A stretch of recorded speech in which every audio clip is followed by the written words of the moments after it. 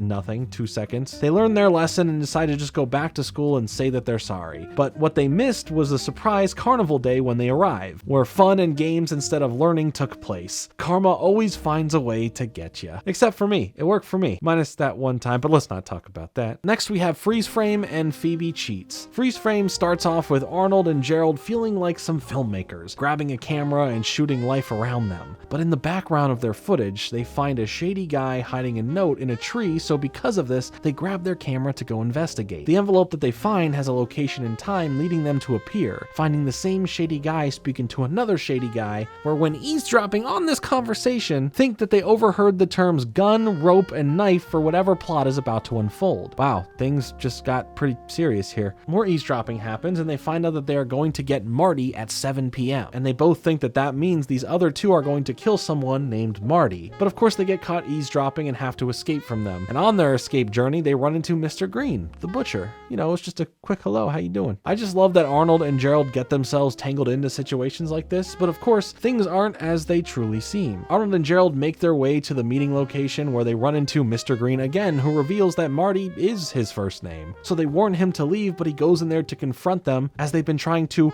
get him for years. And it turns out to be a surprise party for Marty's birthday from his other butcher friends who just wanted to finally surprise him, which ends the mystery until another plot unfolds about Marty really getting it, with that being said on tape from the supposed other butchers. And so the mystery continues again. I love this kind of episode so much. The lesson here is mind your business. But let's not mind ours and finally dig into Helga's best friend, Phoebe, who is clearly at the center of the episode Phoebe Cheats. Phoebe always struggles with being and proving she's the smartest in class, and if she isn't it at least bare minimum, she's not performing her best. It weighs heavy on her and who she has to be. While struggling to write a poem to win a statue of Emily Dickinson, she has a weak moment breaking from her trying hard and plagiarizes her poem, ending up winning overall, and in second place was won by Helga, which I love that this trope of her being really good at poetry just continues. But now that Phoebe is won, she is alone in a room to deal with this guilt, and it doesn't fare well for her, feeling like she's going mad and immediately goes to Mr. Simmons to tell him the truth, but before that, she gets stuck being part of this presentation for her poem by the principal. She starts getting more anxious and worrisome at home between her conversations with her parents, and has a whole internal conversation between herself and the Emily Dickinson statue during a stormy night, ending up with her trying to get rid of it the next day, but happenstance, Arnold finds it and brings it back. This pushes Phoebe over the edge. The dialogue she feels inside of her about cheating eats her alive. She can't take this anymore, finally owning up to what she did, expressing how sorry she is, and how she's used to being the best, but I love what Mr. Simmons says to her, that there has to be more to Phoebe than just winning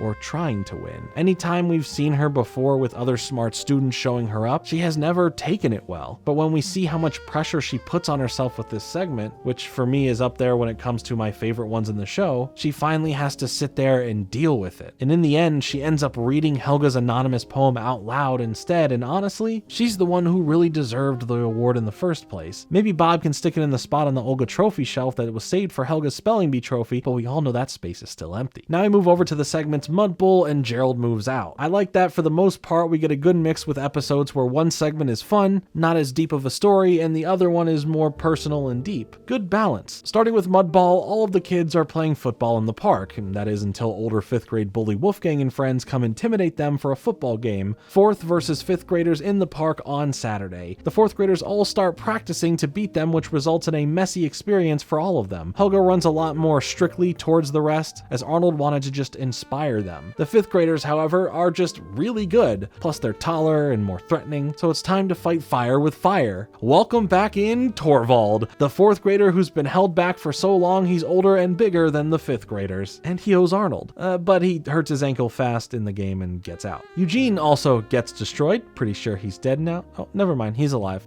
Okay, now he's dead for sure. They haven't scored once, and the 5th graders have so many touchdowns, but Arnold becomes the leader over Helga to outsmart the 5th graders rather than play better than them, resulting in a great comeback, tying up the game. But then the rain comes in, and the ground gets muddy, and now everything's more intense. The next touchdown wins, the music builds up, the plays are working, and Gerald catches the big catch, landing in the end zone with the winning touchdown, winning the game overall. It's all very happy when the 5th graders lose to the 4th graders. Some nice payback for the trash can day incident as well, I love that. But speaking of Gerald, we get another episode about him and his home life with Gerald Moves Out. At his house, we see how he struggles as the middle child, bullied by his older brother, annoyed by his younger sister, and parents who aren't as attentive to him. His dad is still strict about the electric bill prices, and Gerald also is stuck doing all of the chores around the place. He fantasizes to Arnold about living on his own away from his family, not having a worry in the world at that point. Arnold tries to help him see that he does have a good life, but he doesn't see it from Gerald's perspective fully. Gerald is miserable, and when he meets with Arnold's grandpa, he sits him down about renting a room at the boarding house. But before grandpa would agree to this decision, he calls Gerald's mom to explain the situation to her and to help give him some freedom for a bit to learn how he truly feels about everything and what he wants in life. The adults agree, and grandpa offers Gerald a good deal of $1/4 a day for city living. That's amazing. While his mom is okay with this, Gerald's father is a bit furious, but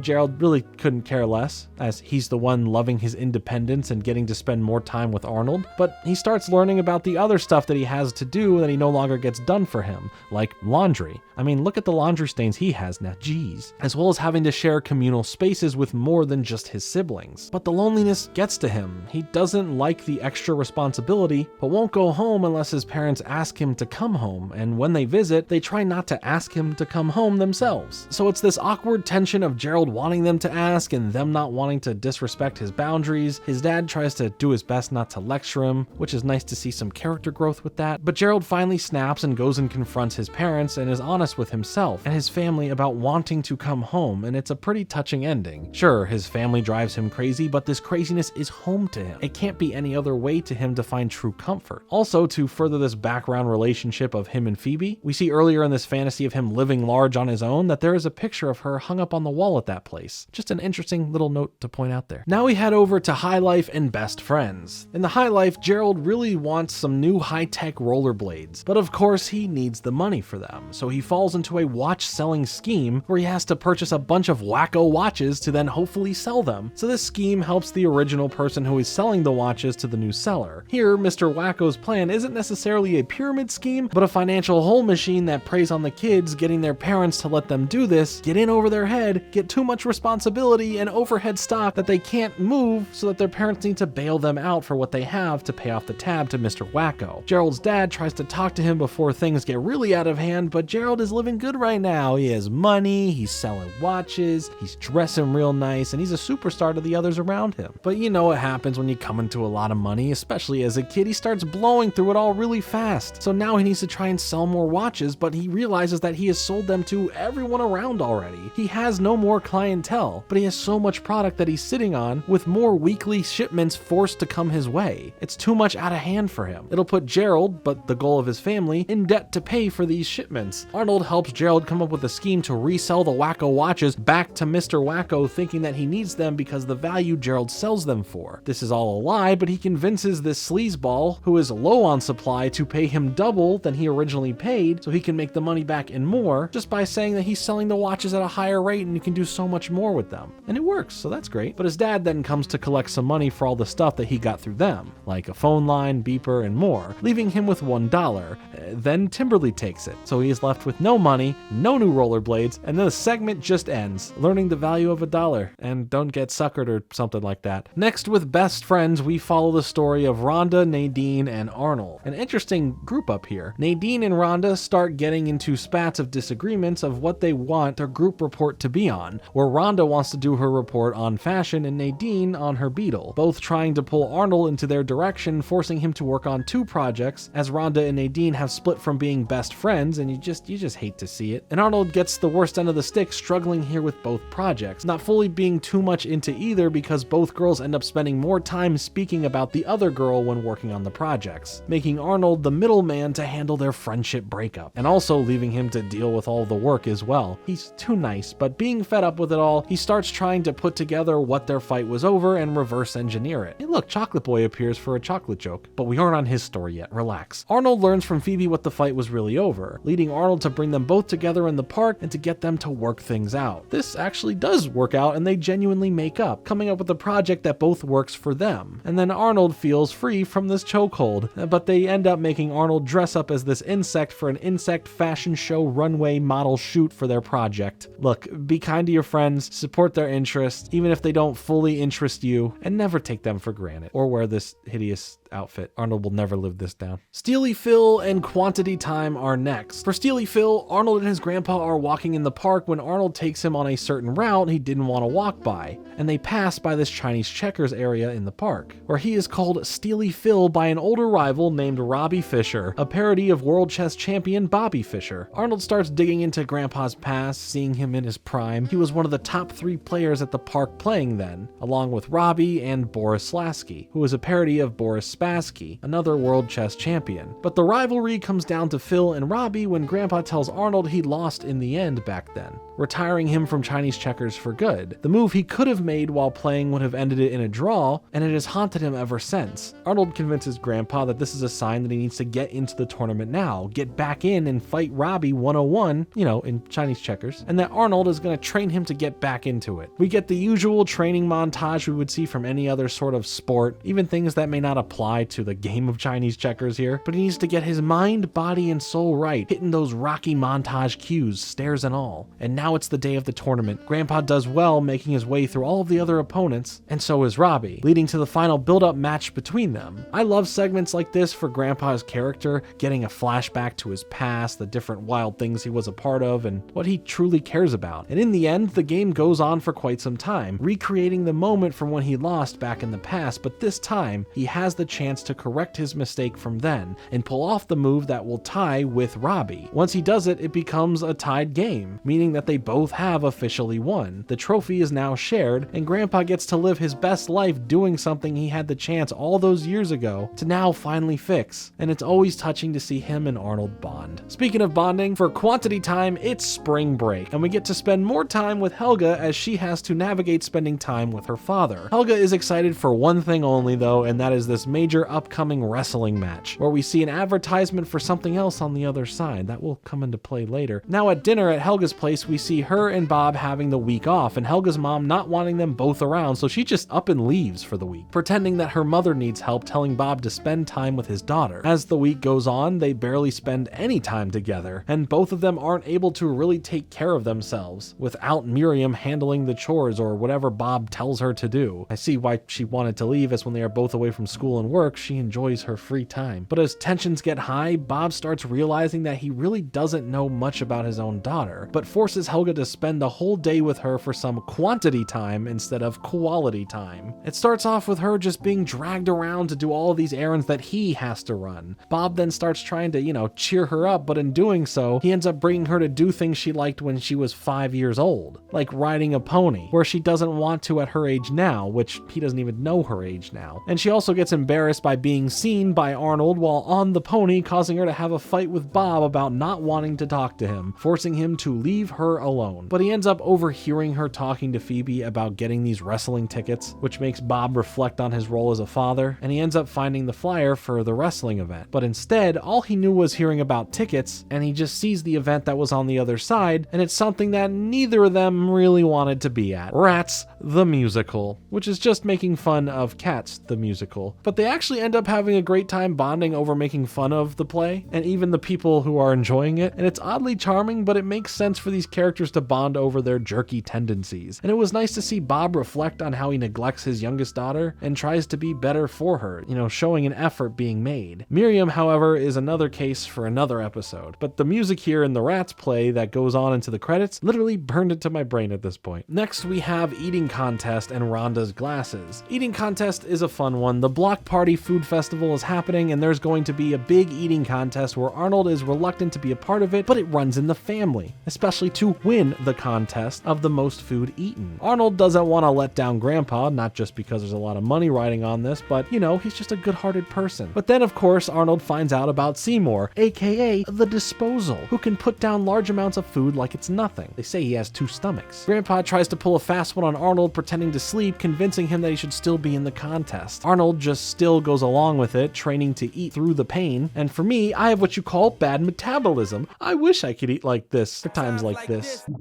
I like how my stomach actually grumbled as I was saying that. Now it's time for the contest. The food is getting ready and Grandpa starts freaking out over seeing Seymour, where most people are betting now on Seymour to win. Arnold, though, has fully put his all into this, and he wants to win it for the sake of the family's tradition. The contest goes on and on, dish after dish, kid after kid gets knocked out, leaving only Arnold and Seymour left. It's all down to this, the final stage. It's ice cream. Seymour is crushing him until he falls into the ice cream, passed out, and all Arnold has to do to win is take one bite of it. And he does just that, keeping the family tradition up. Arnold really is a nice kid who, even against his own wants at first, didn't want to let his grandpa and his family's ongoing tradition of winning this food eating competition down. Now we move over to another Rhonda-related story with the segment Rhonda's Glasses, where Rhonda doesn't let a geekier looking person sit next to her on the bus, sending her to sit with the rest of the geekier kids. But karma's one heck of a word I can't say here, and Rhonda learns that she needs to get her own pair of glasses to see better, and is scared of looking like what the other geeks do. We see her mother and father feeling the same way. They are devastated. Their perfect little daughter needs glasses and it's a terrible day for everyone. We see how rich and snobby her parents are, of how they just try to buy this happiness for her by saying, oh, we'll just get you a pony, we'll make you feel better. The next day on the bus, she gets treated the same way she treated that other person yesterday, forced to sit with the geeks and ridiculed by the popular kids. Rhonda has a breakdown over this at school and starts refusing to wear them, but starts running into trouble because of it. And the only other people who are there for her are the geeks, fighting her disgust of them with kindness. Even when she accidentally breaks her glasses, they all come together and repair them for her. And after some time has passed, she starts getting accustomed to hanging out with the geeks at lunch, recess, and just in general. But Rhonda starts noticing how badly they get treated and starts standing up for the geeks, demanding better treatment from their peers on all aspects. It's unfortunate that it takes walking in someone else's shoes just to learn to be kind to others, but in the end, it fixes up how the whole bus system here works for the geeks and the popular kids. Rhonda even gets a chance to make it up to the quiet person she was mean to at the start. Quit judging others and be kind. Also, wait, is Rhonda going to keep those glasses in any other episode after this? Oh, and there's this one insult in this episode where one popular girl looks into the mirror on the bus and goes, "Mirror, mirror on the bus, is she a geek or one of us?" And hitting Rhonda with the instant, "No, that's just brutal." Great diss. be kind to others. Unless you're just really funny. Helga's boyfriend and crush on teacher come up next. Time for some more Helga with Helga's boyfriend. Just kidding, it's also a Stinky episode. Getting to finally look at his life and worldview of things being more than just a country boy. At the movies, Helga gets an idea to make Arnold jealous by getting a boyfriend to flaunt in front of him to get his attention. Helga makes a deal with Stinky to be her pretend boyfriend for some candy. Things aren't going great with this, and Arnold's not really paying attention anyway. Everyone later is now at the skate rink, and while everyone else is just wearing their regular clothes, these two are now wearing this to just wow everyone, and of course it goes bad. And now they're at the park, and now they're all dressing fancy. Things are still not going well, even when Helga says, Stinky, you slimy! Oh, it's another quote just stuck in my head all these years. How does it do that? We also note that Arnold here notices it, but takes no real mind of it because he doesn't care for her like that, so why does he even need to notice? This forces her to fake break up with Stinky, but he starts catching some feelings for Helga, being sad that Helga left him, even if it was always fake. Now Stinky opens up to Arnold about his love for Helga, and Helga overhears Stinky talking with Arnold about this situation, but she mistakes it for this being about Arnold coming to talk to her about it, when really Arnold is going to talk to her about Stinky, planning up a meeting between the two in the park. So where Helga shows up there for Arnold, Stinky shows up for Helga, and he professes his love to her. Helga rejects him, leaving him to just kind of forget about it. But later on at the movies, Helga sees him, thinking that Stinky is following him to try and still be with her. So she agrees to,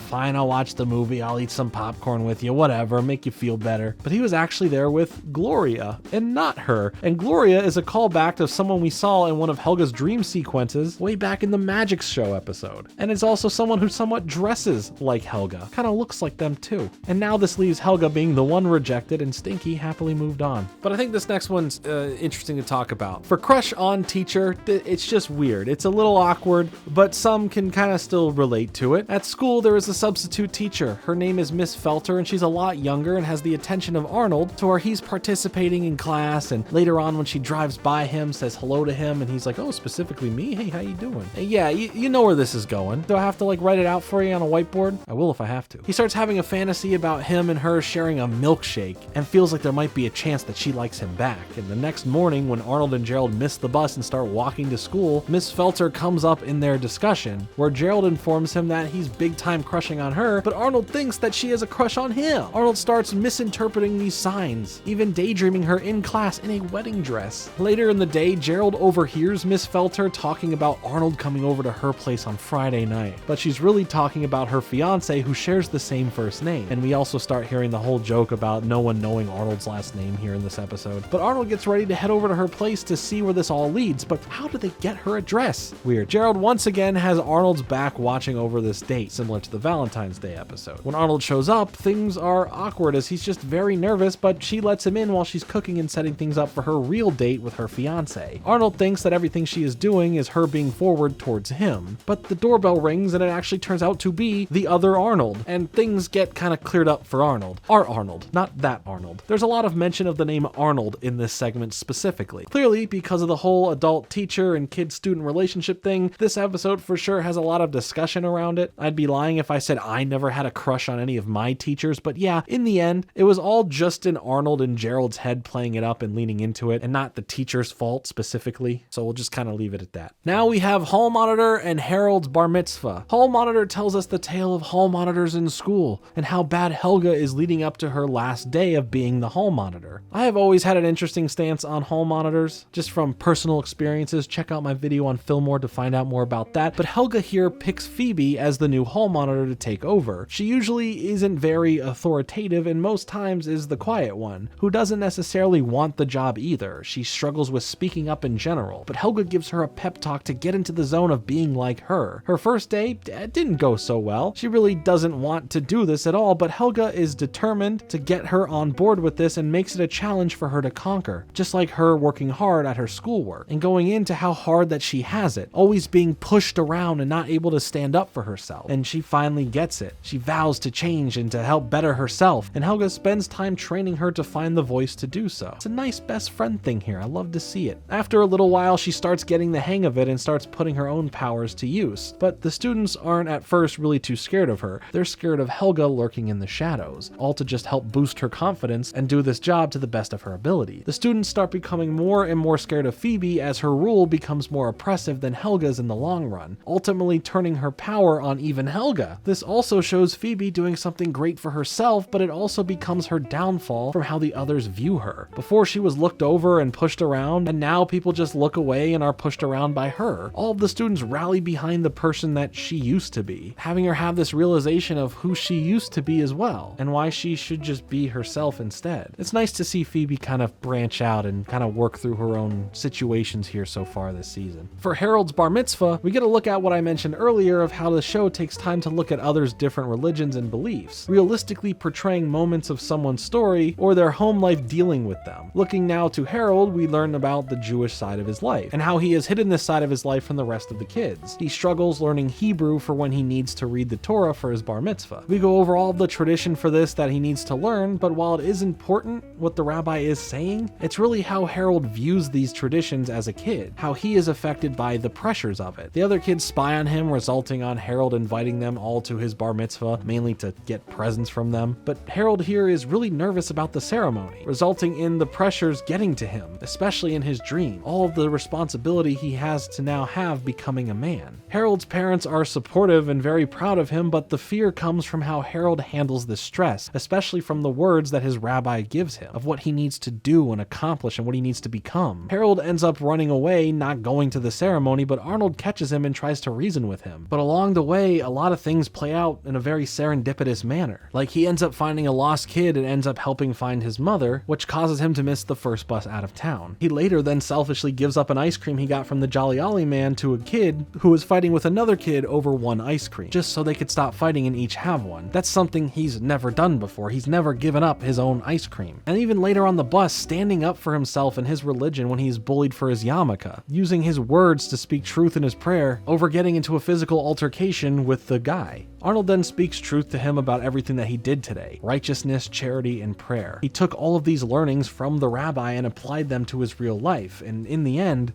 he still shows up to the ceremony to prove that he is a man and that he has learned a lot, going through with his bar mitzvah, and the celebration for it rages on. I think whether or not you fall into the category of these religions or not, stories like this are important because it helps you relate more to your friends or to others who are different than you. And shows like this or the Rugrats definitely define doing it different and not being afraid to give you perspective into others' lives, their beliefs, their religions, and what they are going through. And here we get it through the perspective of kids who have to deal with it, not necessarily of the tradition in general, which I think makes it even more relatable as a kid watching it at the time. Now we have Coach Wittenberg and Four-Eyed Jack. We see the return of Coach Wittenberg, who will now coach Arnold's bowling team to help them out. This will be the continuation of their relationship as an older person who needs some advice and guidance by Arnold. Since he's been going through tough times and kicked out of his house from his wife Tish, he will do anything to prove to her that he is trying and wants to be better for himself and for her. The coaching for bowling isn't going over so well since the kids are just trying to have fun with it in the first place, and the coach is trying to be a no-nonsense one, resulting in all of the other kids not having fun and hating this, no longer wanting him as their coach. But Arnold sticks up for him and says that he will help him become better and a more compassionate coach in the long run. And this really starts working. When it comes time for the tournament, it ends up being Coach Wittenberg's team versus Tish's team. Clearly, there is a lot of tension in the air between them, both good and bad. The tournament is coming to a close. The scores are really close, and the stress from his wife gets to him, and his coaching gets sloppy again. Arnold snaps him back to reality with how good he was at coaching with the new technique, instead of being rude and way too hard on everyone. But all he knows is to be that way, to win, to win, to win. But he learns from Arnold that he needs to try better, to be more compassionate again, because clearly the only winning hard, strict techniques aren't working. Coach Wittenberg realizes this, and he now levels with Eugene to help him with a 7-10 split. This shot would result in them winning the competition, but he lets Eugene know that it's okay if he doesn't. And of course Eugene trips, but by the grace of good coaching, he knocks over the pins and they end up winning the tournament, ending on Coach in the parking lot of a fast food joint seeing his wife there, as they share a loving moment together with some food. It's really touching, and I love how well this older relationship between these side characters is done. But now it's time for something pretty spooky. Four-Eyed Jack. It's another horror-based episode. It's a spooky night, storming heavily outside when Arnold and Gerald find some random old glasses at the boarding house where the power may go out at any second, who knows. They show the glasses to Grandpa as he freaks out, saying that those are Four-Eyed Jack's glasses. And Grandpa pulls a Gerald, just like he did with the Haunted Train episode, and tells them the legend of Four-Eyed Jack, who lived there at the boarding house a very, very long time ago, spending his time working on experiments in the basement before it exploded, taking his life. Since then, on dark, stormy nights, he seeks the return of his glasses and takes pleasure in scaring others. Grandpa does his best that he can to scare the boys from this story, but Arnold wants to, because he's nice, return the glasses to the ghost. And then some strange noises catches both Arnold and Gerald's attention, so Arnold and reluctantly Gerald go and investigate it. The first suspicion turns out to be Oscar being yelled at by Susie for spending time at the track gambling, but another new noise catches their attention, bringing along Oscar now to Ernie's, who's being really weird but gets interested in the ghost hunt that they're all apparently on now. Ernie tells them that there are some strange noises coming from the first floor of the house, so the investigation continues, finding Mr. Wynn gargling and rinsing his mouth in the sink in the kitchen. But now he joins the search to find this ghost, but this happens in the kitchen and no one just wants to question this. That's not how wind works. Why was there green lighting? Anyway, pay that no mind, because a haunting wail sound leads them all into the basement,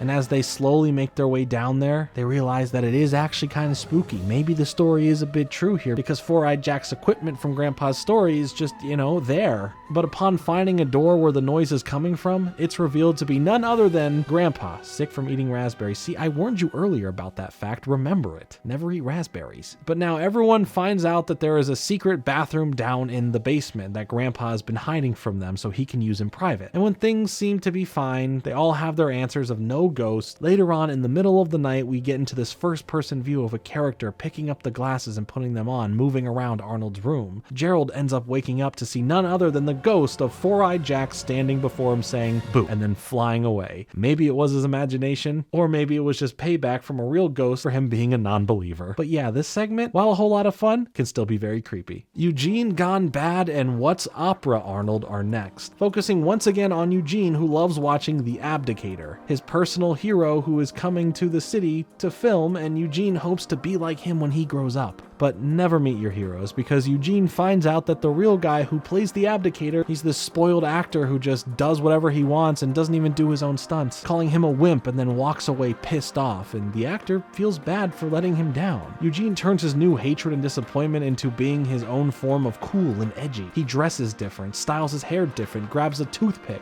and changes his whole attitude from the kind kid he once was. And oh look, he did pull the fire alarm now. And for some reason he's not expelled for this time. Principal Lawrence just has no spine anymore? All the kids start getting annoyed or scared of this new Eugene. But then Eugene has his own moment where someone who looked up to Eugene is disappointed and figures out that he should just become bad like Eugene as well then. The actor is also still struggling with what Eugene said to him. It's haunting him. All while Eugene spots the kid who looks up to him trying to be bad like him now and is dangling from a fire escape a couple stories up. But Eugene snaps into hero mode and tries to go up and save him, resulting in him getting stuck there as well. The actor sees this and goes in to save them both, not wanting to let him down again. Becoming a true hero for Eugene, and Eugene being just like him for jumping into saving the other kid. Maybe meet your heroes? Not all of them, but some of them. Maybe. I don't know. I'm just a YouTuber. For What's Opera Arnold, we have another musical fun-filled episode where all the kids find themselves on a field trip to the opera to see Carmen. While the kids watch, Arnold falls asleep and starts envisioning the opera as if it's all of his friends and now him in the show. As the story plays out, Arnold is stuck dealing with a battle between two girls, Ruth and Helga. But in just Arnold's dream, it's just Ruth right now. Everything is fine, the music is great, everything's going good. But we cut back to them all at the opera again, and now we follow Helga as she falls asleep and the story continues with her.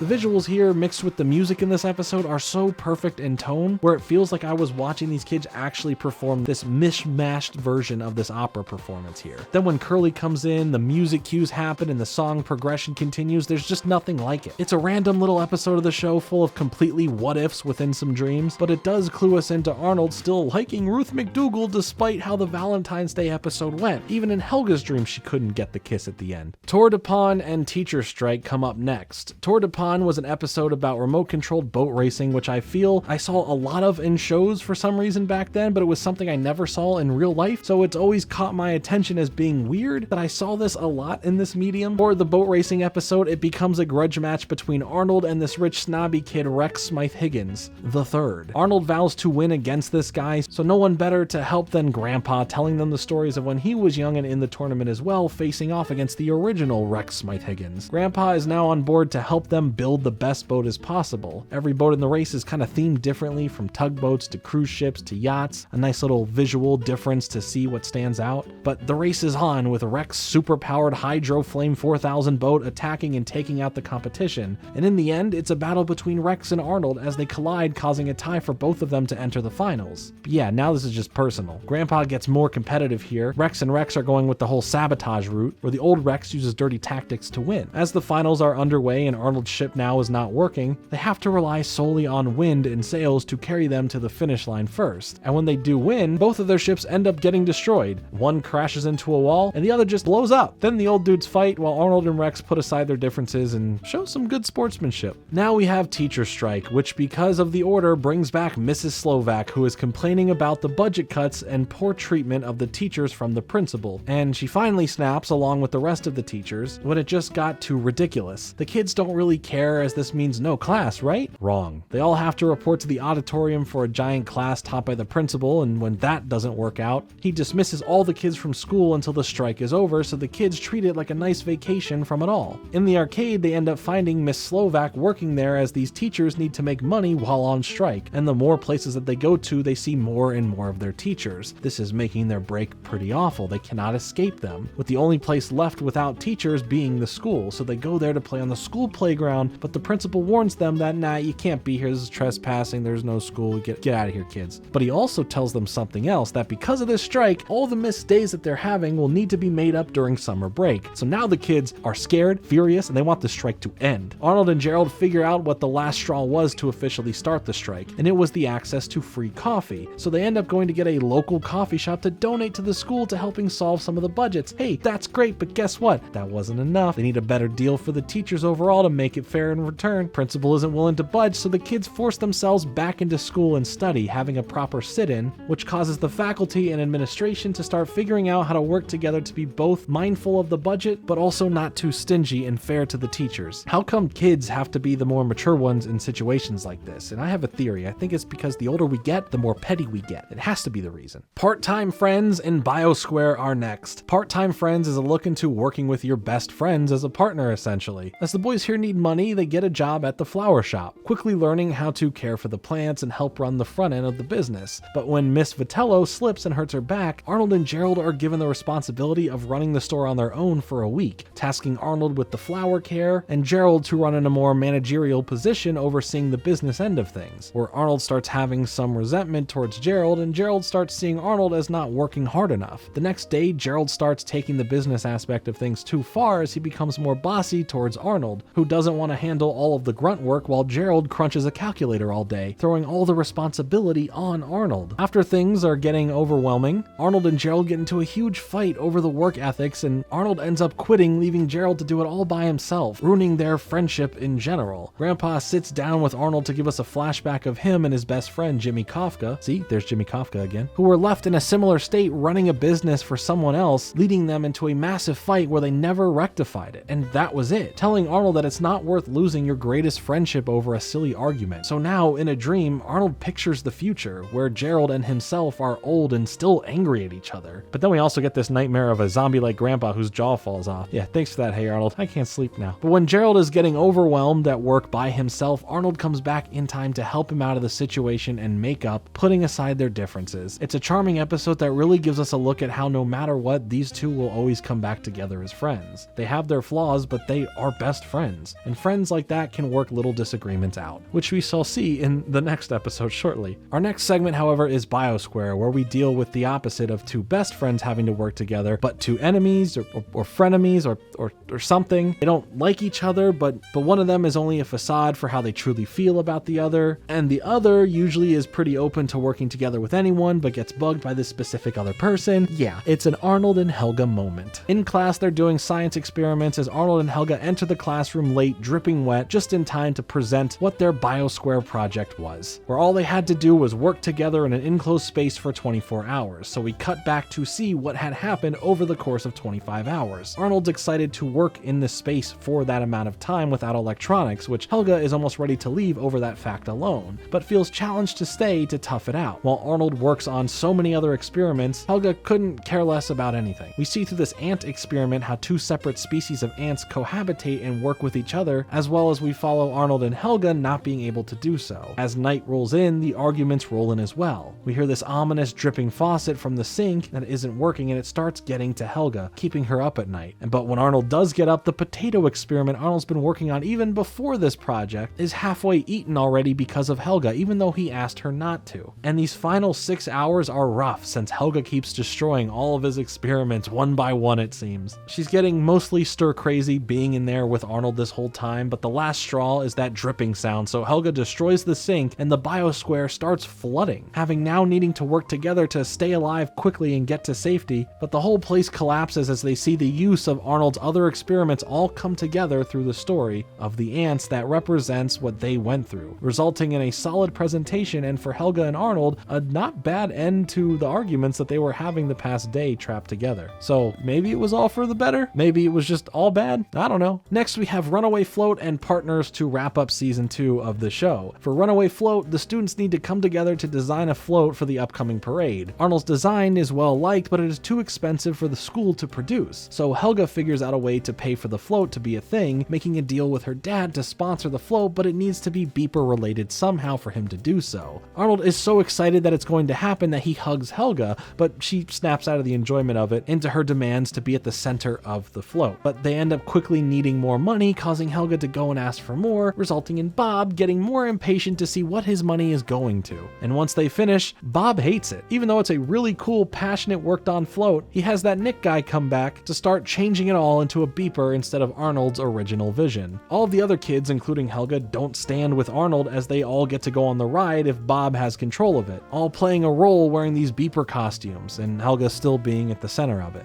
All but Gerald, of course, so now him and Arnold are sitting there from the sidelines watching the parade starting, as we see the most boring, bland, and poorly made float that quickly starts falling apart just as fast as they built it. And thanks to some malfunctions, the float just can't be stopped, and all of the kids are now in danger, so Arnold catches up on his bike, jumps on, gets to the inside, and pulls the emergency brake. But in the end, the original float is shown off to the judges, as the rest of it has just completely fallen apart, and they love it, awarding Big Bob's Beepers the winner of the parade floats. So he's happy now with the design because of it, of course, but he ends up giving credit where credit is due, explaining it to be Arnold's concept and lets the kids truly win at the end of the day. And Helga is shown to be genuinely happy for Arnold to be happy here, which is kind of just wholesome to see. For partners, we get slightly a follow-up to Part-Time Friends and how Arnold and Gerald deal with their friendship in a harsher way, as well as we get a nice Dino Spumoni appearance regarding him splitting from his music partner. But we get a nice mini musical with Grandma and Grandpa hitting one of their favorite numbers from Dino, and who walks into the room just like a sitcom other than Dino Spumoni, who wants to be away from his writing partner and gets a room at the boarding house to do so. But so does his partner, who originally stayed at the boarding house before he got his start back in the day, both now having rooms across from each other, yelling at one another, holding a massive grudge for whatever fight they had. Arnold and Gerald are trying to come up with something as they work together for their talent show presentation. And just like the musicians, each of them are working on some piece of music, but it's clear to see that they need each other. One has the music melody and the other has the perfect lyrics, but on their own, they can't do both. We see this start playing out between Arnold and Gerald as they begin getting into a fight over similar issues. More specifically, what they're doing for their presentation. Also, Dino threatens to kill Arnold if Arnold tells anyone he caught him crying. So yeah, that's pretty neat. Both kids respectively sit with the individual musicians as they start to realize that they truly do need each other. They need their partner. They need their best friend, and both kids make up and figure out that they are better as friends than not. They work better together than separate. So for the talent show, they decide to reunite the musicians for it, but in the way of having them sit together and watch Gerald and Arnold, who perform their separated song, now pieced together, showing how well it works when you put both pieces of the puzzle together, which helps build their partnership back up. It's a sweet little episode that captures the spirit of friendship and how you have strengths and weaknesses, so working with a partner who can yin your yang can truly be magical. Hey, free market economics, kid. Meet Arnold, a regular ordinary kid just like you.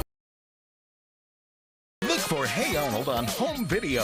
I made that football shape for his head and that was fine. So here's your basic Arnold pose. You know, he's pretty much facing you head on. But then when you start to turn him, a football on its side doesn't look like much, does it? It's like a circle when you turn it on its side. Try to make him look like a kind of a nice looking kid and not too freaky. To start the season, we have Helga Blabs It All and Harold the Butcher. Helga Blabs It All brings us back to the Little Pink Book episode where she had to infiltrate Arnold's room to try and get the book back, but this time she is at the dentist and gets put under some laughing gas. That makes her a bit loopy and not in the right mindset. Helga's on that good stuff, and she starts spilling her guts to the dentist about her love for Arnold, where we find out that she has been in love with him for 6 years ever since she was 3, something that will come back later in a future episode. Feeling really good about telling the dentist, she decides that Arnold deserves to hear this too, and in front of everyone there, she starts admitting her love for Arnold, cutting out right before she says the actual word love, right as the laughing gas effects start wearing off. This is the worst case scenario for her. Luckily, it was just a voice message, so she rushes over before Arnold can hear that message, trying to find a way inside the house, and once she does get in, she is just trying to find wherever this answering machine is, and finding out that it's on the 2nd floor, she has to John McClane her way through the innards of the house as to not get caught by the people there, as well as the kids, trying to pull off some Mission Impossible-esque heist here, but everything gets made worse once all the boys from school come over to Arnold's place and are just hanging out in the hallway where she needs to get the tape back. Helga's whole social life is on the line here, having to call in Phoebe for backup, bringing the Jolly Ollie man over to the boarding house, causing the kids to go outside and clearing the hallway. But of course, then Grandma comes along to listen to the message and write down notes from it, but tells Arnold what it was all about, but everything she said and wrote down was just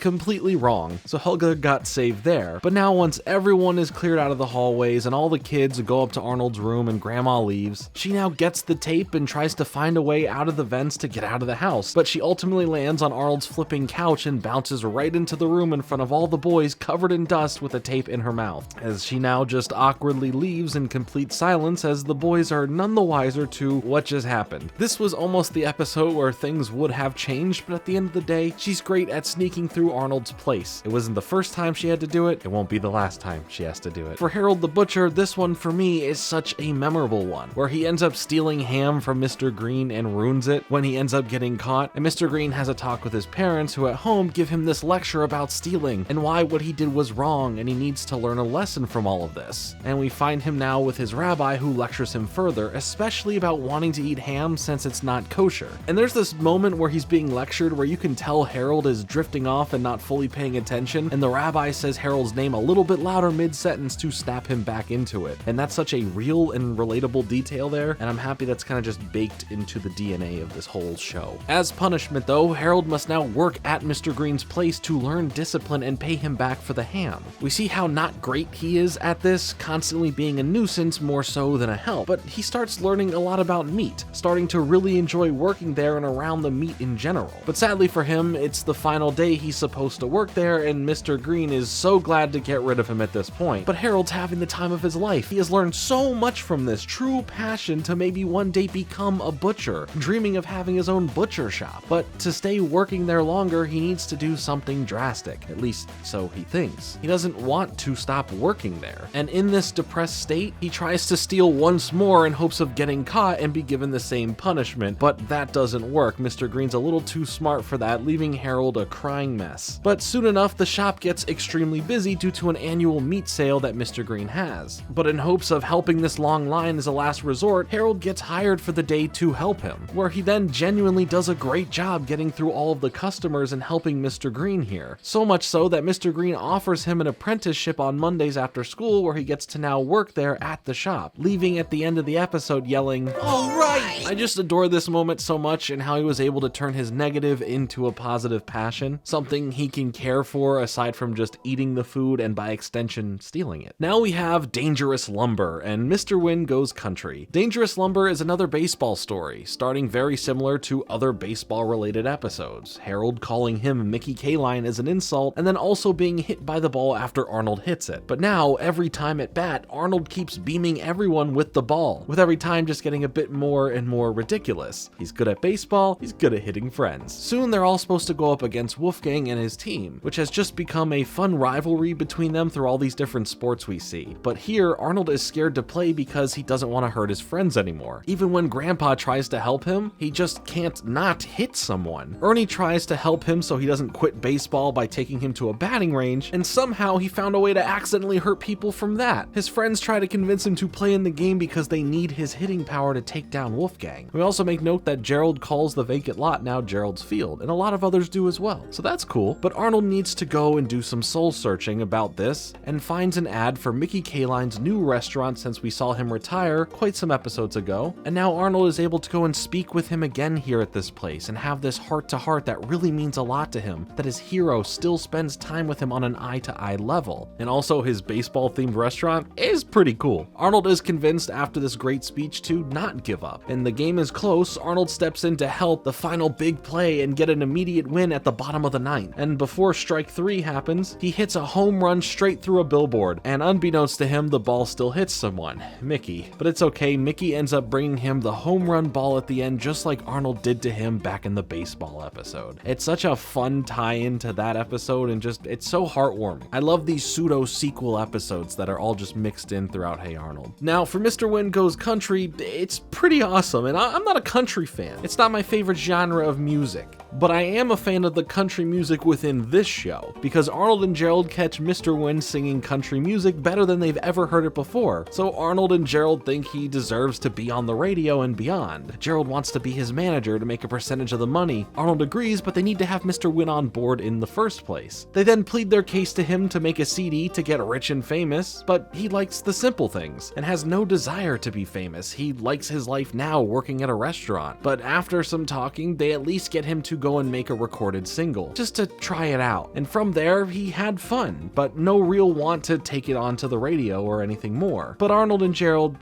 they have different plans. They now go and see Nashville Ned, who was previously Nocturnal Ned, where Arnold and Gerald pull a fast one on him again to now get the song on the air, where his song The Simple Things goes viral and people start recognizing Mr. Wynn, loving him, wanting his autograph, which is a lot for him to handle because he never wanted this. But he reluctantly goes along with everything thrown at him, from performances, signings, and changing up his whole entire image, no longer really just taking in the simple things. Then country singer Travis Randall pulls up, played by real country singer Randy Travis, who also is the voice of Mr. Wynn when he is singing, tries to get him on board for this large tour. And now Mr. Wynn has a choice of either going back to the simple life or to go on a long music tour. Ride this out, enjoy the fame and the riches that come with it, but it's stuff he never wanted in the first place. No matter what it could do for him financially or for his future, he's just not into it. So he goes on stage to tell the audience that he doesn't want this life. He wants to one day even own his own restaurant instead, then going on to play his song live for the last time before retiring. The simple things that he wants mean more to him than anything that comes with money and fame. The song expresses just those thoughts in the first place. Anytime we really dig into Mr. Wynn as a character, we get some truly great moments for the show, and in this case,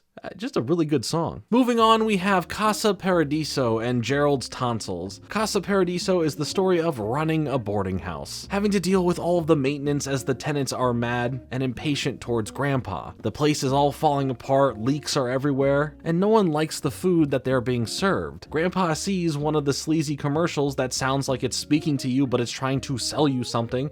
Do you like timeshares? But he is into this. He sees this way of living that seems relaxing in his dream that he's always wanted. And weirdly, at the same time, some eccentric billionaire sends someone down to buy the boarding house from him for whatever reason. So Grandpa then makes an announcement that by the end of this week, him, Grandpa, and Arnold are moving down to Florida because he's selling the boarding house and he does not care what happens to the rest of the boarders living there. So yep, Arnold has to be the voice of reasons for the others here. Arnold sets up this plan with all of them to truly act as a family together to start making a difference around the place and make Grandpa see that they are actually a family. and this is gonna fully separate them. But Grandpa is on to them and lets them know that no matter what, that he plans to sell the house. This time they try to make a more direct approach with Grandpa. Ernie reads a poem. He's into poetry as well, and a lot of the characters on this show kind of are, which is cool. Susie shows a slideshow of how her and Oscar moved in right after their wedding. Oscar tries to just be apologetic for all the bad things he's done, and Mr. Wynn expresses how close he is to work from this location. It's convenient, but Grandpa isn't budging at all. But this in general actually does bring the Borders together, more so like a real family, as they are all sad to go. They don't want to be all separated. They kind of weirdly enjoy each other's company, even if they bicker with each other all the time. Before Grandpa signs, Arnold takes a stand against him and refuses to leave, saying he's not going to Florida and he's staying here with the rest of the Borders, forcing Grandpa's hand to not sign the deal. And Grandpa angrily just goes with it, and the boarding house is saved. But you know what isn't saved? Gerald's tonsils. And it's a pretty significant episode, where it was worked around for the puberty aspect of the voice actor of Gerald growing up. The students are practicing the song Moonlight Bay for a performance, but Gerald's sore throat problems lead him to having to get his tonsils removed, and now he's worried for no longer having his same voice for this performance to hit these high notes. He genuinely wants to sing this big solo part that he was given, but he doesn't know if he can ever hit these high notes again. And now Gerald's voice starts sounding completely different, and everyone is laughing at him, as he can't hit any of the certain notes and just any note in general anymore. His voice is raspy and he doesn't know how to deal with this. But Gerald ends up finding some confidence in his raspy voice thanks to Harvey, the mail delivery man's speech that he gives him. And while some voice actors change throughout the series, like Arnold's, Gerald's tonsils was written in mind to keep him voicing Gerald while going through puberty, which was a smart way to incorporate the same actor with a genuine reason for them sounding different. We finished the episode with Gerald hitting a very deep "On Moonlight Bay" to great reception. I like that he finds his confidence and embraces his new voice, and the real story about why it happened, why they made the episode this way, is great too. Plus he has another moment with Phoebe, which is cute. Now we have the segment Arnold's room and Helga versus Big Patty. Arnold's room sees Sid going over to this kid Lorenzo's house, which is a mansion, and rather than just work on their school project, he just likes to have fun in this giant place. It's a really fun room. It has a trampoline, but as they will constantly be switching where they'll be working on this project, Sid worries about him coming over and seeing his smaller, not as cool and messy room. So he asks Arnold to borrow his room to impress Lorenzo. Again, because, hey, Arnold's room is really cool. But we can see that Lorenzo, while having luxury, doesn't really care what others have. But pretending goes over well after he convinces Arnold to let him use the room. This first time that he's using it, at least things go well. The second time, he has to deal with getting Arnold out of the house and pretending that Grandpa is his grandpa. Lorenzo, though, starts getting suspicious about things while Arnold is weirded out by Sid's use of his room and just tells him to go and figure it out with Lorenzo. But before Sid gets the chance to speak to Lorenzo about this, Lorenzo remembers that he left the special CD for the project in Arnold's PC, or what he thinks is Sid's PC, back at the boarding house. So they rush on over there, and everything is quickly revealed to be lies because it all falls apart. Bit by bit, Lorenzo learns the truth here, and Sid breaks down over Lorenzo maybe not wanting to be his friend based on the room that he has. But Lorenzo turns out to not be a judgy rich snob, and things work out great. And now seems like the appropriate time to talk about how cool Arnold's room truly is. Who didn't want this room growing up? An alarm clock that would just say your name like, "Hey Jordan, hey Jordan, hey Jordan." It's everything you'd ever want. A cool couch, a full window ceiling to sleep under the stars, an amazing sound and light system. It's literally the single coolest realized room a kid could want in all of media. Prove me wrong in the comments. Now it's time for Helga versus Big Patty. We saw this teased in the Lila episode where Helga and her have problems, but now Helga is just talking smack on her because others are laughing at her jokes, until Big Patty overhears some of her jokes and threatens Helga. Tomorrow, after school, 3:15, playground, the fight is going down. Where's Arnold to give her the 24 hours till you die treatment that Helga gave him all that time back?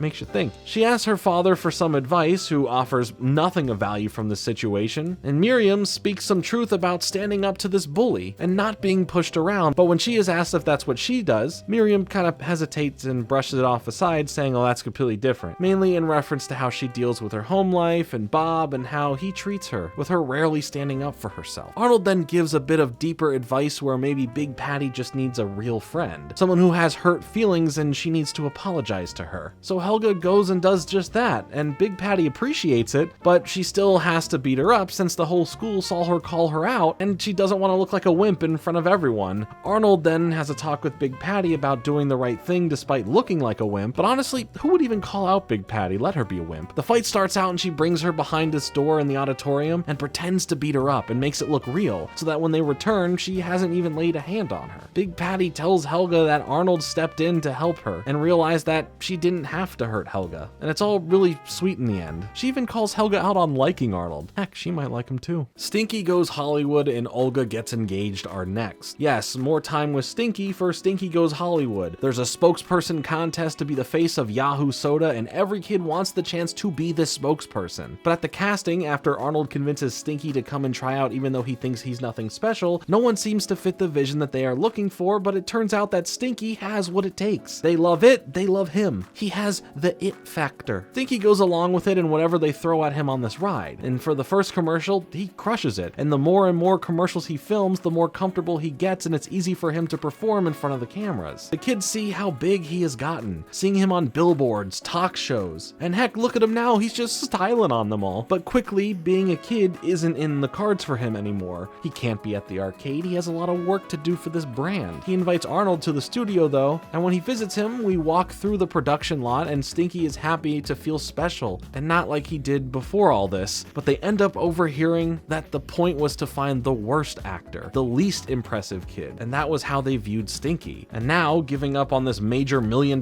contract and fame over just being picked for being nothing special in the first place. No matter how much his father begs him to do it, sign the contract, as that money would change their life and help out more than we would ever know, Stinky rejects it, ruining the whole ad campaign and all his chances at fame and money. Stinky and Arnold though discuss being special and how he's special for turning down $1 million for his pride, and loves that about himself now. And you know what? I love that for him. I'll however take the $1 million, thank you. Hey, remember Olga? Well, she's back in Olga Gets Engaged. When we last left, Helga and her were getting along in a very nice sisterly way, but Helga is still annoyed at her perfectness. But of course, Olga has to drop this bombshell news that she is getting married to a guy named Doug after knowing each other for a little over 3 weeks, and will now drop out of school to move into the city to support his hopeful acting career, which just shocks everyone. It's a lot to say, but it's what Miriam says that is the most telling about not making the same mistake that she did, implying her marriage with Bob was rushed and in the moment, and now she kind of feels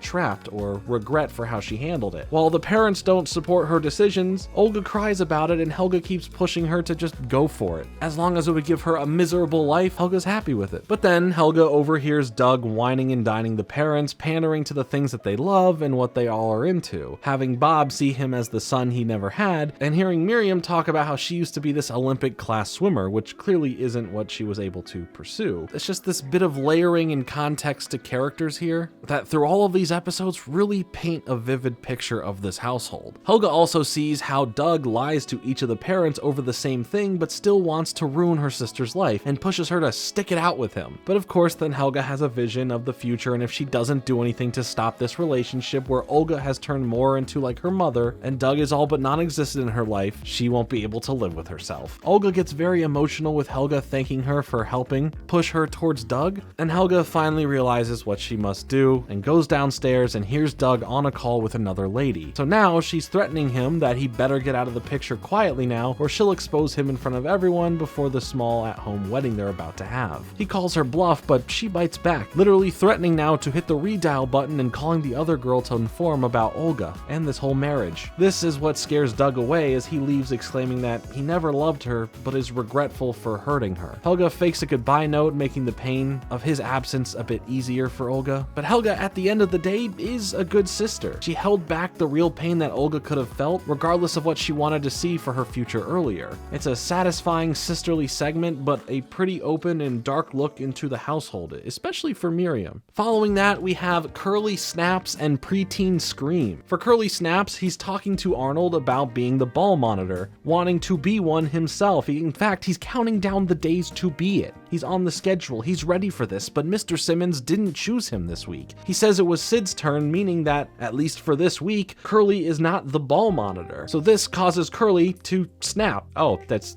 why they titled that. So he steals all of the kickballs and locks himself in the principal's office, full on attacking anyone who gets close with the kickballs, and all the others talk about this as if they knew this day would come. I think this episode really takes a good look at dealing with not getting what you want and with someone who has a fair share of personal issues that seemingly go unaddressed and mainly mocked by others for just being weird. Curly gives off some demands that he would like some Yahoo sodas and a meatball sub, but only delivered by Arnold. He trusts him the most. But they also call in Mr. Simmons, as well as Sid, as they find out that Mr. Simmons did mess up the schedule, and it was Curly's week. So now they make a deal for him to do it next week and for Sid to finish out this week. But after all of these negotiations, everything is calmed down and an agreement has been reached. He still ends up getting in trouble with Principal Warts in the end. I feel like these situations in the school setting were so much fun, as in real life, while wild stuff would happen, this type of stuff never would. Next though, we have Preteen Scream. This episode has one of the most memorable songs in it. I Saw Your Face and wow. All of the girls, and Eugene, and the principal, here there is a way to write in for a chance to win time with the artist Ronnie Matthews who made the song. And here is a fun little Phoebe story about her love for the artist. Like it's a full-on secret obsession that she has. And of course she ends up winning the contest where she begs Helga to go, who doesn't even like Ronnie in the slightest. But after some time she decides to support Phoebe and goes with her to the concert. This is a side of Phoebe we haven't seen before, and it's nice to explore her passions for something outside of her focus on schoolwork. After the concert they spend time with the pop star, but things don't go so well as Helga is honest about not being super into him and his music, and he just kinda takes it as a joke.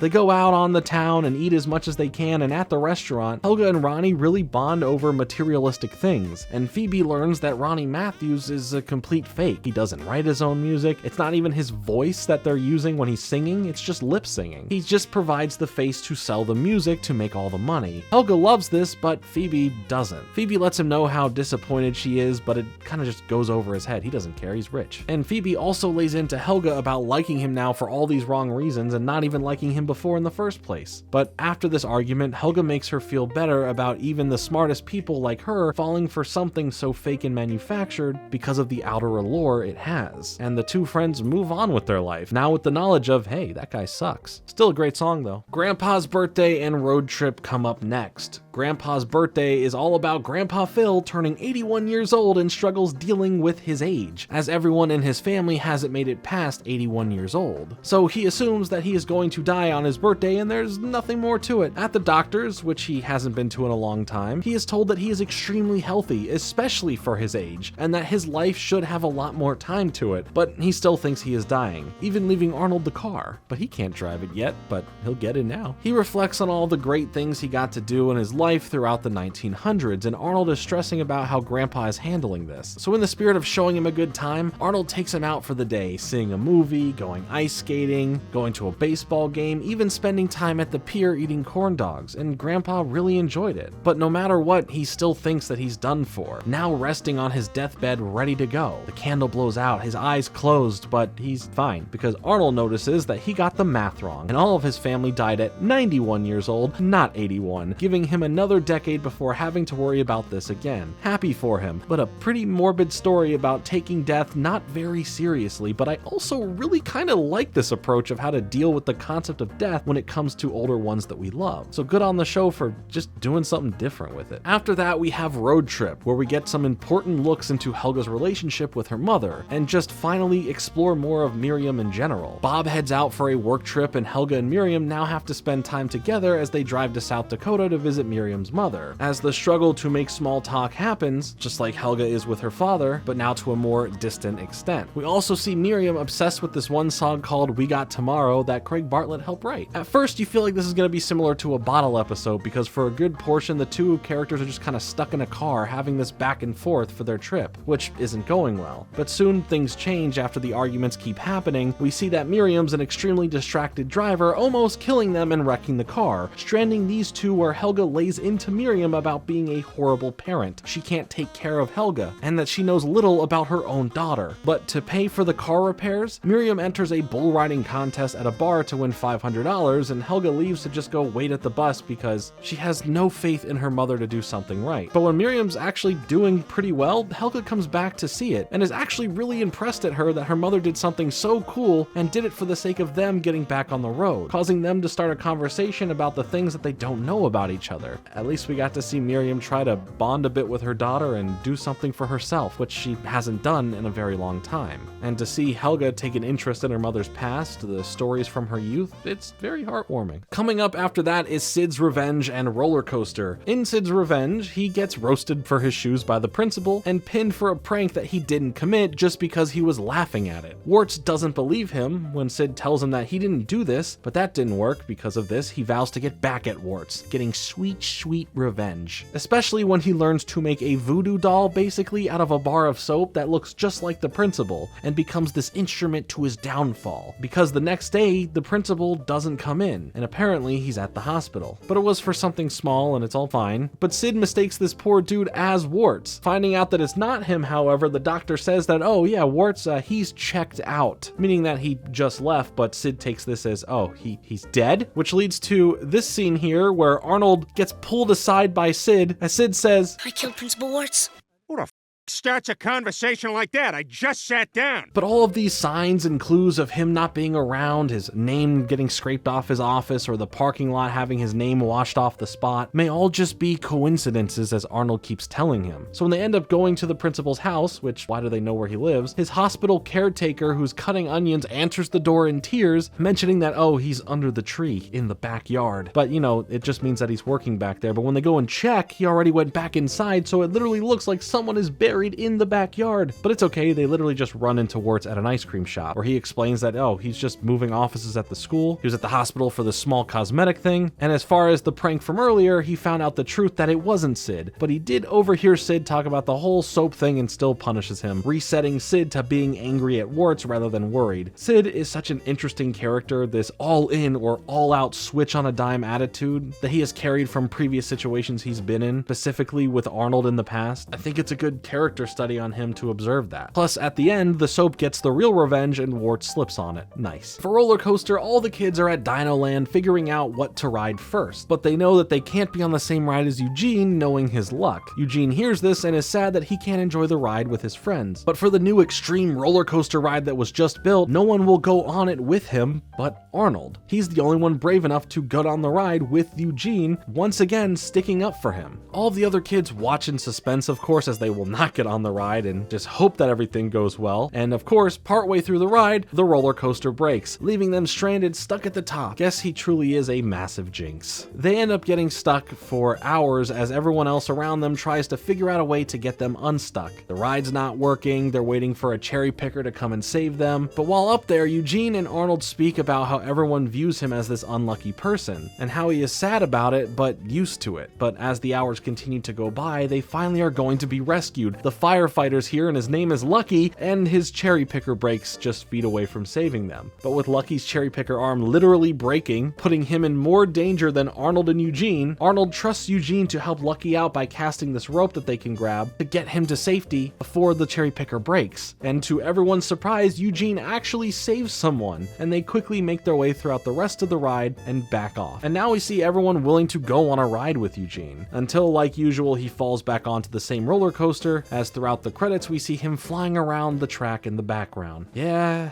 that's Eugene. The aptitude test and Oscar Gets a Job are next. These two segments are both about jobs, with the aptitude test being something that should give you an example or a lead into what direction or what career field you may fit best into, whether you get into that option you personally wanted or not. Mr. Simmons hands them all the aptitude test and every student does their best to answer every question, and then Eugene is tasked to collect everyone's tests and put them back on on Mr. Simmons' desk, but we just talked about how unlucky he is, so of course he messes that up, gets them all mixed up from dropping them, and because of this, Harold gets an incredible test score back saying that he could be whatever he wants at such a high level of, I don't know, just being smart. And Helga ends up getting Woods Person, which leads her on a path of not understanding how her skills in poetry doesn't lead to anything else. Harold's parents are extremely happy with his potential, and he starts playing into being this smart, business-savvy man, and Helga starts becoming more simple in her worldview, focusing on working with her hands and not focusing on all the other stuff that she was into.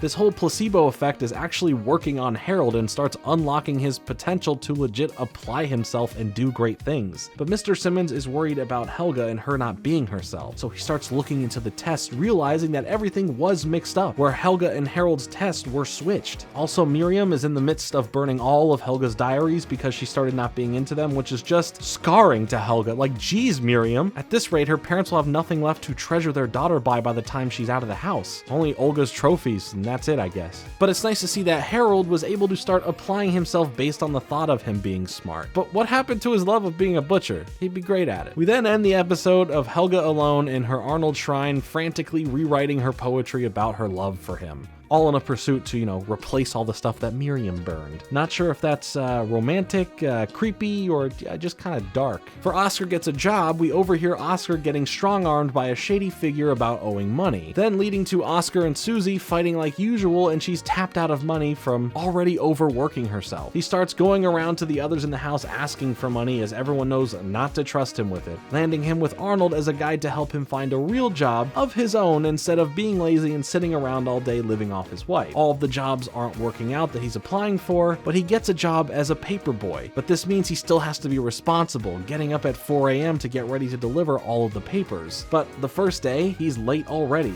and gives Arnold the excuse of being sick, so Arnold ends up saying, you know what, hey, it's cool, I'll do the job for you today, we'll just do it tomorrow, it's fine. But this keeps happening, day after day, with Arnold covering his laziness of not wanting to work, and this catches up with him as Arnold lays it out saying, hey, I'm done helping you, the others were right, and you're kind of a loser. And now he's no longer there for him. So Oscar finally gets the passion to deliver the papers after everyone, even his wife, talks behind his back about him being in his own way and being the way he is. Why can't he be better? Why is he like this? But then Arnold notices that Oscar actually goes and does the job, which sparks everyone to be surprised that he accomplished something, anything, betting him to keep up the work, which hopefully he does. Probably won't, but just maybe he might, which that's better than nothing. Next is Arnold Betrays Iggy and Helga and the Nanny. For Arnold Betrays Iggy, we get to explore a bit of a background, very secondary character who the others think is really cool, who lives in a sick high-rise apartment in the city, and Arnold has to go and deliver him that day's homework. But when he arrives, he catches him wearing a fuzzy bunny pajama outfit, which Arnold finds very funny, but he promises not to tell anyone. But the others pester Arnold enough and eventually guess what he would be wearing or what would be funny about this whole situation. So of course now Sid and Stinky tell everyone about it, blaming Arnold for letting this come out. Now this causes Iggy to be furious at Arnold, and he doesn't want anything to do with him now, not even to hear his apology. And Arnold reflects on what he had done, and he feels bad for betraying the promise he made, but he truly didn't mean for it to get out there. He shows back up at Iggy's place and he tries to give him a very sincere apology, brings him his favorite chocolate, but that doesn't work. He's still very much teased heavily at school. Now Arnold says, hey, let me do your chores for a week as an apology, but after that he still doesn't forgive him. The only way Iggy will forgive Arnold is for him to walk out in front of everyone, photographers, videographers, wearing that fuzzy bunny outfit. But right before he's about to do it, Iggy overhears the truth from Stinky and Sid about what really happened, but he couldn't stop Arnold in time. It was too late and he was already walking outside wearing the outfit, and now he's completely embarrassed. Iggy now tries to apologize to Arnold and do all of the same tactics that Arnold was doing to him, and honestly, in today's fashion world, the bunny outfit would be a huge hit. I mean, look at these shoes. We could handle a bunny outfit. Next is Helga and the Nanny, where Miriam for some reason is starting a community service job with animals, which hey, all for that. And since Bob also works, they hire a nanny to help take care of Helga and keep the household put together with cooking food while both of them have to go to work, and Helga's 9. Her name is Inga, and she starts coming in and ruining how Helga wants to live her life, changing up the way she looks and how she has to do certain things. But her new look has Arnold give her a nice compliment, so that's nice at least. But when she tried to go out out and do things that she likes, like play baseball, she is forced to go home and do homework instead. The parents, though, like her being around because of her cooking and how well she is keeping the house in order. Miriam is just not with this in this reality currently. But Helga tries to break Inga's spirit any way possible. She needs her to get out of here. No matter what she does to try and make this happen, Inga somehow fixes it and finds a way around it. But Helga decides to pin her as a thief of one of Bob's most prized possessions, his lucky belt, where then Bob finds it later under Inga's bed, resulting in her getting fired. Honestly, Helga at this point just kind of needs to keep her mouth shut, because at school she's bragging to her friends about having Inga fired, which, doesn't make her look good. But this bad deed has her dealing with her morals in a dream of a now on the streets Inga with no job. But in real life, she finds her at the park, where she also still doesn't have a job. And when Helga tries to go and talk to her and see what's going on, she is told off by her. Helga is told to be better and deal with her own reasonings for doing what she had done. And that's it. The ending tells us that Inga went back home. Helga knits sometimes now, but that's it. There's no resolution, no dealing with the situation. They all just move on, which can be true to life, but it's weird in a show like this to not give us a conclusion, a lesson, something, anything. So yeah, that's it. It is what it is, I guess. Career Day and Hey Harold follow that up. So Career Day is a lot like the aptitude test, where the kids here get assigned to go work for a day with some adult to shadow them on the job. Arnold gets stuck with the Jolly Ollie Man, the meanest adult around, who weirdly hates kids for being an ice cream man. Gerald spends his day with firefighters, Helga's with cops going on ride-alongs, Phoebe is doing construction and demolition. Everyone seems to have something they can find some enjoyment in. Arnold is struggling to do so because of how awful the Jolly Ollie Man truly is. Basically having Arnold be quiet all day and do nothing. But they all have to get grades from the adults at the end of the day, with everyone promised that they're gonna get an A for the effort that they've put in, but Ice Cream Boy here says that he will give Arnold an F. Then we see this serious mob-like business of ice cream in the city. Profits are down, Jolly Ollie Man is on the brink of being fired if he doesn't sell out of his ice cream that day, and to make it all worse, that mob-like figure is his dad. Arnold levels with the Jolly Ollie Man, promising to help him sell out of everything and fix his attitude so he can keep his job and impress his dad. In return, Arnold gets a good grade from all of this. That is the deal. And things actually go well. The Jolly Ollie Man really starts singing a new tune. Everything by the end of the day is sold and Arnold is given an A+.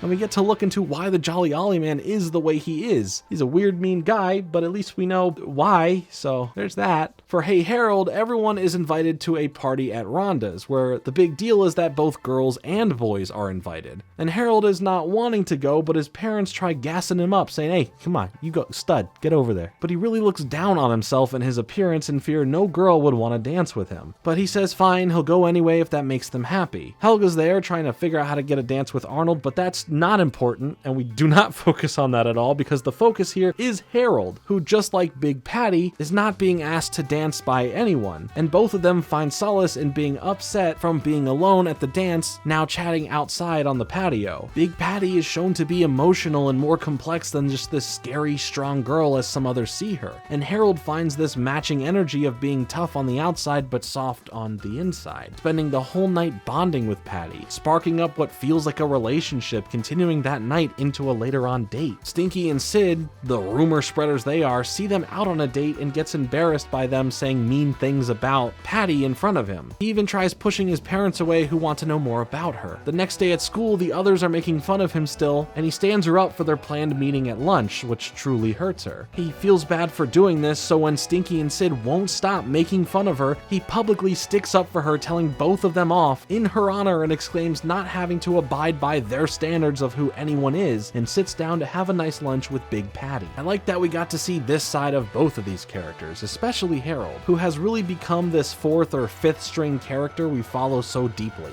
See how he changes on the daily with growth, regression, and for Patty, how she has to deal still with people speaking bad about her only for her appearance, and all of the things that they make up to go along with it. Next, we have the segments Best Man and Cool Party. Best Man brings us back to Coach Wittenberg and Tish, where the coach needs Arnold once again because him and Tish are getting married, and he wants Arnold to be his best man since he's the only one who has been been there for him. Tish gets Helga to be her best woman after explaining that Arnold will be the best man for Coach Wittenberg, and Helga fantasizes about her marriage to Arnold and agrees to be there. Tish tells the story of her falling for Jack when she was younger, and it's very similar to Helga's current situation, being mean to Arnold, but secretly having feelings for him. But Tish overhears the coach saying that he loves winning the most over Tish, but didn't mean it in that way specifically. You know, I realized like 90% of all the problems on this show stem from someone overhearing something. If we go back to every episode we talked about, and majority of the episodes going forward, it's always a character overhearing another character say something that just causes the conflict. I'm okay with that. But Tish is just as competitive as the coach, and these two go at it, and because of these competitions, the wedding is on pause until they see who actually is the best here. Who is the champion, the winner? Arnold confronts the coach about picking what he cares more about, his wife or winning, where he picks Tish and proves it by losing the game and claiming she's number one instead of him. The wedding is on, and I love how perfectly dysfunctional these two are. The competitive nature they have fuels their love for one another. It's just great because it works for them. Cool Party is another party that Rhonda is throwing this time, but only for cool kids that she thinks is cool versus her geek list. But didn't she just, stand up for the geeks not too long ago? And you know what? What did happen to her glasses, huh? Anyway, mostly everyone gets on the geek list aside from Arnold, so things end up getting a little dicey between all the kids. But Arnold says that he could just not go, but the other kids are like, just go, whatever, dude. At the party itself is all of these people who don't really want to be there. They're just kind of being there as Rhonda disses on all the other kids, so they just are just there for the food and whatever else is happening. It's a boring party, honestly. I wouldn't be there. Wouldn't be invited either, but I also wouldn't be there. But hearing how Rhonda speaks on all the people that she thinks are geeks who she didn't invite causes him to leave the party and get himself now on the geek list, joining Gerald and the others for whatever they're doing. But they all want to get some sort of revenge on Rhonda, except for Curly. He wants to let all the animals out of the zoo. My kind of vibe. But instead of getting revenge, Arnold has the idea of throwing a rival party that's way better on his rooftop for a geek party and make it geek themed, leaving Rhonda alienated by everyone and everything from how she has separated the others and talked about them. Heck, even Wolfgang goes over to Arnold's party, and the 6th graders are there, and that girl Gloria that Helga made up in a dream but is now a real character. Look, Stoop Kid is there. He left his Stoop. This is the ultimate celebration. Rhonda eventually comes over as everyone from her party has migrated over there, and Arnold allows her to stay after she says that she wants to be a geek as well, out loud and clear for everyone. Oh, and Curly freed all the animals. This wild child is always going through and committing to whatever he does. I support him. But yeah, another episode where Rhonda deals with this whole cool versus geek thing, but I'm sure we'll deal with it again later as well. Arnold and Lila and Grand Prix are next. We finally get another Lila-centric episode with Arnold and Lila, where every guy really is into Lila but Arnold. He says that he doesn't like her, where Helga is excited at that fact that her beloved isn't into Lila like everyone else is. So Helga writes on a brick wall that Arnold loves Helga, but when the rest of the girls are about to walk by, she quickly erases it and changes the name to Lila, putting Lila in a state where she thinks that Arnold likes her, and now she wants to get to know him because now she might like him. God, I hate using this terminology, but like this was just in the show and this is how they spoke, and I remember speaking like this when I was this age as well, so now we're all going back in time. Arnold is just confused as to what is happening now that Lila is all over him, and now Helga has to deal with pushing this on to her love. Over time, this Lila and Arnold relationship blossoms for Lila and for how the others perceive it, but Arnold isn't too into her and tries to set her straight, explaining that he isn't into her like that, and Lila does get hurt by this. And now other girls at school are mad at him for breaking Lila's heart. But of course, like usual, after doing this, he actually starts catching feelings for Lila and tries to rectify it, meeting her in the park later that day and explaining to her that he may just like her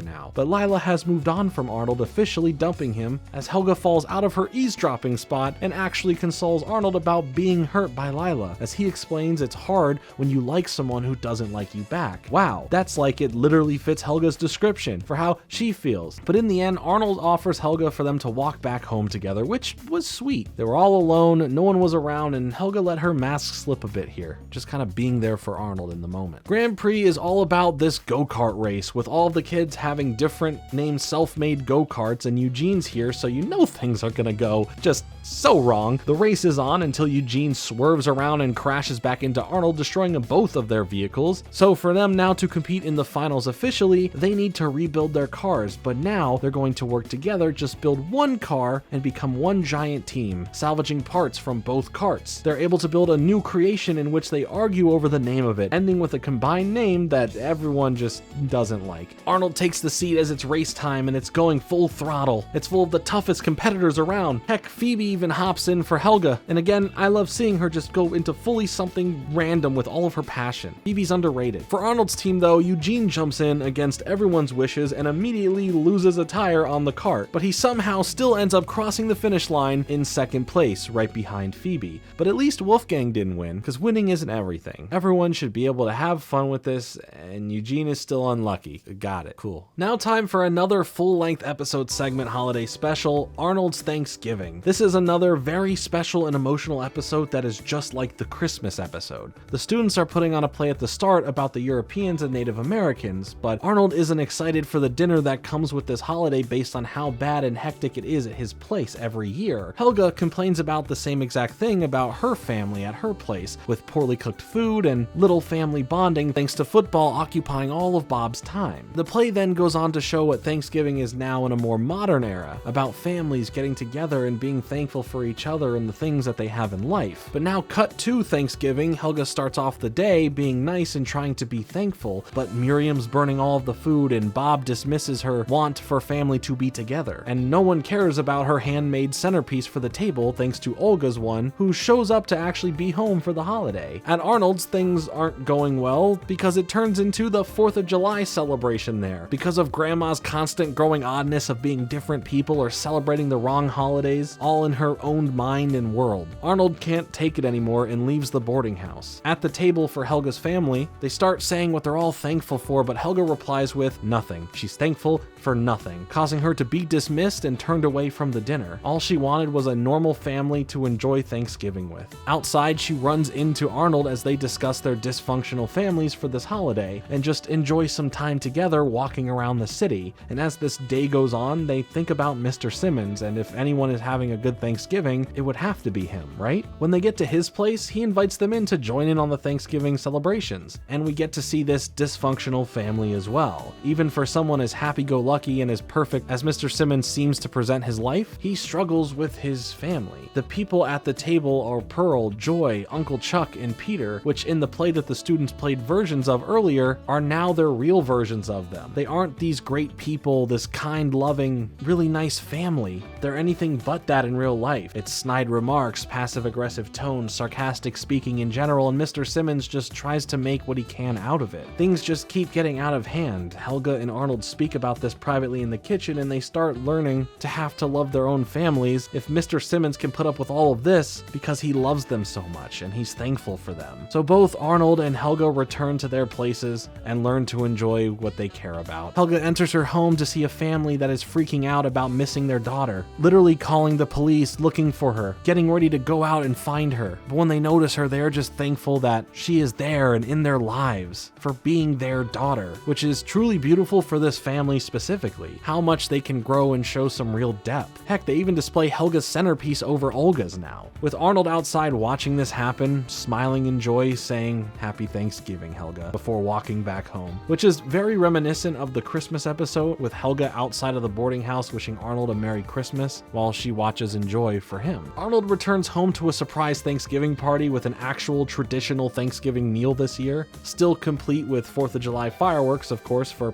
whatever reason, but we support Grandma on whatever she's doing this week. Also, touching on something with Mr. Simmons and one of the people that was at his Thanksgiving dinner table, there's something important there that we're going to talk about later as it pertains to a certain moment of confirmation, but overall, it's another great holiday special that brings Helga and Arnold a lot closer, and it brings even the most chaotic and dysfunctional families together, and in the end, leaves you feeling warm inside, caring for those you love and want to be in the company of. Helga's show and The Flood are next. Helga's show is about stand-up comedy, which tends to play a big factor in major cities, and here in Hey Arnold, they open up an after-school student lounge called the Cocoa Hut, where Helga's routine is doing some imitations of so many of the students and faculty. Everyone is laughing until they get a taste of it too, except Eugene. He kinda likes it. Arnold enjoyed it since he wasn't made fun of for once, but the others end up no longer wanting to be friends with Helga, dismissing her when she comes around to them because of the jokes. We see how this starts pushing Helga aside as the others now just start doing their own impressions of Helga as their own form of payback privately. And Phoebe starts helping Helga come up with a new routine that flips the script for her, you know, to be be nice instead of being mean. This time through her poetry, which yes, finally using her poetry for good, but all of the kids dislike this act over her previous act, and Arnold comes through and says, hey, listen,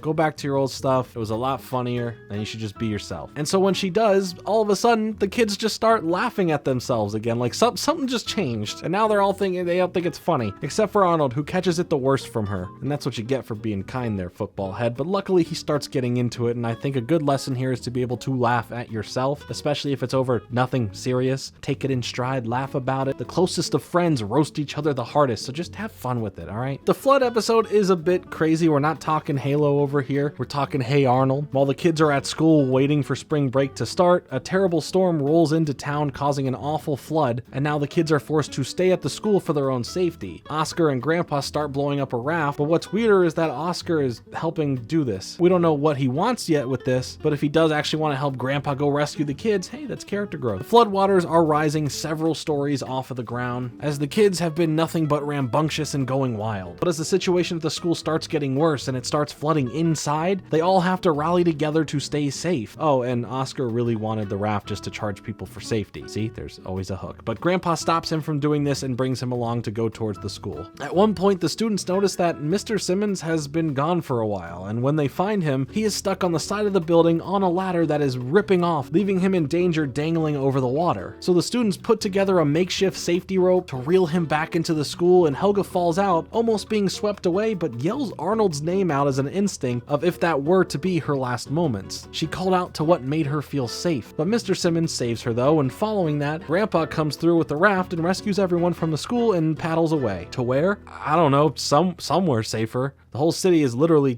completely flooded. Phoebe takes the fall, and the pig war follow that up. Phoebe takes the fall starts off showcasing how smart she really is in the academic competition that the students are all practicing for. But Helga will be up against Phoebe tomorrow and wants to win so that she can win a trophy where Olga failed to at the same contest to fill a different hole on the trophy collection shelf, asking Phoebe to, hey, take the fall for me and let me win. And if she does, Helga can then go to the state finals. Phoebe messes up the question and gives the answer to Helga, and she wins, but now the pressure is on. She begs Phoebe to study with her to help her prepare for the state finals, and because Phoebe's a really good friend, even though she rightfully deserves the spot in the city contest, she helps her out. But after some time, Phoebe tries to speak with Helga about how she's feeling for taking this fall, but Helga shuts her down completely. Later in Helga's dream, the voice of morality, Arnold, reasons with Helga that what she is doing isn't right for herself, but more importantly, her best friend. Arnold's voice rings through her head, and the next day he tells Phoebe that this was supposed to be her night and that she took that away from her, and offers it back to her as Helga drops out to let it rightfully go to Phoebe, ending in Phoebe winning the whole competition and Arnold letting Helga know that what she did was pretty great. It's wholesome on every end for great friendships. For the Pig War, Grandpa describes what the Pig War is, where the Americans and British fought over Elk Island over a dispute on who owns the land, which started with a British pig being shot on American soil. All of the kids were signed up to compete in this reenactment where the team who captures the pig and safely brings them back wins the war, and Abner is signed up to be the pig that they are all after. But the other team is ran by Rex Smith-Higgins the first and the third. Everyone now has to race to catch this pig, but it's over already as the Redcoats capture the pig very fast. But as they bring the pig back to their fort, they mention that they are going to roast and eat the pig, which was hidden in the fine print that they can do that. So now they need a way to sneak in to save Abner from this happening. In order to do so, they pull a Trojan wooden horse plan, well, a Trojan pig plan, I guess, and the kids are all hidden inside. Once in, they break out and they start the attack of the fort as Arnold informs Rex the third that Abner isn't just a pig, it's his pet, and they both now work together to save Abner before he falls into a boiling stew. Arnold ends up saving Abner no problem and never wants to hear about pig wars again, and rightfully so. Everything was so historically inaccurate. The pig was almost eaten and the Trojan pig plan isn't even from the same era as the events they're reenacting. Still a fun time though. Next we have the crabby author and rich kid. Crabby author is me right now. My hands are bleeding from writing this script, I swear. But for the show, the class needs to do book reports on their favorite authors, and for Arnold's, it's Agatha Caulfield,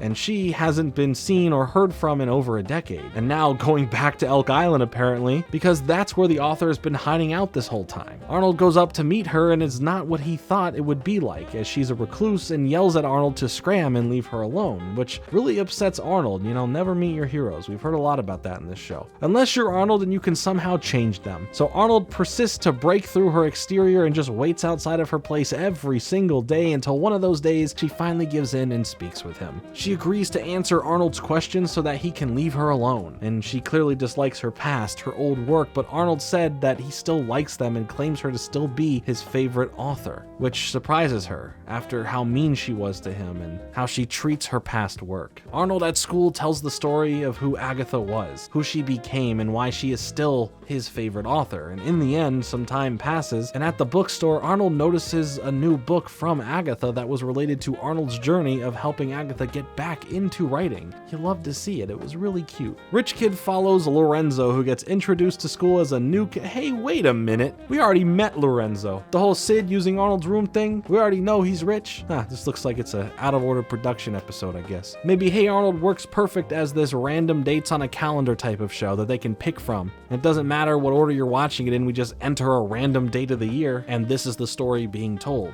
Maybe, maybe not. Lorenzo, though, struggles fitting in and becoming accustomed to this school, as he follows a schedule and freaks out over not being able to follow it. Arnold wants him to try just being a kid and having some unscheduled fun. They have Lorenzo play games like baseball with them or just cloud gaze. He's this no-nonsense, smart, rich kid who lives in a different world with all of these pressures from his family to be this android-like person, but he makes a genuine effort to fit in with the rest of them, and at one point is scared to fall in the mud, but Arnold pushes him in, and he goes on this wild mud adventure. Everything looks like it's gonna be bad, but it turns out he actually loves it, and he officially feels like a kid along with everyone else. His mom, though, catches him doing this, and they argue over what he was supposed to do versus what he wanted to do. And while the schedule will still stick around for him in his life, at least he can still try and schedule in some time to be a kid and have some fun. Girl Trouble and School Dance are next. To start, Girl Trouble has students pair up in 4 in the class working on projects where it's Arnold, Gerald, Helga, and Phoebe, while Helga is being extremely mean and pranky to Arnold, sending him home furious, and Helga to wallow in her own struggles to express her affection rather than her evilness she puts towards him. At the boarding house, Arnold is told by Grandpa that Helga probably likes him, as in the past this girl similar to Helga picked on Grandpa, constantly causing him to have a similar reaction at Arnold's age. And it turned out that that girl would end up to be Arnold's grandma, which kind of just tells us something, huh? Also, another reminder to never eat raspberries. The next day at school, more fighting happens between Arnold and Helga, where after she gets paint on him, he tosses paint back on her, causing him to get in trouble for this with Mr. Simmons, and for him to be seen acting out of character. So that night, Arnold calls Helga to apologize and hopes that they can agree to be nicer to each other at school, but she ends up yelling at him over the phone, and sadly, they go nowhere with this. But I love looking into Grandpa and Grandma's past here. It kind of clues us into the similar relationships we see between Helga and Arnold. And while we have seen different stages of Grandpa and Grandma from their younger years, this is the first time we really get to see them both at the same time exactly relate to Arnold's situation. And I think it's just really nice. For School Dance, they need some musical act and they have no budget for it. So Arnold goes around looking for the perfect person to fill this role, but everything's either too expensive or they're just bad. But at home, Grandma plays some Dino Spumoni, and since we've spent time with him before, Arnold goes to him to bring him to the school dance, but Dino is a shell of his former self. He's less beloved and reminisces about his past, and is ready to perform his final performance and farewell song called My Last Bow. And after not getting booked at a better gig to do this, he agrees to play it at the school for Arnold. Dino hits us with that new song at the dance. I like the song, but it's not the vibe for the students here. They're just stunned at how depressing this performance is, and they're all just ready to kind of leave. So to save this, Arnold tries to convince him that his old music is important, and that's why Arnold loves his music and wanted to book him in the first place. And after this pep talk, it actually really affects Dino, who realizes that he's making this all about himself and not being there for the people. So he comes out hitting us with the classics. The music is now a hit with everyone as they all start dancing. The whole night is saved. It's great. And maybe, just maybe, Dino's outlook on his career and where he is now has been saved too. The Yo Dino Raps album, definitely not. That cannot be saved. We end the 3rd season with another full episode segment titled School Play. The kids are set up to perform a rendition of Romeo and Juliet. Arnold calls Helga out on her attitude, saying deep down that she probably really is a sweet and kind person. So,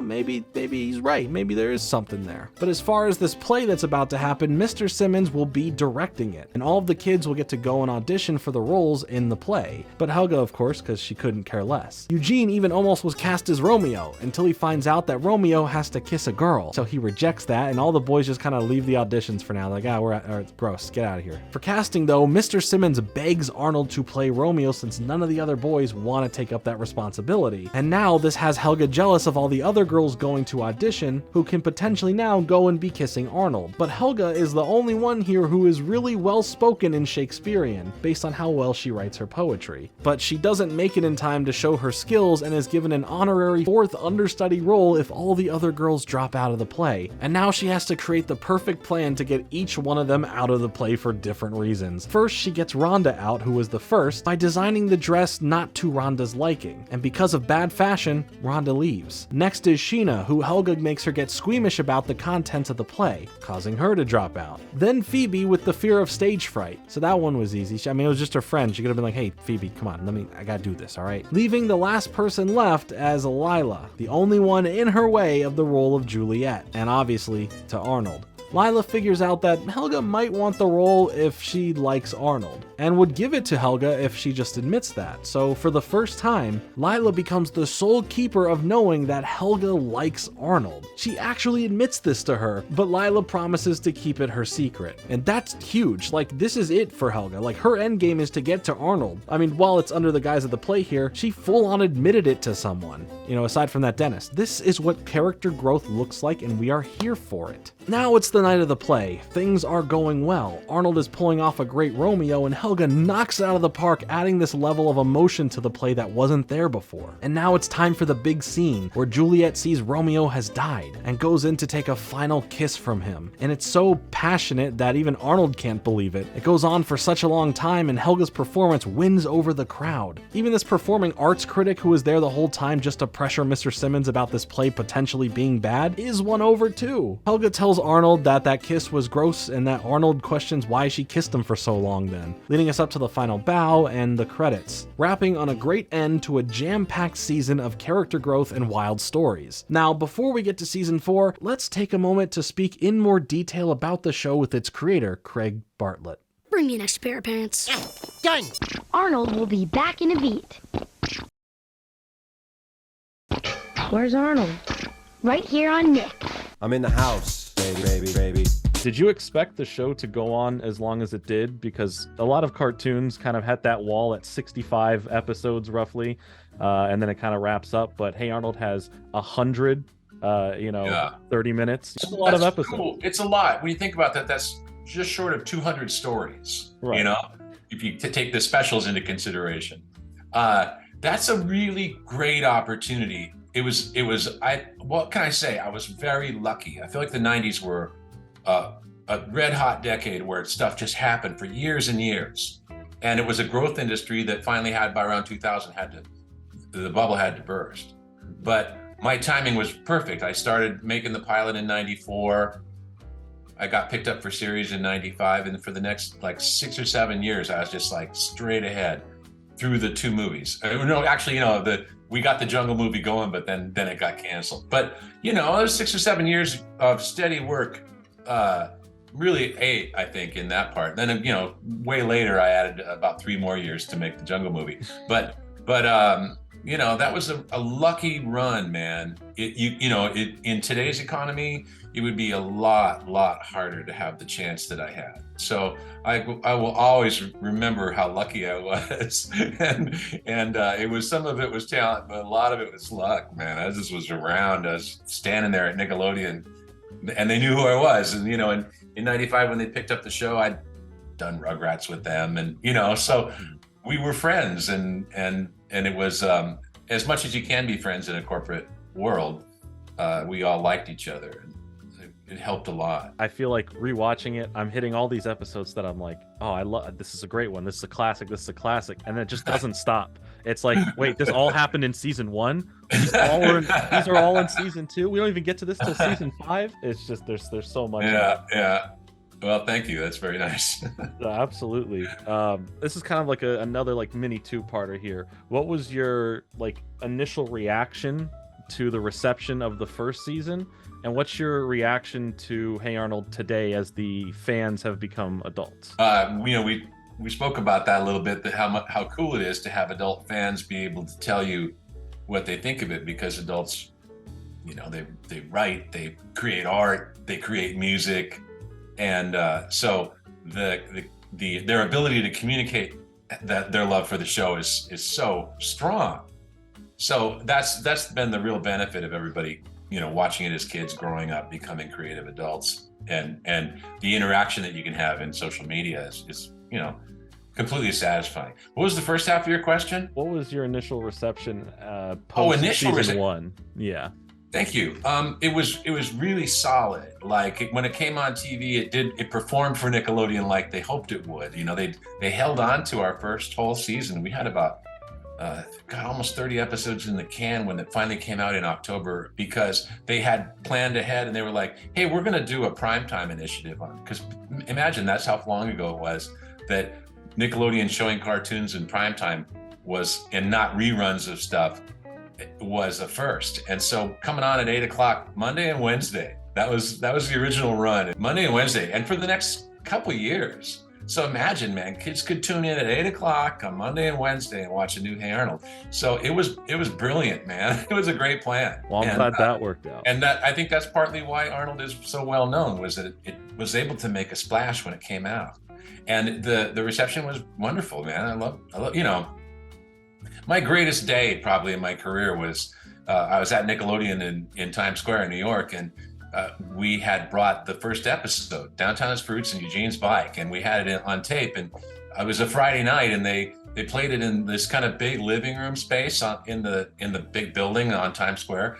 And, I don't know, Nickelodeon had about 100 to 120 people that worked there on those couple floors. Mm-hmm. And they all were gathered around the TV. It was a giant TV, and they showed Downtown as Fruits and Eugene's Bike. And people laughed, and it was over. They were like, yeah. And they all walked out going, cool, this is going to be a great new show. And so I was like, oh my God, this thing landed. I literally watched them laugh at the jokes. And, I love that episode. I love the way Downtown as Fruits obviously is a favorite. I love that cartoon. And then Eugene's Bike, remember how it ends where he's like got his ass and he's trying to shake hands with Arnold, and the door shuts on his hand, and you see his fingers wiggle. He's like, ow, bye. And then the bus drives away, and Arnold just literally goes like, and walks into the sunset. He walks into the dark. It's even cooler. He walks across, he's on a bridge, and he walks into, looks like he's heading back to his side of town, but it doesn't matter. It's like this cool kid is now walking off into the urban dark, and the credits come up. I was like, this is incredibly satisfying. No, I think it kind of changed a way to look at how you can tell stories in kids' media, because I think a lot of it, other than shows like Doug at the time for Nickelodeon, was a lot of like traditional cartoons. It's more comedy based. It's more of random situational comedy. It's true. We all had to be funny. Like, you had to be funny. If you told them there were going to be no jokes in your cartoon, they'd be like, get out of here. If you want to make cartoons, you got to be funny.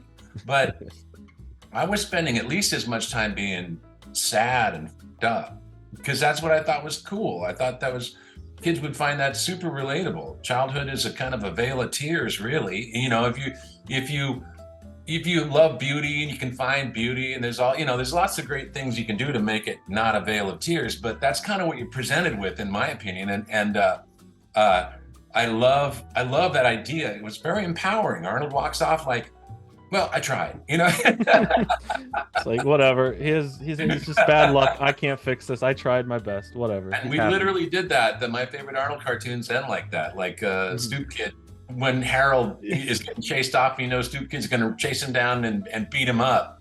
And Arnold's like, crap, I tried to help. I was just going to go beat up Harold. But he literally goes and walks away. And it's the same gag. It's the very same ending as Eugene's Bike, really. Because I see, it was my philosophy. That's what I wanted to put across to kids. Like, well, I tried, it didn't come out as good as it should have, but Oh, well, Eugene seems to appreciate it. Stoop Kid is going to now be Arnold's friend.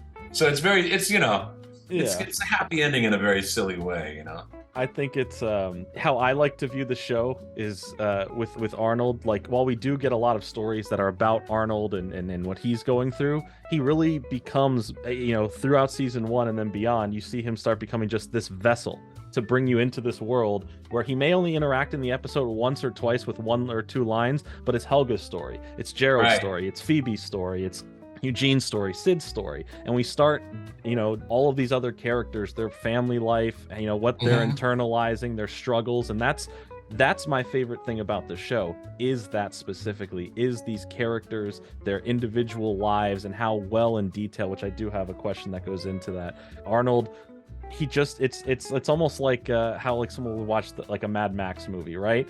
Like, Mad Max is a vessel to enter this world, but in times we're focusing on these other characters, these other stories. While he's there and things are happening with him, it's not always about him. And I think totally. That makes the world Fury Road is like a perfect Mad Max movie, even though it's really Charlize Theron's. It's a Furiosa movie. Yeah, it's her story. but I love that. Yeah, Matt, you're absolutely right too about Max. That's why Max is such a great character. And like you said, with writing adults and putting more adults in there and getting their stories. And I know you've talked a lot about the Christmas stuff. The thing that made Nickelodeon the most mad was the Coach Wittenberg one, the second one, where she's kicked him out and then it ends up with them at the drive-in. It's great. They were like, "What the hell are you guys doing? This is a story about these 2 adults," and I'm like, relatable. "No, we just need to have Arnold." We would just, it was absurd. He was Coach's best man, and they were like, "How's the 9-year-old kid?" And we were like, "'Cause it's a cartoon." It's what you were able to create by doing that was, not only does Arnold work as a kid and you may not understand the other adult stuff fully, but when you view it as an adult, you start relating to or knowing things like Coach Wittenberg's totally story. The one that ends with him and Tish at the drive-in is totally for adults. That ending is, adults will be like, "Oh, it's great. They're gonna hook back up," and kids don't understand that stuff. But it's, our thought was, come on, if they aren't on board with Arnold by now, late second season, whenever that one was, then they'll never be. So I'm assuming they're watching and they're probably thinking it's fun. I mean, I think Coach is hilarious. And Jim, it was Jim Belushi. He was hilarious. He was wonderful. So was Tish. Those two were actually friends. The 2 actors were friends, Kathy Moriarty and Jim. And they hung out in LA, and they'd see each other for the session and be like, "Hey babe, how you doing?" and give each other a hug, and they'd crack each other up, and they were both terrific actors. And so, yeah. And I like how when we first meet the coach and he's like putting a lot of pressure on his son for the basketball game, and Arnold by the end of it gets Coach to change his mind, and it's from that point that the coach in other episodes relies on Arnold. Is like, what's going on, and like you start seeing those moments. Like, I think it's great that it's like those little planted things in there. And you come back and like, oh, that's when. From then on, you're right. From that first episode where they were enemies, from then on, Coach loves Arnold and counts on him. Arnie, counts on him for all his information. I will prevail. Sing it! Starting off season 4, we have Full Moon and Student Teacher. What a way to start a brand new season, a segment about mooning. Yes, Full Moon is about mooning. Stinky, Sid, and Harold all plan on mooning the principal, and when they do, they run away without being spotted, but Arnold, as a bystander, gets detention for not ratting on them. 4 weeks of it. Arnold was nice and didn't rat, but the others, aside from Harold, feel some sort of regret for letting Arnold take the blame here. The principal is on this mission, on this warpath to find out who mooned him, and he will get to the bottom of this. Things start getting rough with Arnold when the principal threatens that this is all gonna go on his permanent record. Nothing the principal does can get to him, even expressing when he was in a situation similar as a kid and how it made him look weak and he was bullied for the rest of his academic life,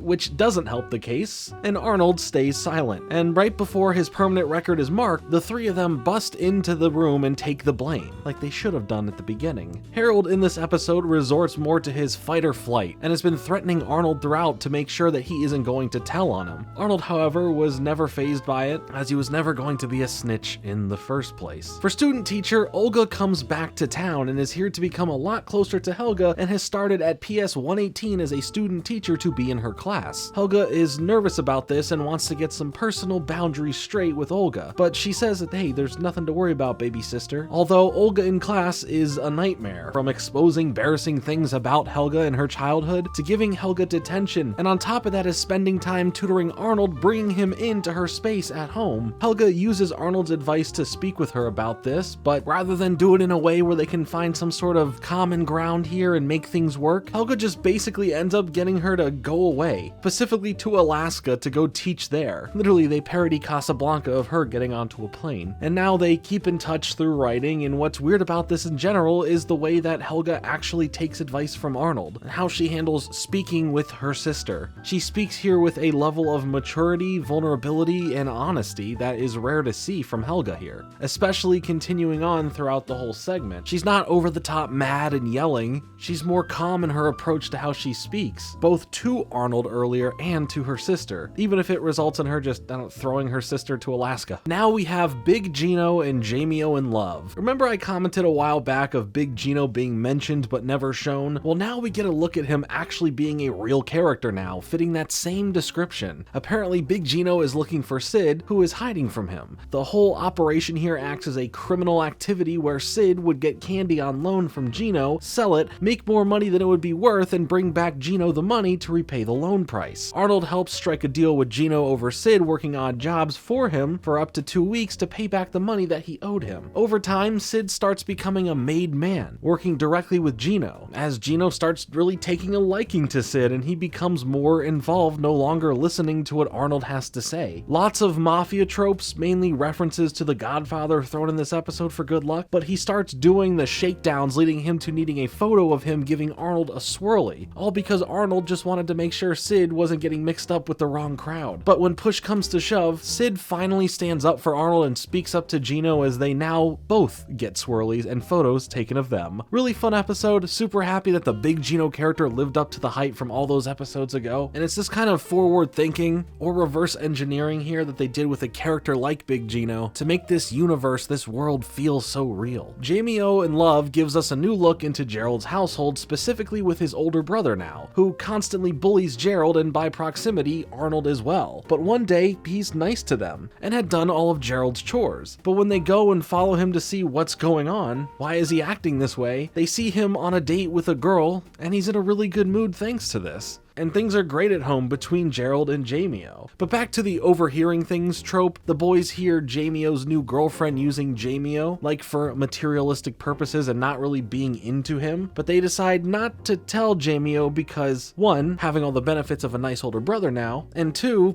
how much of their business is this really? But after Jamie-O is very emotionally stressed and tapped out, Gerald feels for his brother, it's family. And so when he goes to talk to Jamie-O about this, he doesn't believe it. But later on, Jamie-O ends up coming back to thank Gerald for being a good little brother and hears the truth for himself. I think this was a good episode to start really showing off the brotherly dynamic they have in a private way without Timberly or their parents being involved. Eugene's birthday and Stinky's pumpkin are next. For Eugene's birthday, Arnold takes care of mailing all the party invites for Eugene's party, and somehow they get switched up when running into the mailman. So the day of the party, no one got an invitation, and they all had plans for other stuff anyway, so only Arnold shows up to this party, and now he really wants to make it up for Eugene. So when planning this and taking Eugene to the aquarium, all of the other kids end up at a different location. But you know, third time's the charm, right? But before this, Eugene finally questions if it's Arnold who actually is the jinx here, recounting on all of the bad things that have happened to them when Arnold has been around, which, you know, solid point, honestly. But we may get a clue later on this season to why Eugene is actually probably just the unlucky one and not Arnold at all. But now for this third party, everyone finds themselves there waiting, aside from Eugene. A storm cloud reigns over the party until Eugene finally decides to show up and the sun comes out. And they even gave him the gift of this cool new scooter. But of course, something bad happens.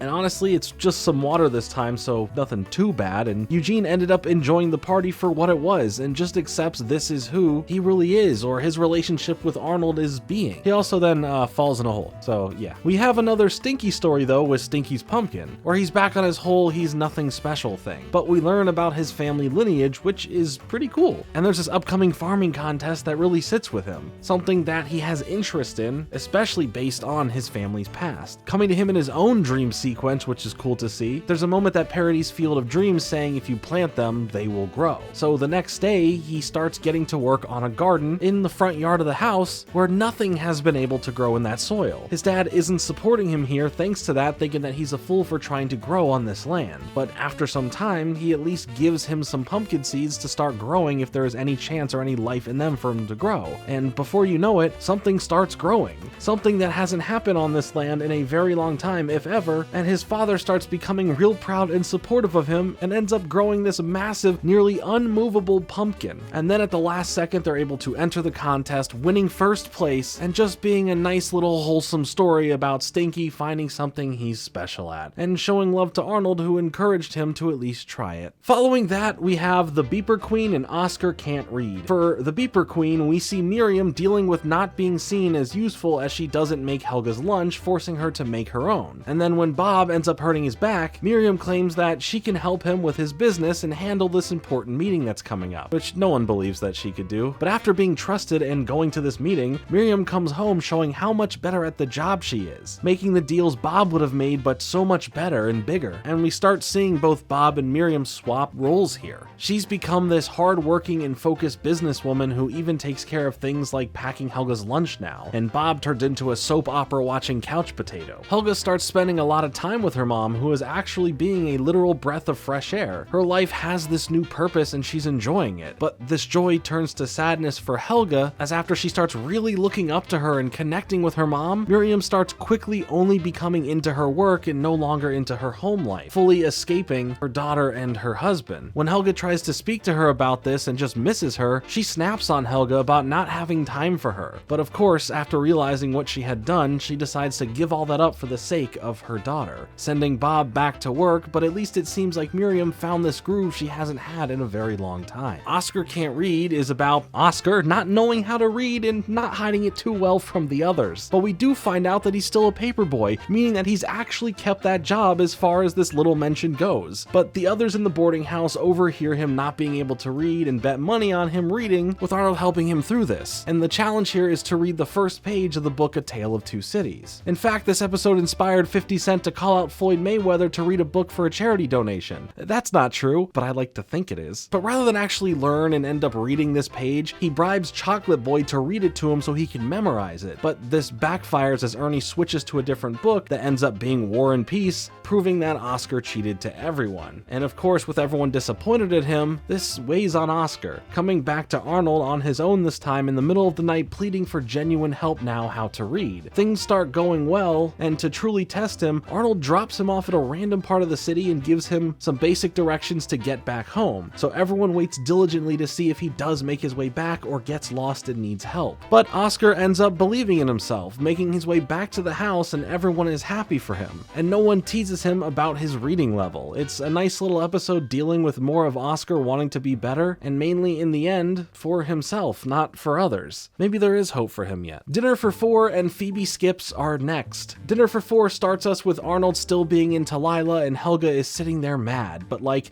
it's your fault. But now to get Arnold's attention, she needs to be sophisticated to woo him. So in winning this dinner for four at a fancy French restaurant, where Helga gets Phoebe, Gerald, and Arnold to go on this totally not a date, Helga spends a lot of time learning how to be sophisticated and fantasizes like usual how this would play out in her head if she was with Arnold. At the date where we see them, they are at the same restaurant from the Valentine's Day episode. But after a great night, lots of food, and Arnold being into Helga really surprising him, the bill comes, where Helga realizes that the restaurant they are at isn't the one that they got the tickets for the free food. Ooh, look, it's so close. But to get out of this and the suspicion that she can't pay now, she has Nadine come in with her cockroaches so they can leave without doing so, which causes a scene and they slip out the door. But Arnold tells her that it's wrong and she should go back, explain what happened and repay her debt. So now while back there stuck washing dishes, Arnold stays around to wash them too with her, telling telling her that because of this act that she is sophisticated, and it just warms her little heart. Phoebe skips has Mr. Simmons speaking with her about how smart she is, and about her knowledge exceeding the current grade level that she's in. So they offer Phoebe a chance to try out going to 6th grade. Phoebe is excited about it, while Helga tells her that it probably won't work, causing them to get into a massive fight and splitting up as best friends. Hey look, Connie and Maria are back. That's cool. Helga is also trying to find a new replacement here as a best friend, but Phoebe is adjusting well so far. But we see how the older girls start taking advantage of her smarts, at her age and height for intimidation, but hide it under being her friend, even inviting her over to do homework together. But when she gets there, it's just her doing everyone else's homework. And just like clockwork, they move on from being her friend once a 3rd grader gets promoted to the 6th grade, and they think that she has to be way smarter than Phoebe is, so they dump Phoebe for this 3rd grader. So now Phoebe's upset, she's in the bathroom crying, hiding there, as Helga comes in complaining about not having a friend like Phoebe anymore, and they both have this nice little moment after hearing each other where they make up, as Phoebe also comes back to the 4th grade, and Helga then plots some sort of way to help get revenge on those girls for Phoebe, as a good friend should. And also, one of my favorite bits from this episode is where Helga is trying to find a new best friend and goes to Nadine, but then Rhonda stops this, grabbing Nadine and saying, no, that's my best friend, that's my sidekick, which is just great. It's like funny. I don't know, I like it. Now we have the segments Helga's Parrot and Chocolate Turtles. Helga's Parrot is kind of a morbid one, as Bob gets a parrot that repeats everything it hears, and while Helga is secretly writing in her journal admitting her love to Arnold, including her name in the book once again, the parrot memorizes and repeats the whole thing. And when Helga realizes this, she's literally about to chainsaw the bird. But thanks to Bob, the bird ends up escaping. Why did you even get a parrot in the first place here, Bob? But the nightmare gets even worse when the parrot ends up at Arnold's place, and Arnold now has taken care of the bird as his own unless an owner comes to claim it. Helga ends up accidentally getting a monitor lizard while trying to get the parrot back. Classic mistake. Classic mistake.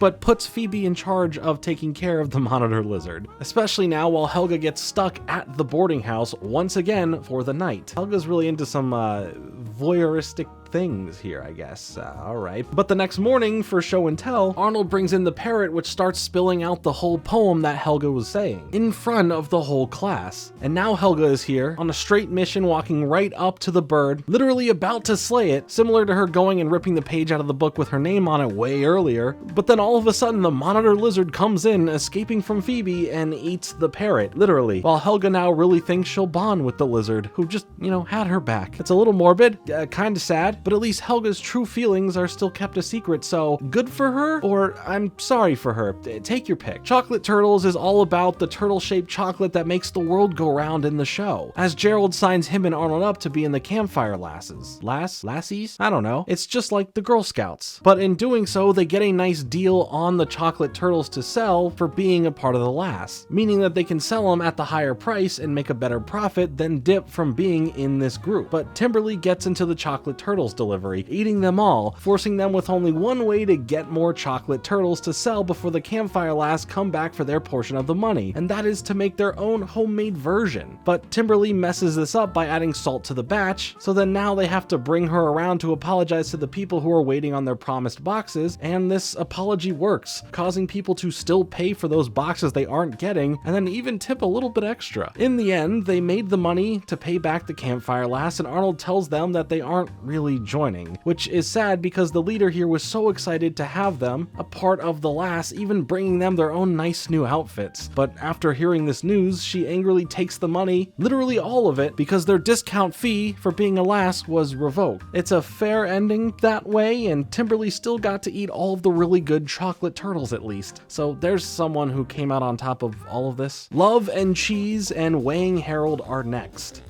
It's time for the annual cheese fair once again with Love and Cheese. No longer needing to worry about Ruth McDougal, it's all about trying to impress Lila, for her to like him, which she currently only likes Arnold, because he really fumbled the bag with that pretty badly. But when Arnold asks her to go, she says yes. but Helga is back to her old tactics like in the original Cheese Festival episode, where she was trying to sabotage him and Ruth McDougal the entire time. Helga spends another cheese fair spending her time alone sabotaging all of the plans here, while Arnold is spending all of his time with Lila, and despite the issues, things are going quite well for them. But at one point, Helga sabotages their boat, and along with Lila's fears of being in this water, Arnold saves her from drowning in the tunnel of love, and she seems to be really into him now. She doesn't like him, but she says that she really likes him, and tells Arnold that there's always hope yet for her to like him. The two head out for the night together, and Helga, just like the last time, is left standing there in the last light of the festival all alone. Maybe for the next cheese fair, things will be different. But shifting from Helga to Harold, we have Harold's weight, with his weight coming into question here as he starts noticing everyone talking about how much he weighs, or how large that he looks. He talks to his parents about it, and both parents talk about it with enthusiasm for him to lose a few pounds, but also to be happy with who you are. But Harold sees this ad for a weight loss kids cruise and decides to go on it. With all of his friends excited to see how much he could have lost in 5 weeks and how better he would be for himself, it turns out that he comes back with a lot more weight, and because of this, all the kids start ridiculing him, and the disappointment in himself hits him pretty hard, and he becomes pretty sad, seeing what he has done,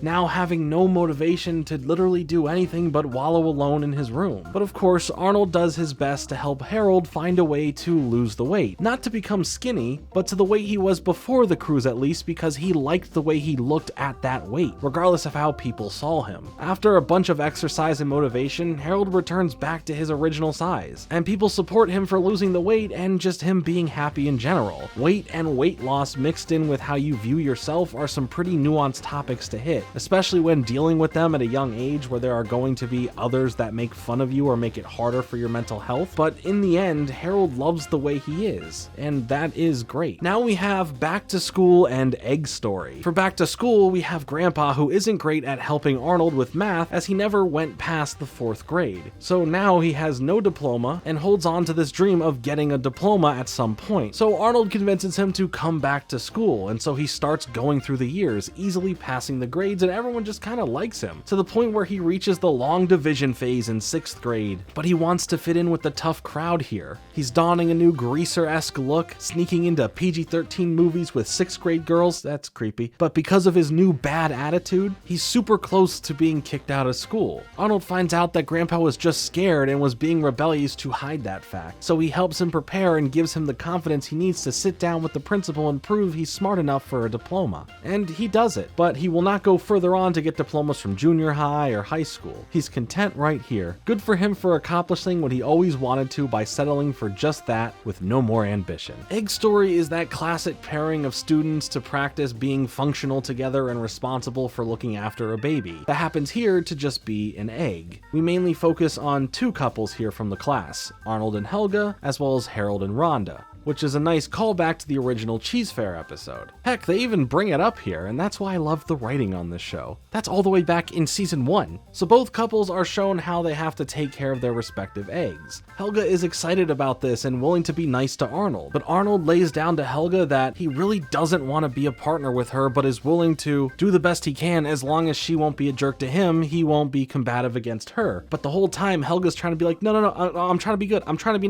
be nice. But Arnold won't let her get a word in at all. And this causes them to actually get in a fight, and now they say that they're going to work on the project separately with minimal contact after this argument. But in doing so, their egg was left on the bus, and they need to go on an adventure to find the egg, and rather than work together, they spend time arguing and blaming one another. But with Harold and Rhonda, when Harold is meant to be watching their egg, he gets hungry and eats it. But Rhonda's on her way over, and what is he to do? It's time to put Humpty Dumpty back together again. Also, Oscar is pretending to be blind for money, which is like this little side thing, and it also just sucks to see. I thought he was doing his best, but you know, I'm just disappointed here. Harold, however, reconstructs the eggshell as best as he can, and after some convincing and a heartfelt apology, Rhonda forgives him as they take care of the egg for the rest of the time. Eventually, for Arnold and Helga, they put their differences aside and end up finding the egg, which then ends up hatching into a baby chicken. So if these eggs still had the potential to hatch, Harold just, you know, let's leave it there. there. Moving on. It Girl and deconstructing Arnold follow that up. It Girl is all about a fashion designer coming to school looking for the perfect model for a new clothing line. You know, the It Girl. So this has all of the kids showing off what they got, and the fashion designer rejects everyone aside from Helga, who he notices isn't auditioning, loving her look and wanting her to be the model for him, convincing her only by getting her a deal that gets her a bunch of free stuff, riches, and fame that comes with it. Her real anger is what gets the campaign for her look going, and similar to Stinky Goes Hollywood, her fame gets her in front of everyone, on TV shows, and everyone wants her look. Bob is actually really proud of her, but Helga is sick of everyone wearing her style, and because of her contract she is obligated to wear all of the newest lines of clothes and walk runways, and nothing she does bad is seen anything but being charming as this It Girl with a bad attitude. So Arnold tells her that if she wants out, just go out there and act nice. Fake it to where they all hate it. And in doing so, it works, ruining Johnny Stitch's whole plan and rips up the contract. And then Arnold says that he thinks she is pretty awesome when she's acting nice. And it's pretty cute, but she says that if she weren't mean, she wouldn't be her, which is true, but also not, as she struggles with hiding the person she truly wants to be inside herself, but we'll dissect that later when she dissects that herself. Instead of dissection, let's talk about deconstructing with deconstructing Arnold. This episode is a pivotal episode in how the others see Arnold and how they feel he is always butting in with advice and coming off judgy for the kind of messed up things that the others are doing, as they all push him away because of being sick of it all. Arnold's always had this solid good nature to him, but as this show has gone on, seasons change, voice actors change, the tone of Arnold's advice and suggestions become a lot more noticeable.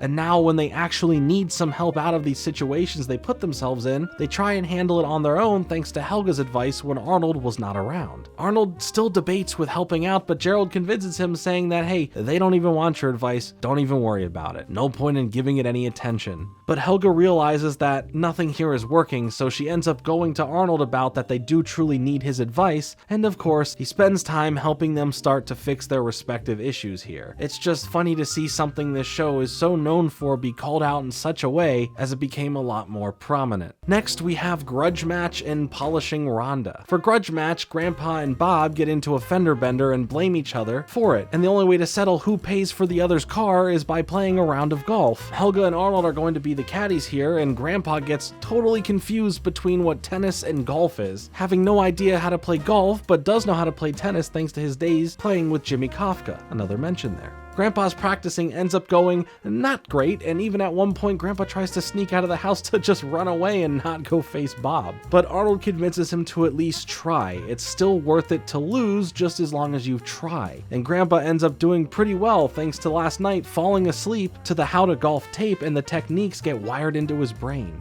Bob's not having the best time, missing most of his shots and putts, constantly being angry, and then ends up losing Helga as a caddy because of it. Now it's an impossible shot. Grandpa needs to sink this shot or he loses the game. And after hitting it so close, the wind comes in to save him and pulls the ball into the hole. So yay, Grandpa has won, he gets his car paid for by Bob, and then they crash into each other again in the parking lot.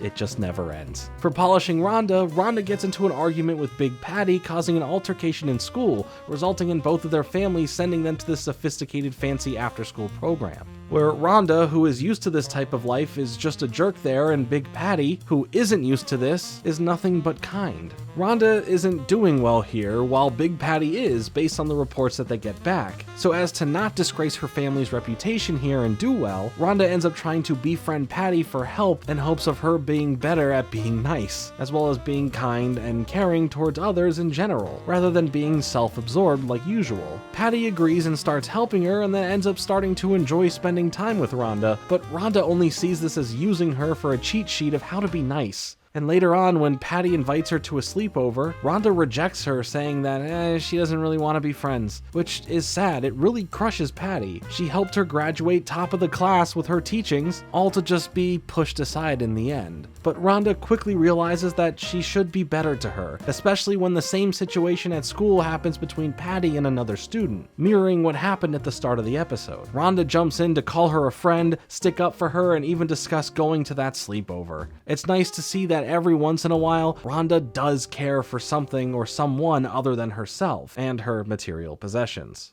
Weird Cousin and baby Oscar are next. Weird Cousin is a very memorable one for a lot of people for the surreal weirdness of a certain character that we meet here and have another interaction with later on that elevates it to extremely weird territories, but here Arnold tries to take Lila to a movie, but she rejects him over him not being the oh-so-special someone that she's looking for. When Arnold gets back home, his cousin Arnie comes to town to visit, and he's just like Arnold, but a bit more weird in a sense that he has a lack of emotions and is from the country, which is perfect for Lila. Lila enjoys time with Arnie, even telling Arnold that Arnie is that oh-so-special someone, which blows his mind that Lila isn't into him, but into his cousin, who is just this odd blank slate. Helga tries to convince Arnold that he needs a girl of his own to make Lila jealous, where Helga leads him into choosing her. Clearly, this doesn't work for Lila, but it does for Arnie. Arnie likes Helga, so he breaks up with Lila to try and be with Helga, so the love connections are now Arnold is into Lila is into Arnie is into Helga, and Helga is into Arnold. Remember that, it'll be on the test. For baby Oscar, he just wants Susie to make him a sandwich, but Susie's cousin comes over dropping off their baby, who's also named Oscar, making their room at the boarding house pretty hectic and annoying as Oscar wants his usual expected attention, and Susie just wants him to be responsible and stop whining, and goes on to trust him to take care of the baby while she now has to get called into work and can no longer do so. Arnold comes over to help, but this whole situation gives us one of our best looks into Oscar throughout the whole day, and with his relationship. He is a spoiled jerk who just takes advantage of everyone, trying to gaslight and pass the blame as he's never at fault, and he starts getting angry at all the things that the baby is doing to him. But again, this is a baby, and Oscar is a grown man.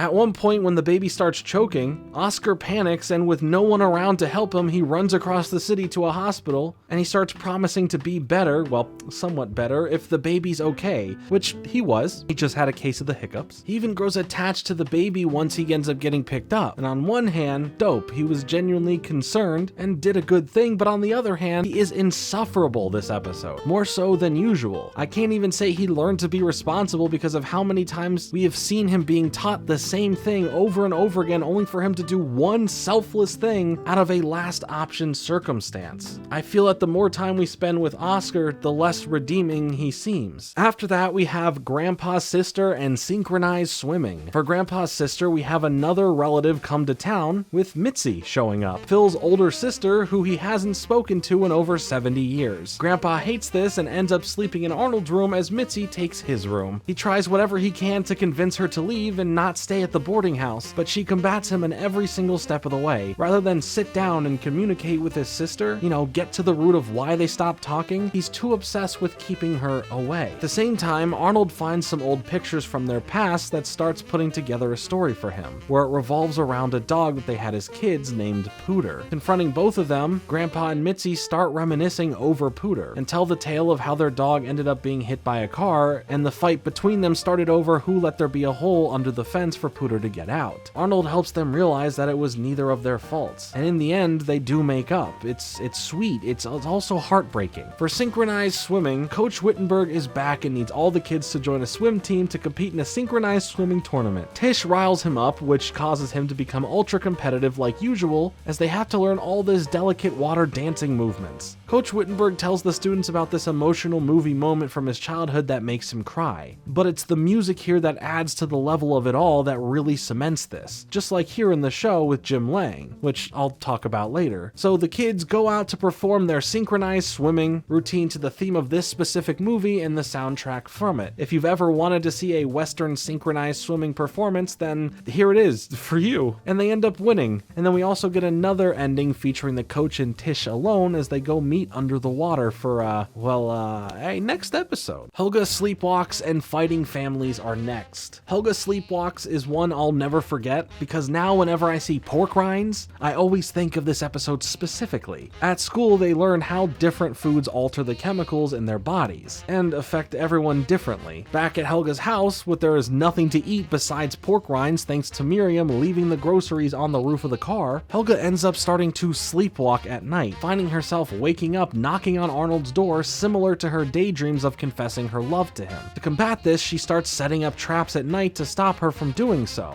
But even that doesn't work, as she finds herself now in the morning at Arnold's breakfast table and escapes just in time before Arnold enters the room. She's now scared to sleep, but when she tries to stay awake, she still ends up falling asleep and waking up from sleepwalking over at Arnold's now in the boarding house bathroom taking a shower. It's gone too far. She needs Phoebe to come over for help, so Phoebe ends up spending the night to see what's happening. And as she is escaping, Phoebe realizes the reason she is sleepwalking, but needs to stop her first before she reaches Arnold's window confessing her love to him. But luckily she wasn't talking to him. That silhouette in the window was just a plant. But all the commotion outside wakes up Arnold, and now they make up some excuse for being there. Also, Phoebe basically has alluded to knowing Helga's secret about Arnold without ever directly mentioning it, because she's always vowing to forget it. Again, leaving Lila the only other person out there really knowing for sure the truth about Helga's feelings for Arnold. And also, the side effects here from eating the pork rind says that it could cause sleepwalking, so that's fun. That's why she was sleepwalking. For fighting families, we get a fun parody of team-based game shows, like Double Dare or Family Feud, as Arnold, Grandma, Grandpa, Ernie, and Mr. Wynn end up as a team versus a really strong traditional family from PS 119. Throughout the game, we see the boarding house members and Arnold not working well as a functional unit, while the other family is just, well, perfect it seems. But after the commercial break, they start pulling together to truly be a unit, while the other family starts quickly falling apart. And in the end, it's all tied up, and the only way to win the game is through tug-of-war over slime. And Arnold and the rest of the boarders win this pretty easily, honestly. I like little game show-esque episodes like this in fictional settings, so it's a fun episode to bring everyone in the house together, aside from Oscar, but I find this choice understandable. Following that up, we have Headless Cabby and Friday the 13th. These two pair well together to be spooky, as in 1999, this was released right around Halloween, serving as something in relation to the spooky season without being another Halloween special. Starting off with the Headless Cabby, when all the kids were telling scary stories at a sleepover over at Arnold's house, he tells them all the story of the Headless Caddy,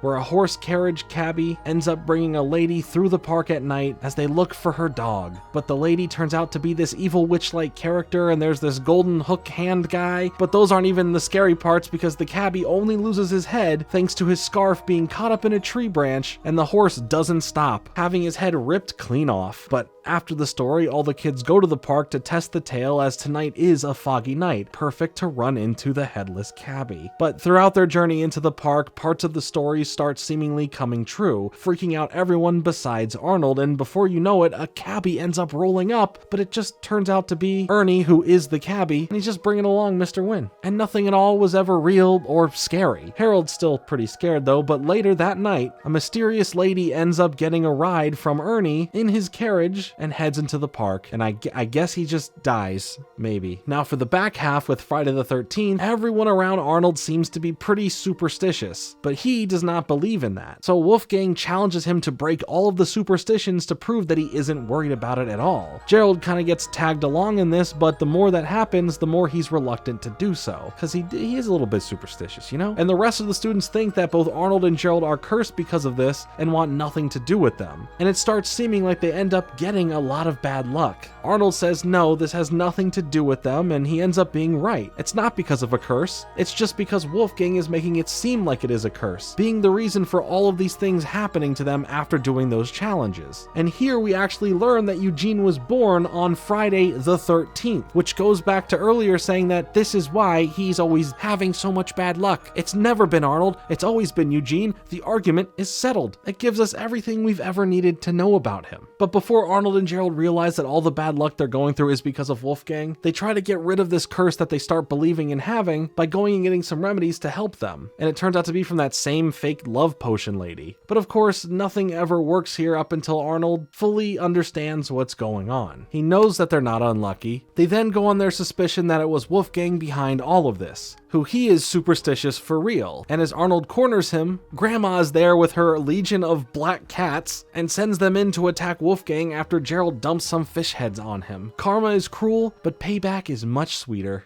Probably not the best moral here that I should be putting out there for this, but here we are. Whatever, moving on. Now we have another full segment holiday special with Veterans Day. Here we get an episode that isn't afraid to be more open with the material it shows in a kid's show, as well as showing respect for veterans of the United States who risk their lives to protect our lives. Grandpa and Gerald's dad take the kids on a road trip to the Capitol to celebrate Veterans Day weekend, with both of them being veterans. Grandpa tells the tales of his time in World War II, trading his memories with Gerald's dad, who spent time in Vietnam. They do this throughout their drive to the kids in the back seat. Grandpa's story follows him delivering food through a war zone, as he at one point spends the night with a lady and jokes about fighting the big bad man himself. Well, that's sure a frame. Apparently, thanks to Grandpa, in this story of taking out soldiers with bad food giving them stomach aches, the army was able to make their way through enemy lands and win the war. For Gerald's dad, we see him dealing with being stationed in Vietnam but never seeing actual battle, instead stuck doing paperwork the whole time. The duality of people out in the field doing the grunt work or paperwork being very helpful to the war are just as important as those in battle. They all serve a purpose to help out in the end. At the Capitol, Grandpa has a statue of him there proving his story real to Arnold, and for Gerald, who learns that even if his dad wasn't as heroic with his story compared to Grandpa's story, he still cares about him and thinks that his dad is a hero, especially after a veteran comes over to thank him for saving his life on the battlefield, helping him with a major wound, and now he's here with his family that he was able to go and continue having because of Gerald's dad. The fireworks go off and both kids really look up to the adults here and their stories of bravery and what it means to be a hero. While some of the war stuff here is played up for comedy because of Grandpa being the character that he is, the ending here is really heartwarming. Plus, we see a brief cameo of the lieutenant teacher from the New Teacher episode being shown here, as he is a drill sergeant in Vietnam. Another full-length segment with this episode, but this one is very important, is Helga on the couch. Here, a child psychologist comes to the school to meet with certain students to help with mental health, which for a show from this era to tackle and take seriously is something pretty special. Dr. Bliss takes note of Helga, from her actions towards Arnold to how she treats others, and ends up wanting to meet with her in a real therapy session. So now after school, she goes and attends these sessions to help get to the root of some of her internal struggles. At home, both Bob and Miriam explain to her not to blab out their problems, as they talk about not speaking about their problems and just sweeping things under the rug, which is extremely telling for them as people, especially as they see Helga now as this nut job. Helga spends time trying to be antagonistic towards Dr. Bliss, but over time they start becoming pretty close, as we look into how Helga views Olga and how her parents view Olga over her. But Helga snaps out of this and wants to leave. But before she does, Dr. Bliss called out talking about Arnold, which she had noticed how Helga acts towards him at school. And because of this topic, Arnold is all that she can think about. For all the tests that they're doing, Arnold, Arnold, Arnold, until we finally shift back to Helga's parents. Miriam doesn't know how to parent, and Bob never pays an ounce of real attention or interest in Helga. We flash back to one point where she's a lot younger, and Olga is there playing the piano, and the parents are only caring about Olga. So now this young Helga ends up having to go to preschool on her own, walking there by herself, in the rain, because her parents couldn't be bothered to care about her. On her way there and dealing with the rain, we see how Arnold was the first person to be nice to her, sharing his umbrella with her and walking her inside. We get to see how she builds this mean streak with others as well, seeing all the familiar faces now as preschoolers. We also see why she loves Arnold and uses this anger from her parents to express herself onto Arnold and the others. But after some convincing here, and making sure that it is totally private that she can say this to Dr. Bliss without her saying a thing otherwise, Helga fully admits that she does love Arnold, and Dr. Bliss helps her understand that it's okay that she deals with this in her own way. She's not mixed in the head for not knowing how to deal with these feelings. She's a kid who internalizes a lot of her other issues as a mask to make her feel and be the way she is. This deeper look into Helga and her family is truly the most revealing moment in the show for her character. How she views her world and how it affects every aspect of her. While she isn't ready to admit to Arnold the truth, she can use those feelings inside to help her get through the day, thanks to those memories of them in preschool really kicking off why she loves him. Even Brainy at the end gets let off with no punch, as Helga was in a good mood after therapy. She doesn't hit him. He does get hit with questions though about how he just always somehow shows up behind her just breathing.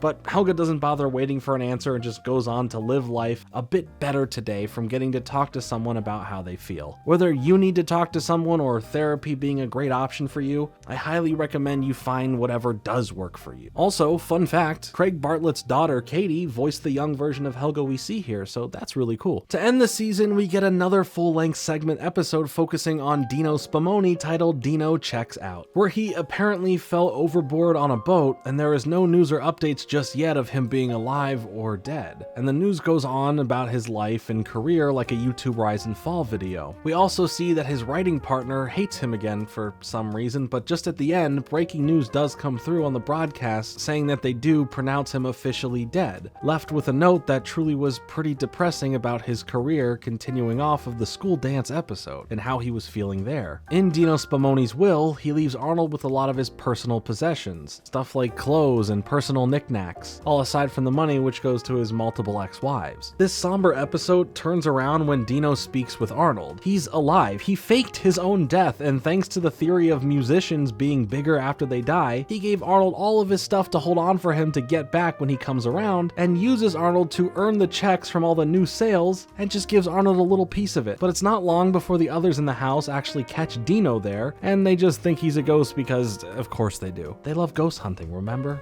Dino enjoys his post-life life trying to create new music, but holds a lot of resentment for how he thinks people feel about him and his music from the past. What's an Arnold to do? Especially now when a fake younger cover singer going by Dino, performing a show called Dino Mania, playing all of his music, as well as dating his most recent ex-wife, who says this, "He's an incredible stimulation," and is completely taking over his old life and reaping the benefits of this past musician. Dino starts getting pretty upset about it, especially since he's this younger, hipper version that resembles the good old days of Dino's past. It starts really getting to him. The only way to combat this is for him to not be dead, as Arnold points out that why is he acting bitter towards his old life when he's really just being jealous of his old life. So after a little bit of time, Dino suits up and heads to Dino Mania. It's time for him to make a proper comeback and confront the new fake Dino. His old partner is there watching the new Dino's performance and starts breaking down about actually missing Dino, getting past his hatred for him once again. After a bit of the performance starts here, the real Dino gets on stage and takes out the fake Dino and is honest with everyone here. Why he faked his own death, why he needs to come back, and what he wants to do. And everyone loves this old energy Dino coming back. Arnold is proud of him, his old partner shows love, and the rise of Dino begins again, it seems, which this whole time we've seen the decline of Dino throughout the series, getting to the point of a nice redemption through his personal struggle-filled journey of missing his prime, the reason he fell in love with singing. It's really sweet, and it's why I enjoy him as a character in this show, as well as the music he performs.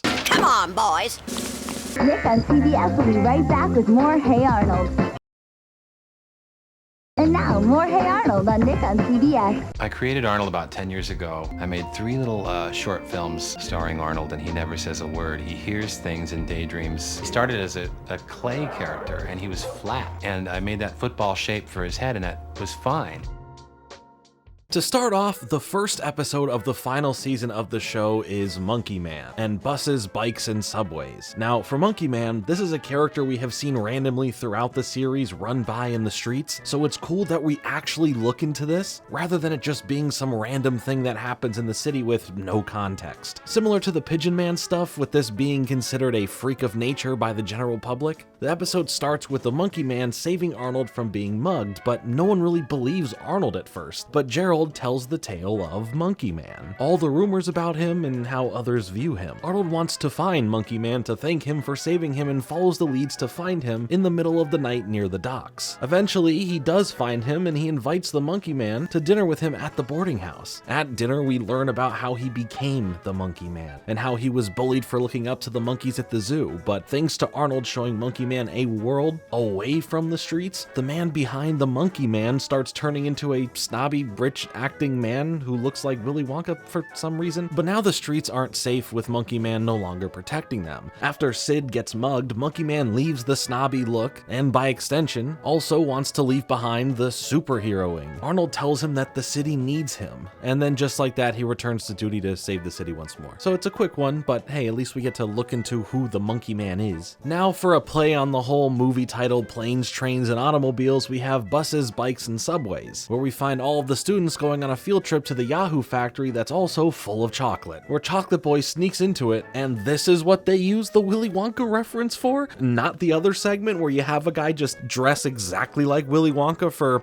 no reason? It's very odd, but anyway, Helga and Harold accidentally get stuck at the factory after the bus leaves. So to get back in time for Helga to go see WrestleMania, they hop a subway gate because of having no money on them, steal a bike and end up getting attacked by the clowns because it was their bike, end up with Sheena's uncle again, who was just sitting there on a boat, but the boat sinks, thanks to Harold. But after that, they make it to shore, so it's fine. It's an odd pairing, and it's pretty fun to see these two interact like this. Helga gets really mad at the end towards Harold, but Harold ends up figuring out exactly where they are, and ends up just taking this back entrance into WrestleMania for Helga. Next, we have Helga's Masquerade and Mr. Green Runs. In Helga's Masquerade, Helga gets an invitation to Rhonda's costume party, as she spends the day seeing Arnold crushing on Lila. Helga now referring to her as Little Miss Perfect again, like in her introduction episode. Helga goes to Lila and asks her for help to be more like her. Over time, Helga takes every note in the book about being just like her, and things of course do take some time, but eventually she starts getting the hang of things. People start liking Helga just like they like Lila, and at Rhonda's costume party, Helga attends looking just like Lila, as Lila is also there, but she's inside of a monkey costume. Arnold comes through to the party as a pirate, and the two of them actually end up spending the night together for a while as Arnold is enjoying this nice side of Helga. But Gerald thinks he's doing this because she looks like Lila, and at one point, Arnold accidentally calls Helga Lila. So this has Helga then go into the party back as herself after going to the bathroom, and wallowing in the fact that Arnold won't like her for her. But she does overhear him say that when Helga is nice, he does like her like that, and seemingly enjoys her company, which Helga enjoys the fact that she's at least halfway to him liking her. In Mr. Green Runs, Mr. Green is angry about the giant pothole in front of his business affecting everyone in the neighborhood, and the councilman couldn't care less about this, only about his upcoming election. Instead of fixing it, they put a wooden board on it, and it just causes even more chaos. Mr. Green starts getting the neighborhood on the street together, as they're all just sick of the councilman not doing anything about this, so he decides to run against him for councilman, with Arnold being his campaign manager. All the current councilman is full of his good slogans, but Mr. Green is the everyman. He needs to show the people of the city that he is one of them to actually win. And as the campaign grows and his pull grows, the councilman tries to cut a deal with Arnold, but of course he doesn't bite because in the end, Mr. Green wins the election, and the neighborhood rallies behind him to help take care of the neighborhood for the people that live there, giving him more purpose for his community, which over a suit with ulterior and scummy motives seems like a real fair deal to those who actually live in that neighborhood. Sid the Vampire Slayer and Big Sis are next. Sid the Vampire Slayer is a fun one after the crew sees a vampire movie in theaters, one that stars Ernie as an extra for some reason. Sid seems pretty freaked out over vampires, and Stinky jokes about him being a vampire to scare him, and it works. Sid has a dream reenacting the movie with Stinky as a vampire chasing him, so in school the next day, Sid starts noticing Stinky having all those same traits that could have him being a vampire, and spends day after day trying to prove that he is a vampire to Arnold. This gets so out of hand that Sid wants to drive a stake through Stinky's heart, so when they go to Stinky's house at night, Arnold's just there to prove to Sid that Stinky is just regular old Stinky. And then once Sid actually sees Stinky has a reflection in the mirror proving that he can't be a vampire, they just leave. But in the end, there's a little stinger alluding that he actually might be one.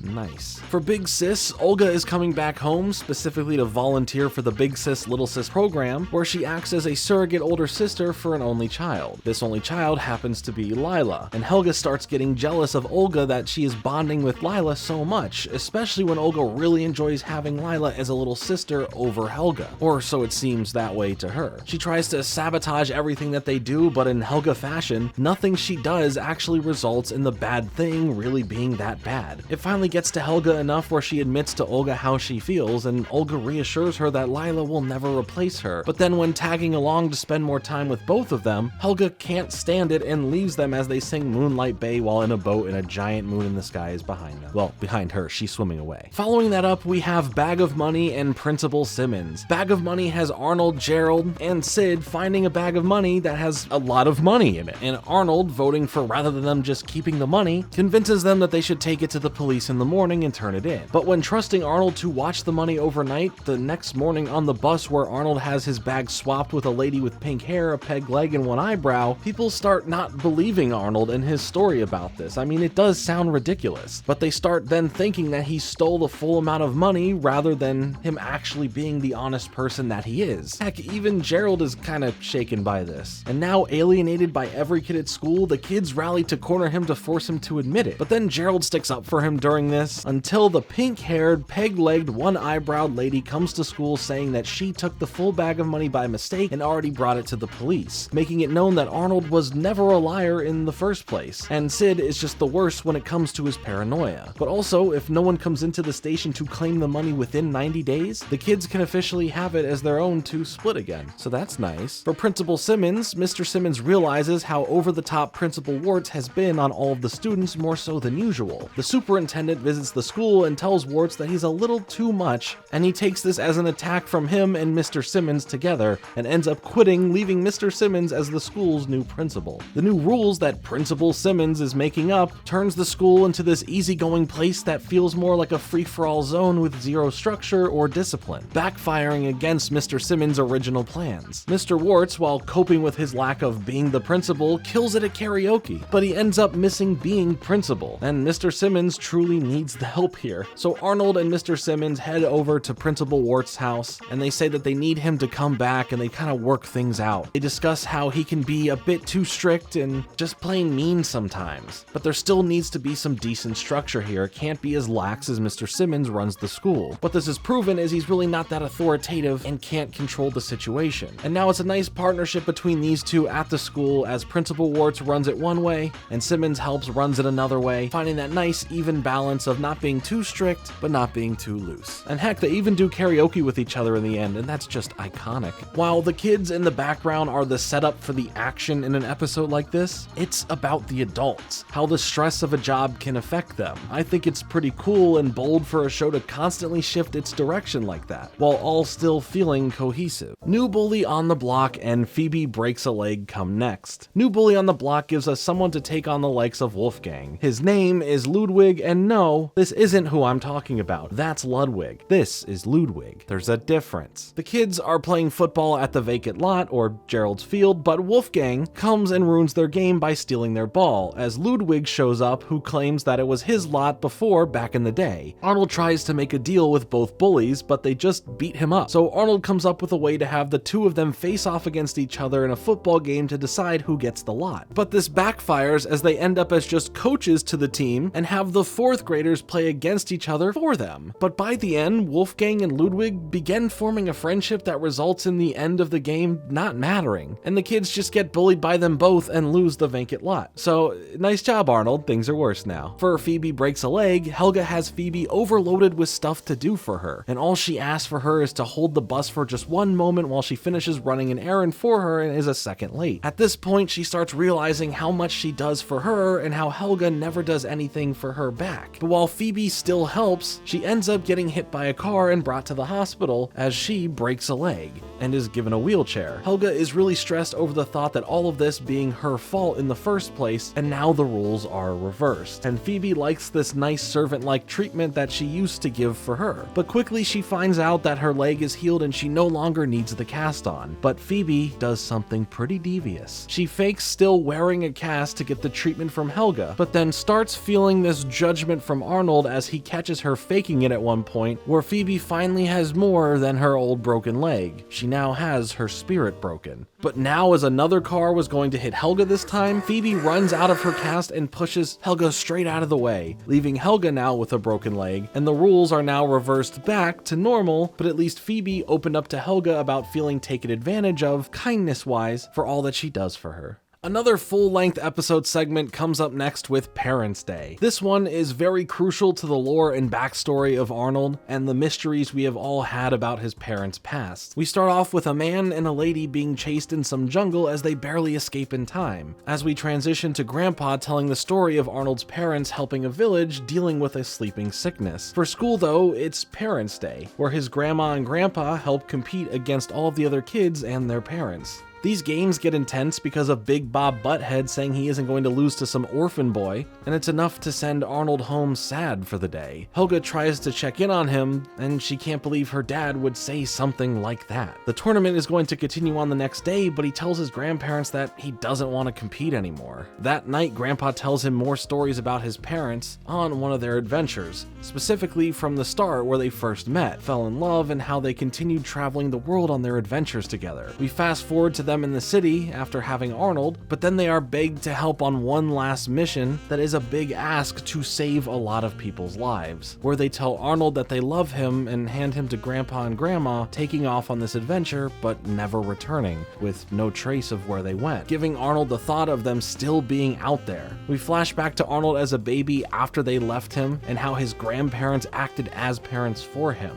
and they really are like parents, not just grandparents. Arnold asks them to go back to the tournament together, which is really sweet that happens, but we see more awfulness with Bob and how he treats his wife and of course his daughter. But in a fight with giant Q-tip things, Grandpa ends up knocking Bob into this big plate of jello. But while Arnold and his grandparents didn't win, Phoebe did, and it was nice to see Arnold recognize their effect on his life, as well as ending the episode with him imagining taking off in a plane of his own, heading to the distant clouds. It's a beautiful episode about what family is and dealing with loss or presumed dead situations. These flashback bits of information will be the catalyst of what's important in the Jungle movie, and later on in the Journal 2-part special, when we get to both of those. But originally, this wasn't supposed to be a season 5 episode, but rather a season 3 episode, that ultimately in some territories was shown then, or held on to for later. And if you want a nice callback in the episode in relation to the time that Arnold was down and needed some cheering up, we hear the same exact melody as the Look Up song that Grandma sings back in the episode The List, showing that this song is something she would sing to calm him down or help him feel better throughout his life. Love that little detail thrown in there with the music. Following that, we have Helga's locket and sit-in games. Helga's locket follows Helga getting a newly engraved locket, and thanks to Abner, gets taken into the boarding house, and now Grandpa has it as a perceived present from Grandma, but he can't get it open. So Helga pulls a classic sneaking through the boarding house to try and hide any proof of her love for Arnold from being found out. This just keeps happening. Arnold ends up getting the locket in his room, wanting to put a picture of Grandma on there instead of Arnold, as he's embarrassed with Grandpa parading around his love locket with a picture of Arnold in it. And after a bunch of attempts, Arnold and Grandpa get the locket open, but right as they do, the lights shut off, and Helga runs in to snatch it before they go back on, keeping the secret safe once more, until Abner takes it again. Sit-in games follows Sid being great at catching frogs, and is ready to compete in this competition, but with the paranoia Sid has after watching this germ PSA at school, where it showed that germs live all around us and on animals like frogs specifically as well, Sid gets completely freaked out by everything, becoming a full-on germaphobe, and like usual, he takes things too far with this and walks around in a germ protective suit and can't stop disinfecting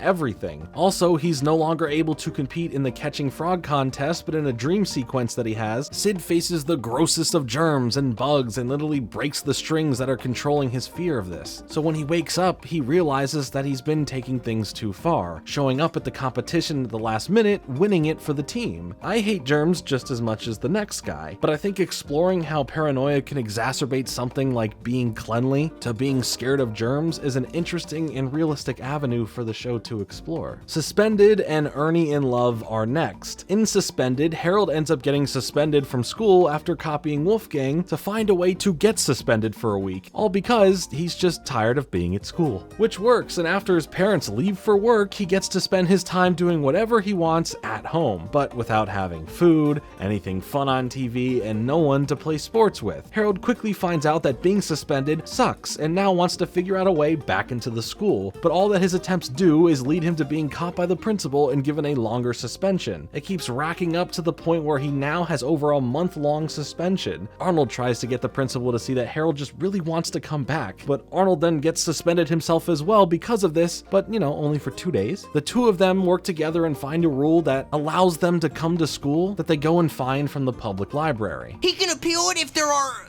outside circumcisions.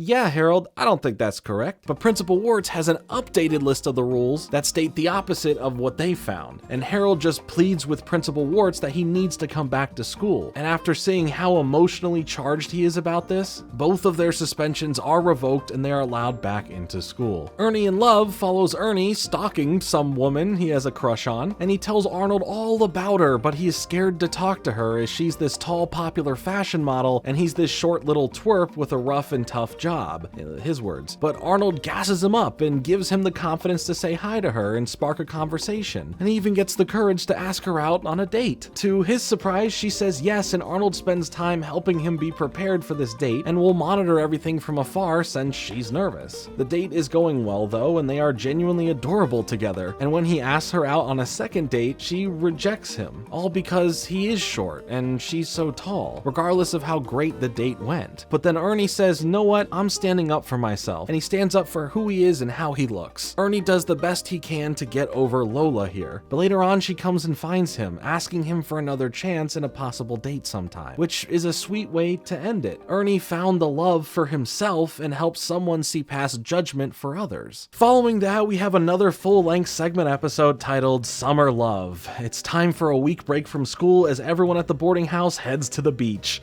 and so does Helga's family. Yeah, just like anime, Hey Arnold has a beach filler episode. We see all of the boarders get into the beach-related shenanigans when they get there, and when Helga gets there, Bob just ditches them to go and have his own beach adventure, which just leads on to this whole thing about him getting sunburnt and can't do anything for the rest of the trip. Helga on this trip though wants to be kinder to Arnold, but notices that he's meeting another girl at the beach named Summer. Grandpa ends up getting stranded on this island thanks to high tide. Oscar is stealing stuff thanks to his metal detector. Ernie is stuck in the sand. Big Bob, like I said, badly sunburned, can't do anything else. Miriam and Susie start bonding together, and they take a dance lesson with a handsome man. Grandma goes surfing and then gets free at a particular type of beach. Yeah. That's, anyway, Mr. Wynn is just, he's just doing whatever, he's hanging out. Summer and Arnold, however, have been hitting it off really well, while Helga is trying to ruin their time. Arnold catches her trying to do this and tells her off and says, hey, leave him and Summer alone. But Helga then eavesdrops on Summer, who is speaking with her real boyfriend, saying that she is using Arnold to help her win this sandcastle contest. But Arnold doesn't listen to Helga about this until Helga shows him that she is talking about him in secret. Arnold then breaks things off with Summer and builds a great sandcastle with Helga instead, where they win the competition and get a guest star appearance on the show Babe Watch. Yeah, you get the reference here. And at the end, Helga kisses Arnold in the show and then keeps it going like in the play at the end of season 3, where once again Arnold is surprised at this, and so are we as an audience. She really turned this beach trip around with Arnold and really went for it with him this time. Happy for her. Also, the director of the episode of Babe Watch here looks like the director behind Stinky's campaign for Yahoo Soda, so that's neat. This episode is interesting as it has 3 segments in it, kind of. It has Stuck in a Tree, The Helga Short, and Rhonda Goes Broke. Well, the Stuck in a Tree segment is shorter by only a minute, so to fill that time, we get this little middle bonus segment that is a minute long. So it's really still 2 segments with a slight random bonus one in the middle. Think of it as a Wonder Ball. You remember those? Yeah, the chocolate is pretty good on the outside, and then on the inside there's a little surprise of candy there, which is also pretty great. First, with Stuck in a Tree, we find Eugene stuck in a tree, where Arnold notices him up there, and when trying to save him, also gets stuck in the tree. Then Harold comes along, and after making fun of them, he tries to help them both out of the tree, and then gets stuck in the tree himself. Soon enough, Chocolate Boy comes by, and they ask him to head over to the fire station, but they have no faith that he'll ever come back with the firefighters to help them. They picture themselves stuck in the tree 70 years into the future, and this little segment is actually pretty funny. And then the weather just starts getting bad, and Harold gets more and more annoyed at Eugene and accidentally almost knocks Arnold out of the tree, but they both at the last second catch him by the legs, having them dangling there. And when they start to try and believe that things will go well instead of having this negative outlook, the sky clears up and Chocolate Boy comes back with the fire department to rescue them from the tree. And then they get stuck in the cherry picker basket of the fire truck. Just a fun little quick segment here. But even quicker and less of a segment is the Helga Short, which is just random clips of Helga being mean to Arnold and then showing how much she also loves him, as Helga narrates this like her poetry. And by a minute, it's over. But you can't forget the Brainy getting punched in the face montage.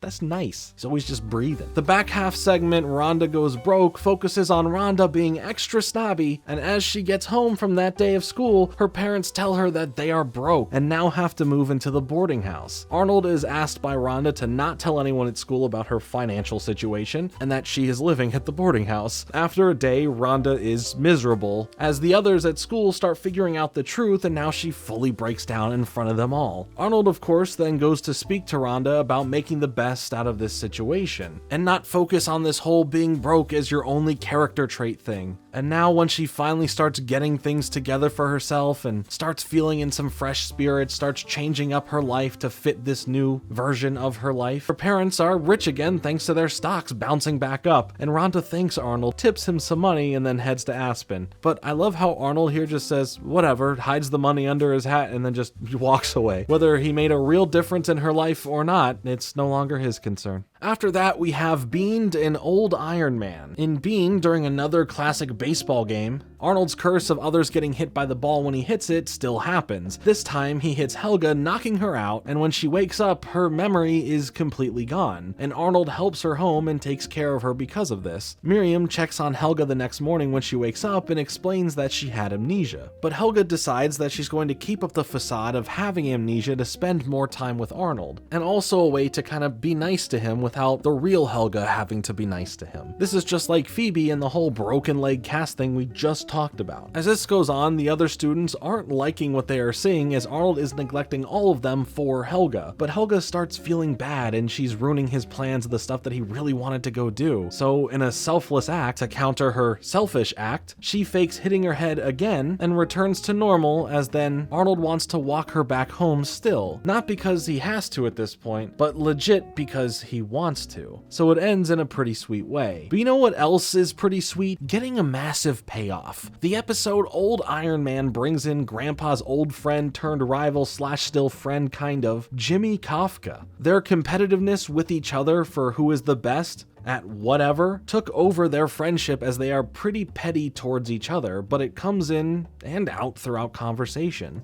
To really show each other up with who's the best, the Old Iron Man competition is coming up. A 10-mile run, 20-mile bike ride, and an 8-mile swim through shark-infested waters. So after they both train the best that they can, the Old Iron Man comes up and their pride keeps them from just putting their differences aside. The event is going well with both of them trying to sabotage each other, but now both of them in the water, their bodies start failing them. One can't use their arms and one can't really use their legs. And because of their time stuck out there, they end up making up for all of their problems from before as a shark comes right at them to eat them, but they punch the shark in the nose, which apparently is a thing that happens and it sends the shark away. Don't know if this is real, don't want to look into it. I don't plan on ever being face to face with a shark. After that, they help each other make it back to shore, where somehow they still end up bickering as Arnold just leaves. He's had it. I like how Arnold just keeps leaving these situations. Arnold visits Arnie, and Chocolate Boy are next. A good batch of segments here. Arnold visits Arnie is such a creepy vibe, and when he gets there, we meet Arnie's girlfriend Lulu, who is similar to Lila, and we see all of these country kids being opposite versions of their city counterparts. Lulu is all over Arnold, but he doesn't want to reciprocate this because he's not going to do that to his cousin. But then Arnold meets Hilda, who is like a kind version of Helga, and she likes Arnie, but Arnold likes Hilda. You see how confusing this stuff gets at some point? But in the end, Arnie comes out of the corn, and all of the other country kids do too and surround Arnold, as Arnie accuses him of trying to steal his girlfriend, Lulu. But then Arnold wakes up. It was all a dream. He goes over to his friends playing baseball to make sure it's really them, and he even hugs Helga. Maybe Arnold is starting to come around to liking Helga.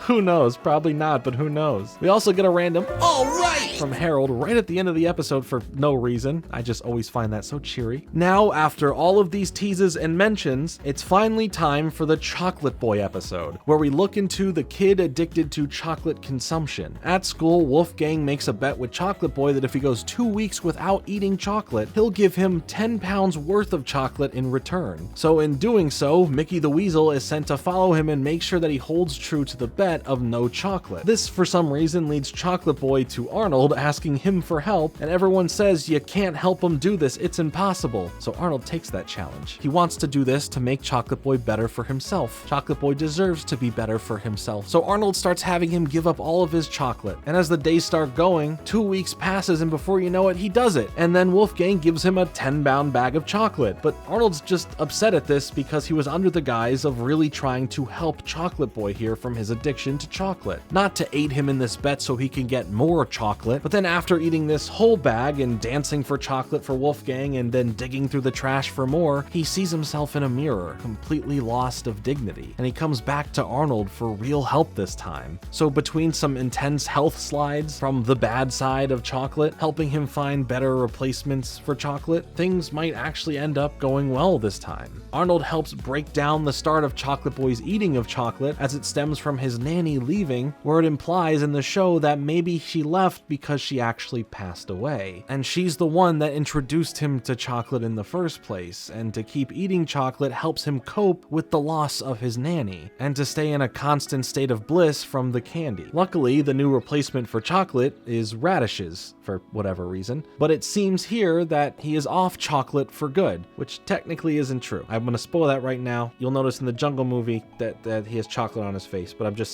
never mind. Now, while the substance here in the show is chocolate, his character and what we dive into here about him in this episode paints the picture of someone struggling with addiction, where it stems from and how hard it is to combat, especially on your own, as well as to regress and go back to it no matter how much you really want to get away from it. Again, while it's done through the guise of chocolate, there is still a real struggle here that I think a lot of people can relate to or know people who are going through this. Next, we have Harold versus Patty and Rich Guy. For Harold versus Patty, we revisit both of those two where we last left them as potentially a blossoming couple. And here we find them at odds as Harold is destroying people at arm wrestling until Big Patty beats him, destroying his reputation. So Arnold helps him train. Another Rocky montage happens here. But we can also look at this other Stallone reference of the whole arm wrestling thing, just like the arm wrestling movie Stallone's in, Over the Top. But again, Harold loses to Patty in front of everyone, with all of his friends making fun of him again for this. He runs to Patty privately, pleading with her to let him win. But she offers to help him learn how she learned, and maybe he'll actually win from trying. He takes the lesson she has to heart, but Harold explains to her that he still just can't be beat by a girl because of a list of excuses. So Patty just leaves him alone to think about that. And now at the arm wrestling tournament, it's the final round already, and it brings both Harold and Patty together again, but this time Harold apologizes and recognizes that it is okay to lose to a girl who genuinely deserves this. And he does end up losing to her, while no longer caring what the others think about him, because at the end of the day, he's going on a date with her, and they're just laughing that he lost to a girl. For Rich Guy, Arnold and Grandpa are at a hockey game where he accidentally saves Sammy Redmond, where he now wants to pay back Arnold and his grandpa. So he takes him along to all these fancy restaurants and another time to Dino Land, which apparently he owns. Sammy also mentions that Arnold is like the son that he never had, showing that he lives in this house and gets to fill it with no one else, aside from his actual real son who is there. And Arnold meets his real son, Alan, who doesn't have a great connection with his father. So Arnold tries to get him to both spend time together to find something for those two mainly to bond over. Eventually, the father and son come together through the talented photography of baseball characters that the son takes while they go off together, and their household is fixed. I doubt Sammy or Alan will really remember Arnold at all going forward, because it's all about them right now. And yeah, that's about it. That's the episode. Arnold just helps a rich guy fix things with his son. You'd love to see it. Coming up next is another full episode length segment for April Fool's Day, where yes, it is that day. The day where you can't trust anything you see or hear from anyone. Starting with Grandpa running in with an axe on his head as he is constantly playing pranks around Arnold. At school, everyone is super into it as well, with Arnold getting a lot of it from Helga, of course. But there is an April Fool's dance that will crown the ultimate April Fool. And Arnold at this point, sick of Helga's tricks, asks Grandpa to bring a secret gift that's a dangerous prank to school that he can get Helga with. So Arnold disguises it as a late birthday gift since her birthday was apparently last week, but when she opens it, it temporarily blinds her from the flash inside. Helga plays this up even though she got her sight back, and now Arnold is stuck helping her once again like the Amnesia episode. Arnold feels bad as Helga enjoys the benefits of tricking him. Arnold talks to Grandpa about this, and he gets suggested to ask her to the April Fool's dance, and so he does, with her saying yes to it. The dance is awkward, and Helga is really giving Arnold a hard time, especially when he's just trying to take care of her. When they separate for a moment and she has to go to the bathroom, she tells Phoebe in there that she's been faking it this whole time as a prank, but thanks to the vents in the bathrooms, Gerald, who's in the men's room, hears all of this and goes and tells Arnold. So now back to when they're dancing again, Arnold and Gerald's plan for their final prank is to open up the floor, showing a hidden pool that Arnold tosses Helga in as a big reveal of knowing that she wasn't really blind this whole time. And slowly everyone just ends up in the pool having a fun time, not taking anything seriously at the dance. Eugene even was king of the fools. He won the night. It's awesome to see him finally win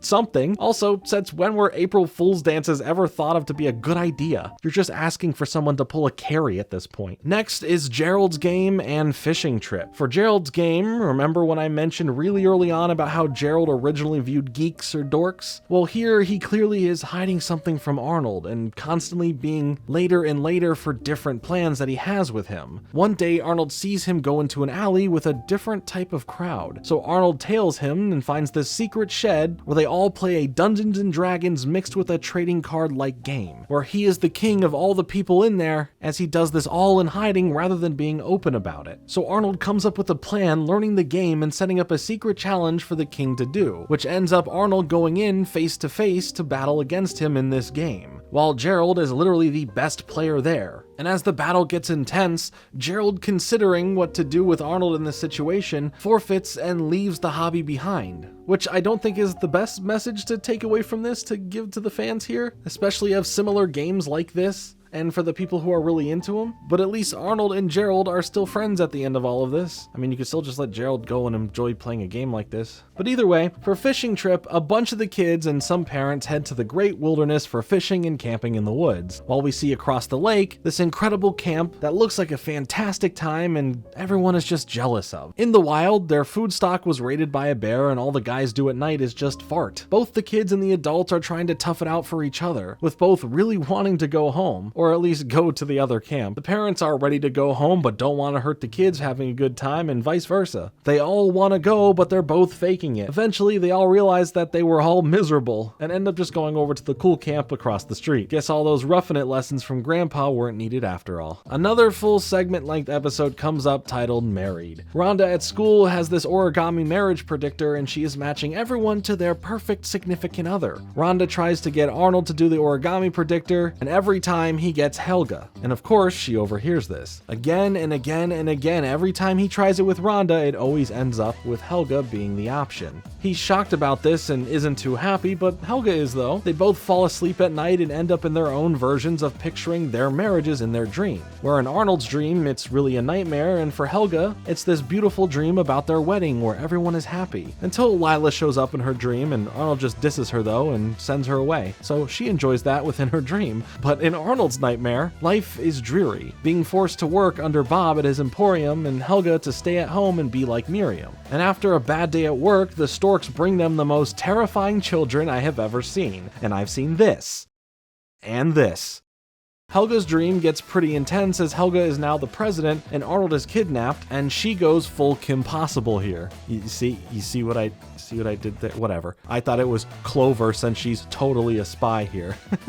I need help. The person who kidnapped him was Lila, but Helga and Arnold are doing fine there now. But not in Arnold's dream, where he starts taking control of the nightmare, telling Helga off that she isn't this mean person she pretends to be, and on the inside is nice, getting her to finally admit that she loves him, cutting off like usual as she gets to the word love, thanks this time to Arnold's alarm clock. On the bus, Helga overhears Arnold talking to Gerald about the dream, as Arnold ends his sentence saying that if he had to be married to Helga, it probably wouldn't be so bad, which she takes as a huge win. Rhonda, though, comes on the bus saying that she found a flaw in her origami predictor, and all the results are now no longer valid. We also have one more look into what their marriage could be thanks to Phoebe, who sees them holding hands happily married looking to the sea on top of a lighthouse. This could be be interpreted as looking into the future here rather than Phoebe thinking about this based on what we know from later on. So it's really just how you interpret what this last shot means. On the Lam and Family Man are up next. On the Lam has Harold, Stinky, and Sid, who set off all the science project rockets from school that blow up this whole building. But really, it was just Ernie doing his demolition job. And the building, however, was this old police station, so it freaks out the three of them, as now they go run off in hiding and end up in Arnold's basement. And when Arnold finds them, they tell him what happened. Arnold doesn't believe a word of this, but the three of them end up talking about running away from the city, all donning new disguises. So they tie up Arnold so he doesn't rat on them, and they leave. But if previous incidents have told us anything, Arnold's not a snitch, and will specifically not snitch on this trio here. Or will he this time? Who knows? So yeah, they tied him up and they leave, with police actually all around the city after them already because their parents are working with them to help look for their kids. Arnold escapes from this and finds out from Ernie the truth that he was the one who blew up the police station as a part of his, I don't know, demolition job. The boys make their way through the train yard as they get cornered by their parents, the police, and Arnold. They all still get in trouble with Mr. Simmons, however, but at least they aren't under arrest, so, you know, that's pretty cool. And Arnold, still technically not a snitch. For Family Man, Mr. Wynn is stressed about impressing his new boss at the restaurant to get a promotion as head chef, as he's all about family, which Mr. Wynn only has his daughter Mai in comparison to the other chef who is there, who has this nice, big, loving family that the new boss really likes. So Mr. Wynn brings in a doctored photo of boarding house members being his family, so the boss wants to come over and meet them. When he does, Susie pretends to be his wife, Grandpa pretends to be his father, and Arnold pretends to be his son, all in hopes to make his family life at home look good to his boss. Things don't go well, and he ends up having to just tell the truth to his new boss anyway about why he did it. But you know, what is family? Is it by blood relation or by the company you claim as your family? So it's a sweet episode, and the final picture of the boarders together in the photo in the restaurant now is really sweet. And I love that all of them feel like a big old family. And he even gets the promotion, so that's pretty cool. Next we have The Racing Mule and Curly's Girl. This would be the first episode post the Hey Arnold theatrical movie to release, but since the movie was intended to take place at the end of the series, we'll get to it at that point. The Racing Mule is about the boarders investing on a horse to win races with, but it turns out that they bought a mule instead, so they just shift from the horse races to the mule races for the hopeful grand prize of a few $1,000s. Arnold ends up connecting with the donkey as he's great with animals, so they start convincing Arnold to be their jockey for the upcoming race to help them win. They also name the mule Glue Boy. Also, when Glue Boy isn't feeling well, Arnold sings to him to make him feel better, as that's what usually works for him when he's feeling not so great himself. Now at the race, it starts out with Arnold in last, and then he eventually catches up to the front, ending up winning in a photo finish, and everyone cheers. And that's all we get. There's no follow-up to it. We don't know what happens with the mule. There's a joke about a glue factory earlier. I really hope that's not the case. And since there's no real ending to it, we're just gonna do the same. On to the next. Next is Curly's Girl, where after Rhonda borrows her mother's mink coat that will be an eventual present to her mother from her father soon, she ends up getting it stained, and Curly, who likes Rhonda, ends up helping her remove the stain, but in return she needs to be his fake girlfriend for a week in hopes that she will fall in love with him by the end of it. Curly makes her do so many embarrassing things to show that they are in love, but Rhonda snaps on Curly when it hits the end of the week,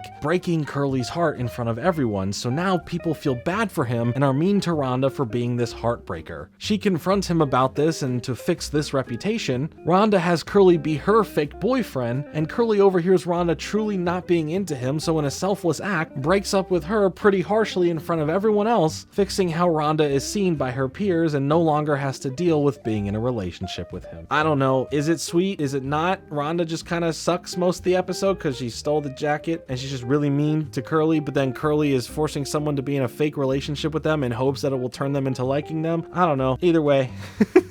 Our last full segment episode of the show, and in fact the longest episode in general, taking up the length of both episodes 19 and 20, is The Journal. This two-part special is pretty important to the lore of Hey Arnold. Yes, the lore of Hey Arnold, specifically about Arnold and his missing parents. He dreams of being on all of these incredible adventures with them, but the nightmare happens when they disappear at the end every time. Grandpa notices that Arnold is struggling more and more dealing with this, even saying no to going to Dino Land with everyone because of his sadness thinking about it, as it is the anniversary of the day his parents disappeared. Helga hears that and is saddened that she's always mean to him, especially mean on this specific day. Arnold can't take seeing other happy families. He doesn't want to think about his parents anymore, deciding to pack away all their stuff and move on until he finds a secret journal that details the true stories of his parents, having Grandpa read them out loud. We expand on how his parents met. Hearing their names were Miles and Stella, who through the course of a wild, dangerous adventure end up being saved by these secret green-eyed people that are never seen by humans. As they vow to help them in return, shall the need arise. They learn that this evil pirate, La Sombra, stole an important relic from the green-eyed people, so they go and get it back and return it to them as a thank you for saving them earlier, leaving them with this emblem considering them honorary members of their tribe. After this adventure, Miles and Stella get married in San Lorenzo, in an ancient temple. The only other person on their journeys with them is this guy named Eduardo, who helps them as a guide, translator, and overall just being their best friend. But after they say I do at their wedding, an earthquake happens. But it doesn't matter, the festivities continue on, and the green-eyed people offer them a gift of a pig that turns out to be Abner, and the reason why Abner is Arnold's pet now. Which is really cool, getting a tie-in reason for Arnold having a pig as a pet, rather than it just being some different pet for the sake of it. It makes Abner that much more important to Arnold. We see more adventures around the globe with his parents, as we get to see how great of people they actually are, how selfless they are, and how good-natured they are. All of the traits that have ended up making Arnold who he is to this day. Eduardo then comes to them again, telling them that the green-eyed people need their help. They are getting sick and need Stella's expertise in saving them. And that's where part 1 ends. But luckily, we can just continue right on to part 2 minus any commercial break. At least for now, you're welcome. Part 2 starts off with a recap narrated by Grandpa to catch us up to speed. When we find Arnold's parents again, they are investigating the sickness, finding that it is a sleeping sickness, so now they must travel around the globe to get the right ingredients they need to start working on the cure for this, being an adventure all its own. After all of that, Stella spends countless days working on the perfect cure, and when she finally does, they bring it to the special meeting spot of the green-eyed people, and the next morning they are gifted some special looking items. But when celebrating after helping them, Stella gets sick, but it's a good thing as it's now because she's pregnant with Arnold, and throughout the next 9 months we still see her out on her journeys, and when the day comes she goes into labor as the volcano near them violently erupts, nearly trapping the 3 of them in the forest, which nearly has her give birth right there on the jungle floor, until they find a last-minute way to get to safety to deliver this baby thanks to the green-eyed people, mixing in her labor with the eruption of the volcano in the background that immediately stops right when we hear crying. Arnold is officially born,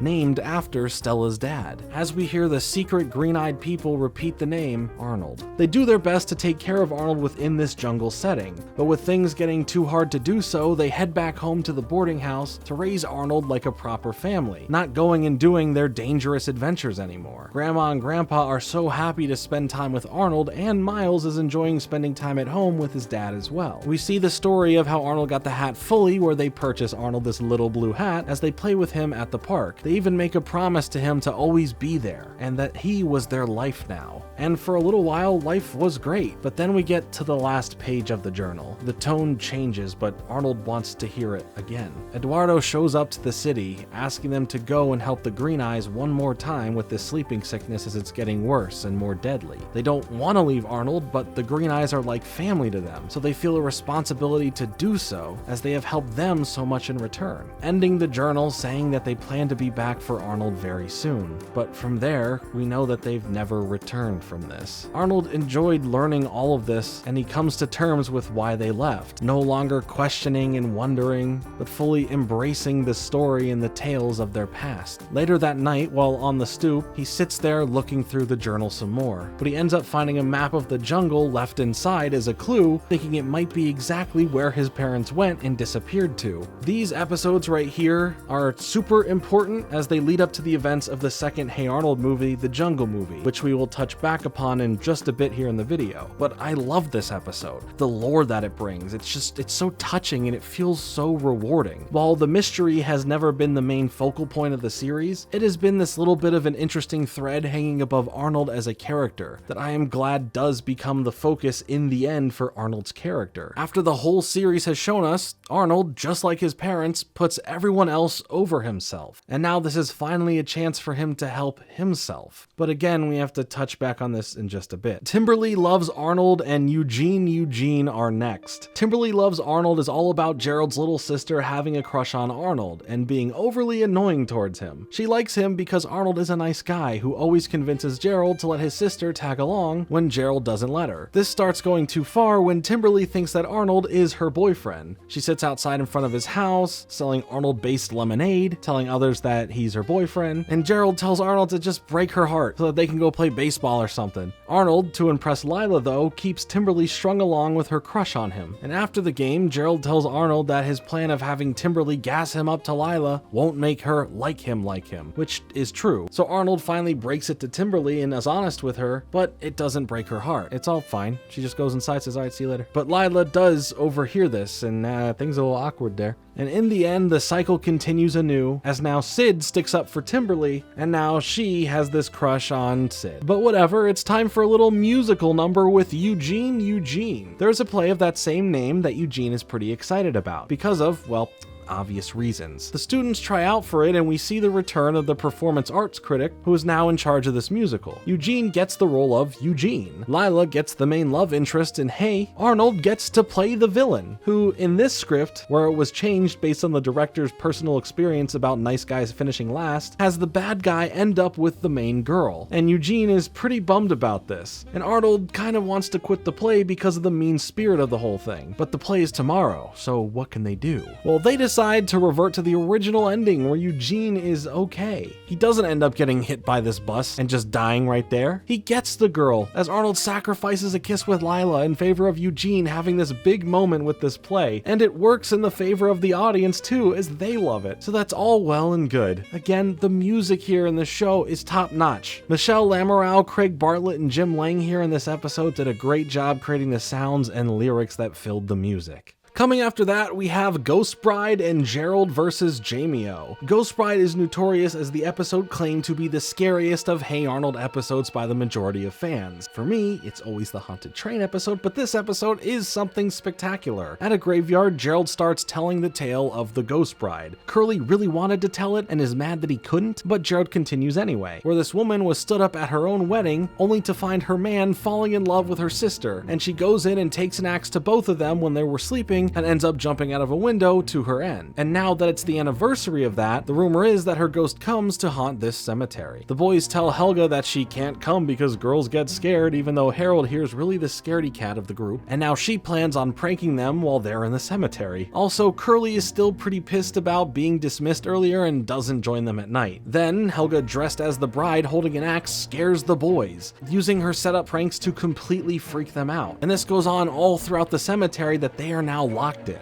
Helga, though, ends up getting scared because the real Ghost Bride appears behind her, and now Helga admits this to the boys. And now, with all of them trapped inside this tomb, Arnold and Gerald try and look for a way out to see this real Ghost Bride and make sure it's okay for everyone to leave. But they notice something is off when they spot the ghost, as it turns out to be none other than Curly sneaking up on them, and when they demask him, he explains why he scared them. And I love this Scooby-Doo-esque episode. But in the end, they leave Curly there tied up in the tomb by himself, as the humming of the real Ghost Bride looms over the cemetery. I think they just sacrificed Curly. Well, it sucks to be him, I guess. For Gerald versus Jamie-O, we have Jamie-O bullying Gerald like normal until he just can't take it anymore, ruining everything that Gerald loves. But Gerald gets distracted by an older girl who catches his heart. But this girl, Chloe, may have eyes for someone else at the house, as she says she's coming over for dinner. Later on, when Chloe keeps pushing Gerald to leave her alone with Jamie-O for various excuses, she starts making some advances towards him. And Jamie-O does tell her no, and decides to go to Gerald to tell him that Chloe's he's no good, but Gerald thinks that it's him just trying to steal his girl. Similar to how Gerald helps Jamia with the girl who didn't really like him in the past but used him for all his money, here Gerald is stubborn though and doesn't believe in his brother telling the truth. So Gerald challenges him to a fight over this, which doesn't end well for Gerald, and Chloe stops it to tell him the truth about her not caring for him and that she was just trying to use him to get to his older brother.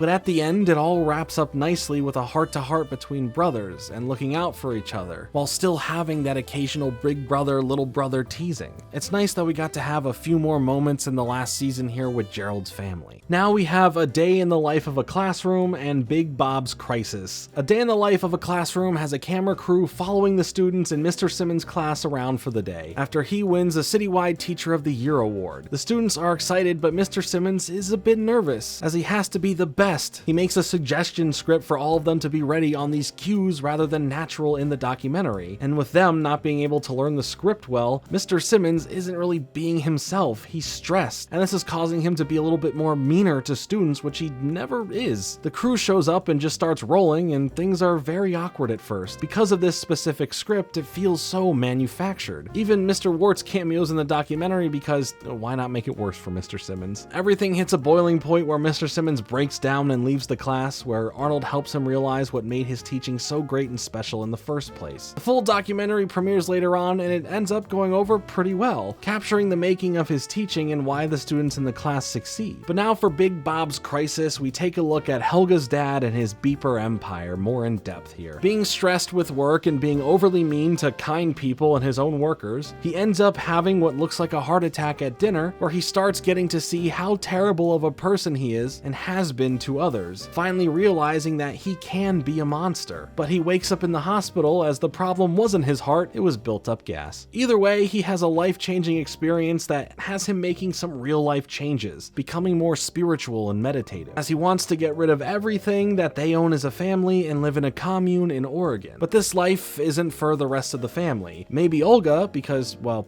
that's just Olga, but Helga is the major standoff here. Helga then brings her dad to the beeper store, trying to help him realize that there is a bit of that old Bob that Helga loves and misses, but he can still change to be happier, but doesn't have to be so drastic about finding this happiness. This works as Bob comes back to his old self, only just a bit nicer and vowing to work a little bit less at the store and wanting to spend time with his family now, which is just truly great to see that there is legit character growth here as we head towards the end of the show in general. To end off season 5 and the end of the show itself, we have the final two segments, Phoebe's Little Problem and Grandpa's Packard. Phoebe's Little Problem gives us a look at Phoebe for the last time in the series. While we didn't get much time with her throughout the show, her standalone episodes were genuinely interesting, with one of them being one of my favorite segments of all time where she cheats. But in this segment, Phoebe farts on stage into a microphone in front of everyone on accident, and Arnold tries to make her feel better, but the next day at school, people can't stop making fun of her about this. And by the end of the day, she is done. She cries about it to her parents, where she says she doesn't want to return to PS 118. Her parents give her a week off school to stay home and to think about this decision. Arnold tells the class that she never wants to return, so the kids come together, along with Mr. Simmons, to head to Phoebe's and take individual efforts to cheer her up, hoping that she changes her mind and stays at the school. Helga couldn't get through to her, so Arnold tries again, now telling her that she can either run away from her problems or face them head on. And if she can't face the class, how can she ever face herself? So the next day at school, she speaks in front of everyone, owning up to the situation and calling it not that big of a deal that they made it out to be. But when Harold still makes fun of her, he wets his pants in front of the entire school, and the farting incident is old news by now, so it's all good. For Grandpa's Packard, Arnold and Grandpa head to a car show to show off his Packard. And what a way to end the series with cameos from the original first episode criminals. I love that. Also, the play director and Rex Smythe Higgins, the first, were there too, and they're all mad that Steely Phil ends up winning the whole thing. There's also this mysterious lady that takes a picture of Phil in front of his car after winning. But whatever,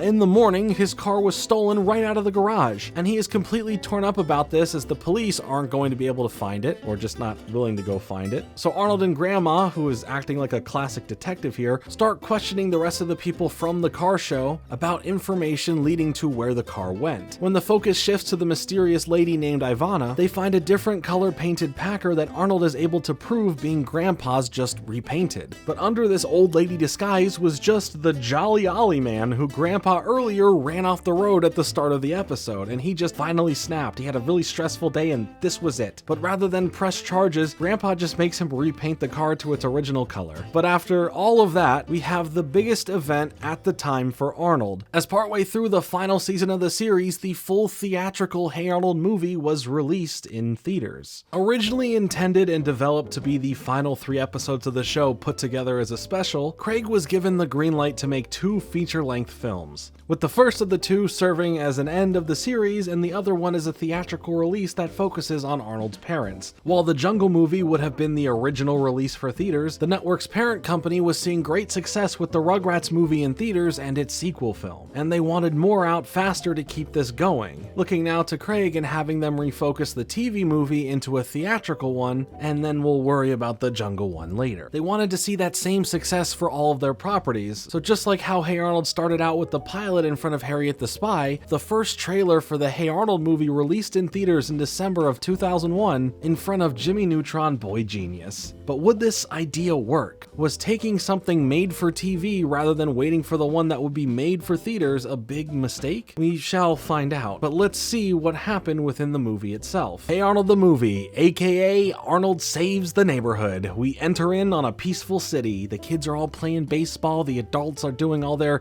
different adult jobs, and Arnold and Gerald notice a giant commotion going on, where everyone is gathered around a TV as Mr. Scheck, this rich CEO of FTI, or Future Tech Industries, plans to buy all of the houses in Arnold's neighborhood in order to renovate that whole area into a brand new futuristic mall. The mayor is on board with this, but the people of the neighborhood and the adults all figure out how to fight back against this. They won't give up their neighborhood without a fight, petitions, refusal to sell, whatever it takes. Arnold helps spearhead this movement while Helga is concerned about being split up from Arnold if they all have to leave this area. Helga's dad is all for these renovations so that he can get his giant new beeper emporium built there, all in the interest of becoming filthy stinking rich. Arnold wakes up the next morning to a giant screen billboard being installed right outside, counting down the days until the construction would happen. The days pass faster and faster now, with only 6 days left, so Arnold plans on throwing a block party that'll get everyone on board to sign the petition to stop this from happening. And things here go well. So many people come through, Susie is DJing, and on TV, Arnold is giving this speech about saving the neighborhood and why it's important to all of them. But thanks to Bob and the shady associate of his, Nick, the SWAT team breaks up the block party due to no permit being filed, even though Arnold says he did take care of that. Grandma gets arrested for being, well, Grandma, but since the police here are on the side of big business, the neighborhood just gives up and everyone starts packing or getting ready to sell their businesses. Now with 2 days left, Gerald is playing the game Runaway Bus, and he is really great at it, as they talk about just having to deal with this situation and move. Arnold is sad, only getting more sentimental as he runs into Sid and Stinky, looking back at their handprints put in cement from a long time ago, showing they've been in this neighborhood forever, and there's so many more memories here. We see how Mr. Green has been here ever since he was a kid, and how the shop was passed down to him, and that tradition he wanted to keep it going. Grandpa then tells Arnold about the story of this neighborhood back in the day, during the Revolutionary War, where the boarding house was directly involved in this tomato incident, where on the redcoat side, there's someone that was also named Scheck. But Arnold gets an idea because of this. He needs to find the documents that prove that this happened here, so then he can get this place listed as an historical landmark, just like the theater in that earlier episode. Bob, though, is helping gear up the bulldozers to head over to the neighborhood at the same time, and Helga is struggling with being obedient to her father and the future that comes with that, or for her love, Arnold, and the fight that he is doing to stop this from happening. We also see that Helga has upgraded from a small shrine of Arnold in her closet to this giant totem shrine complete with Arnold's tighty-whitey located in her attic. Arnold and Gerald reunite with Mr. Bailey from the Christmas episode, which is really cool to see, and they ask him to help them find an historical document, only convincing Mr. Bailey to help them after telling him that the neighborhood includes his favorite donut shop that would be torn down. But after all of this research, they couldn't locate it, but Mr. Bailey helps give them a lead to the next person who might help them from there. This has them head over to the morgue, and inside they meet this guy that proves that the document does exist, where it is now in the hands of someone at the address of 666 13, which turns out to be FTI. And Mr. Scheck ends up speaking with Arnold and Gerald as he claims that the document that proves that incident happened with the tomatoes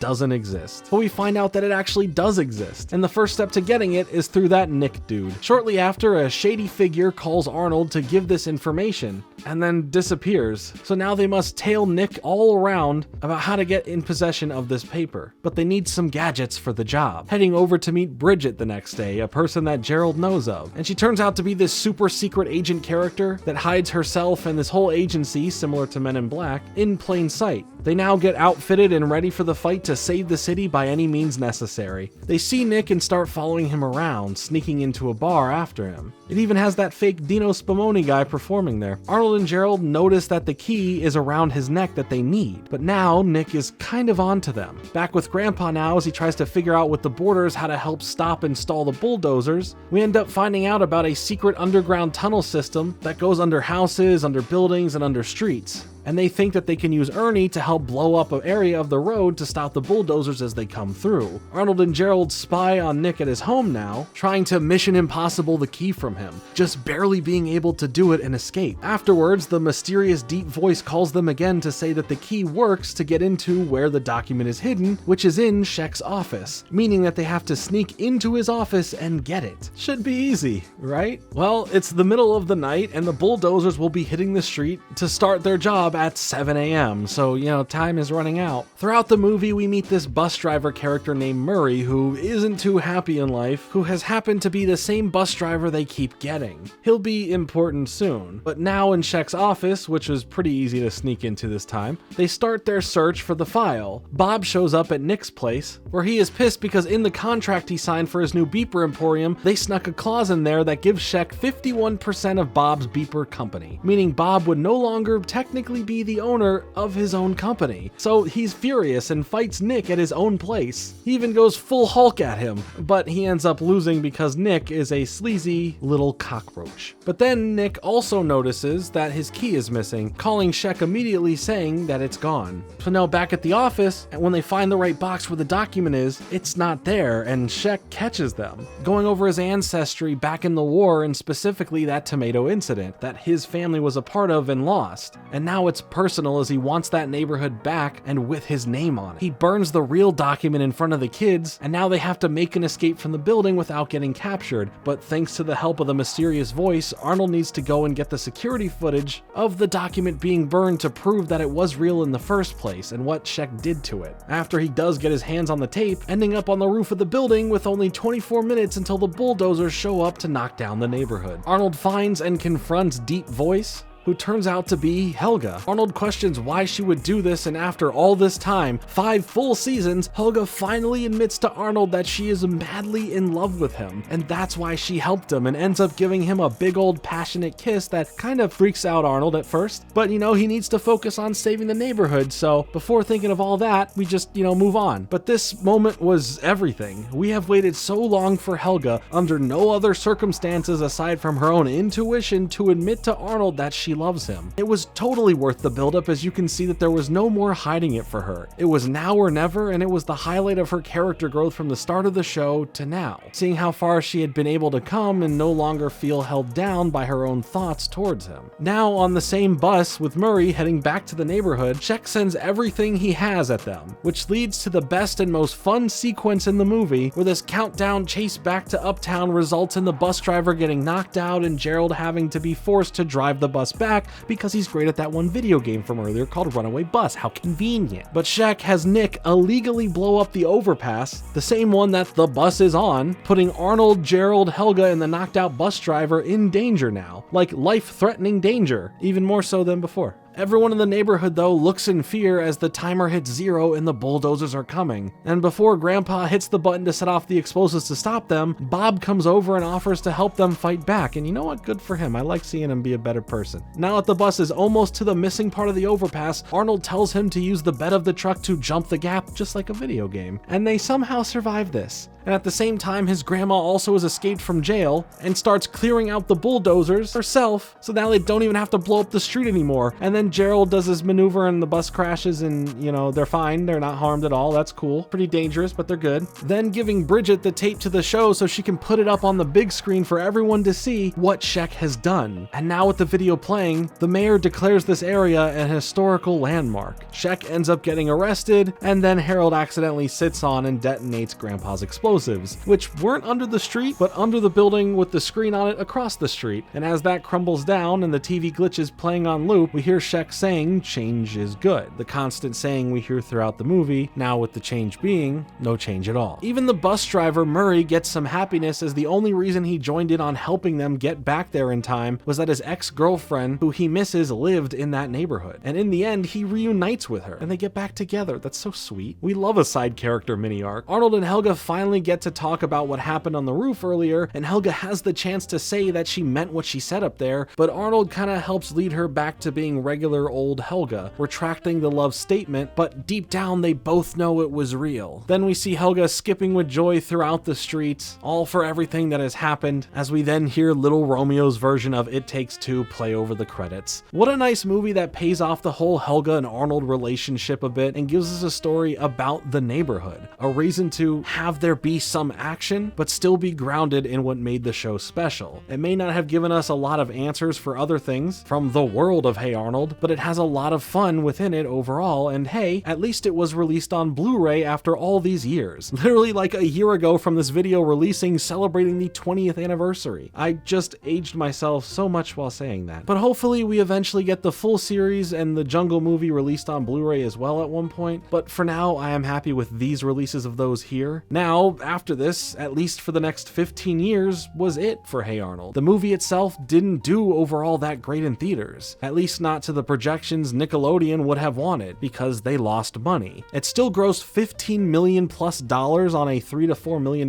budget, and I'll explain why that wasn't good in just a second. But this poor showing out for the movie can be attributed to the release being just 12 days after the hit Disney film Lilo and Stitch went to theaters. When we see a total box office number at 15 million, and then look at what else Nickelodeon has done, like with the Rugrats movie doing 140 million, the picture starts becoming pretty clear here. While it only cost 3 or 4 million, they spent around $13 million to promote the heck out of this movie, meaning that technically, at best, they still lost millions of dollars making this movie. This, even for the worst performing of movies out there, is a very uncommon thing. There are a list of factors or finger pointed at reasons as to why it performed so bad. Maybe it was because of when it released and what it released around. Maybe the trailer gave away too much of the big surprises. Maybe it's the lower critic ratings from the film that deterred people from checking it out. Whatever it was, it hurt the movie, and it hurt Craig's relationship with the studio at that time pretty bad. While the show would still go on for a couple years, releasing the few final remaining episodes to round out the 5th season, things didn't seem too good. With the movie flopping and Nickelodeon seeing less interest to push the show or the franchise further, they canceled the production of the second movie after having Craig put in all of this work into building up the parents' story more with the journal episode that would tie into the second movie. Disagreements were had between the network and Craig that hit a boiling point where they decided to cut ties, with Craig leaving his gig at Nickelodeon making the show. And the state of the series ends with one major thread left open for a decade and a half later. Could you pass the mustard? Get your own mustard. Stick around for more Arnold. Go Arnold, go Arnold. You're back on. Okay, let's actually take a look at the characters fully now. Throughout the video, we have taken a look at all these incredibly detailed characters bit by bit, depending on when their specific segments or episodes came out. Aside from just looking at a few truly main characters, the show spends time giving everyone a fair shake, from most of the kids we know in the series to extremely smaller part kids in the show, and even just one-off characters. But just as much as the show is about the kids and their stories, it really focuses heavily on the adults here as well.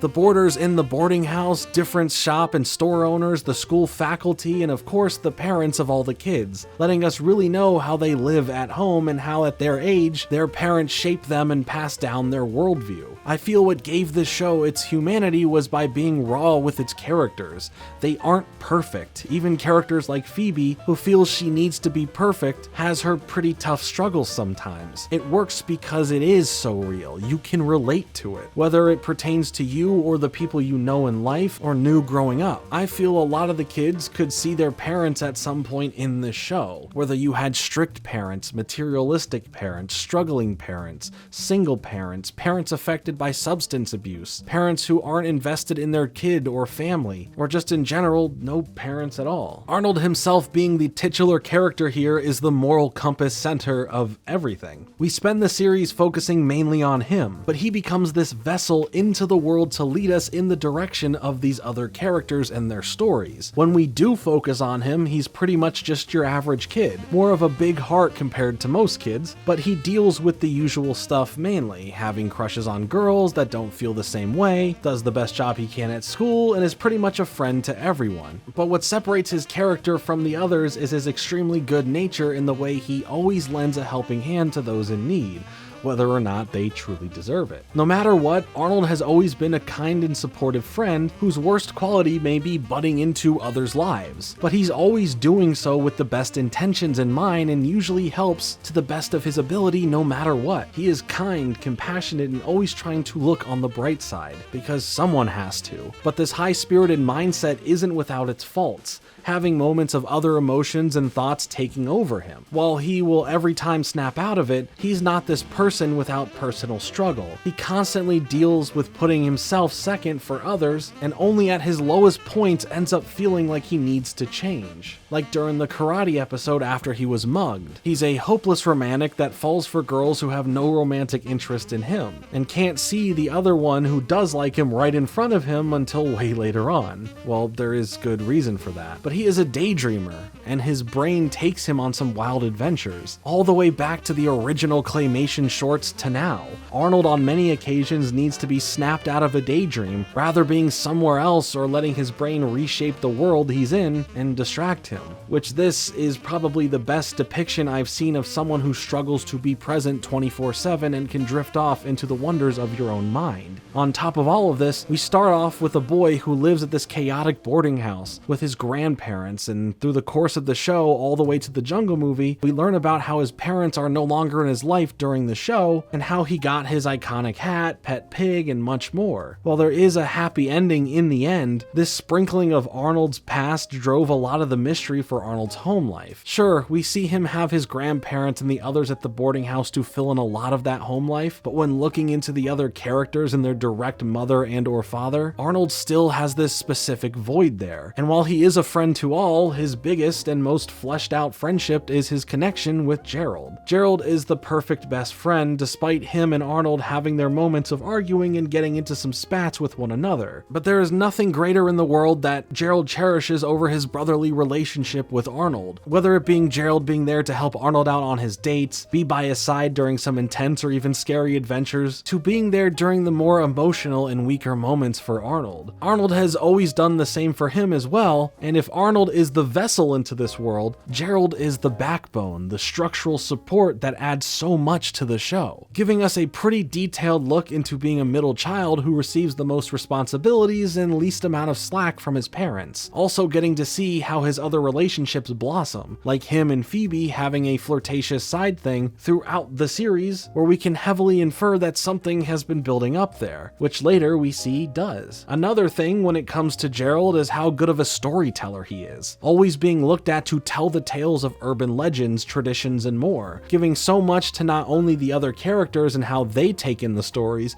but how we the audience build our perception of them before we truly dig into them within the episode. And for most things, where Arnold serves as always looking on the bright side or being an optimist for most every situation, Gerald adds the more realistic and responsible options to the discussion, most times still going with whatever Arnold wants to do, but at least he brings them up and makes them think about it. For someone like Helga, there is so much to unpack here from her as a character. From how she struggles with both being herself and expressing herself. Alone, she can do it just fine with her writing and how she speaks to herself about her love for Arnold. Whether you see it sometimes as creepy and obsessive with stuff like the shrine that she has for him, or when she cut off a piece of his hair, to me, it becomes this visual representation that overemphasizes how she feels. Throughout the entire series, she struggles with being able to speak to Arnold without being mean as a shield. Sometimes she is able to get through her thoughts in more somber moments, but every time she gets too close to showing her genuinely nice and heartfelt side, she reactionarily reverses course to balance things out. Outside of Arnold, she is seen as not really a bully, but someone who always has this sour attitude and isn't afraid to roast you over just sharing the same breathing space as her. Towards Phoebe, we have a really mixed bag with how their relationship is. Most times Phoebe just being this follower to her rather than a friend doing whatever Helga says for her to do. But there are some times where either because of their relationship being tested or for one of them going through something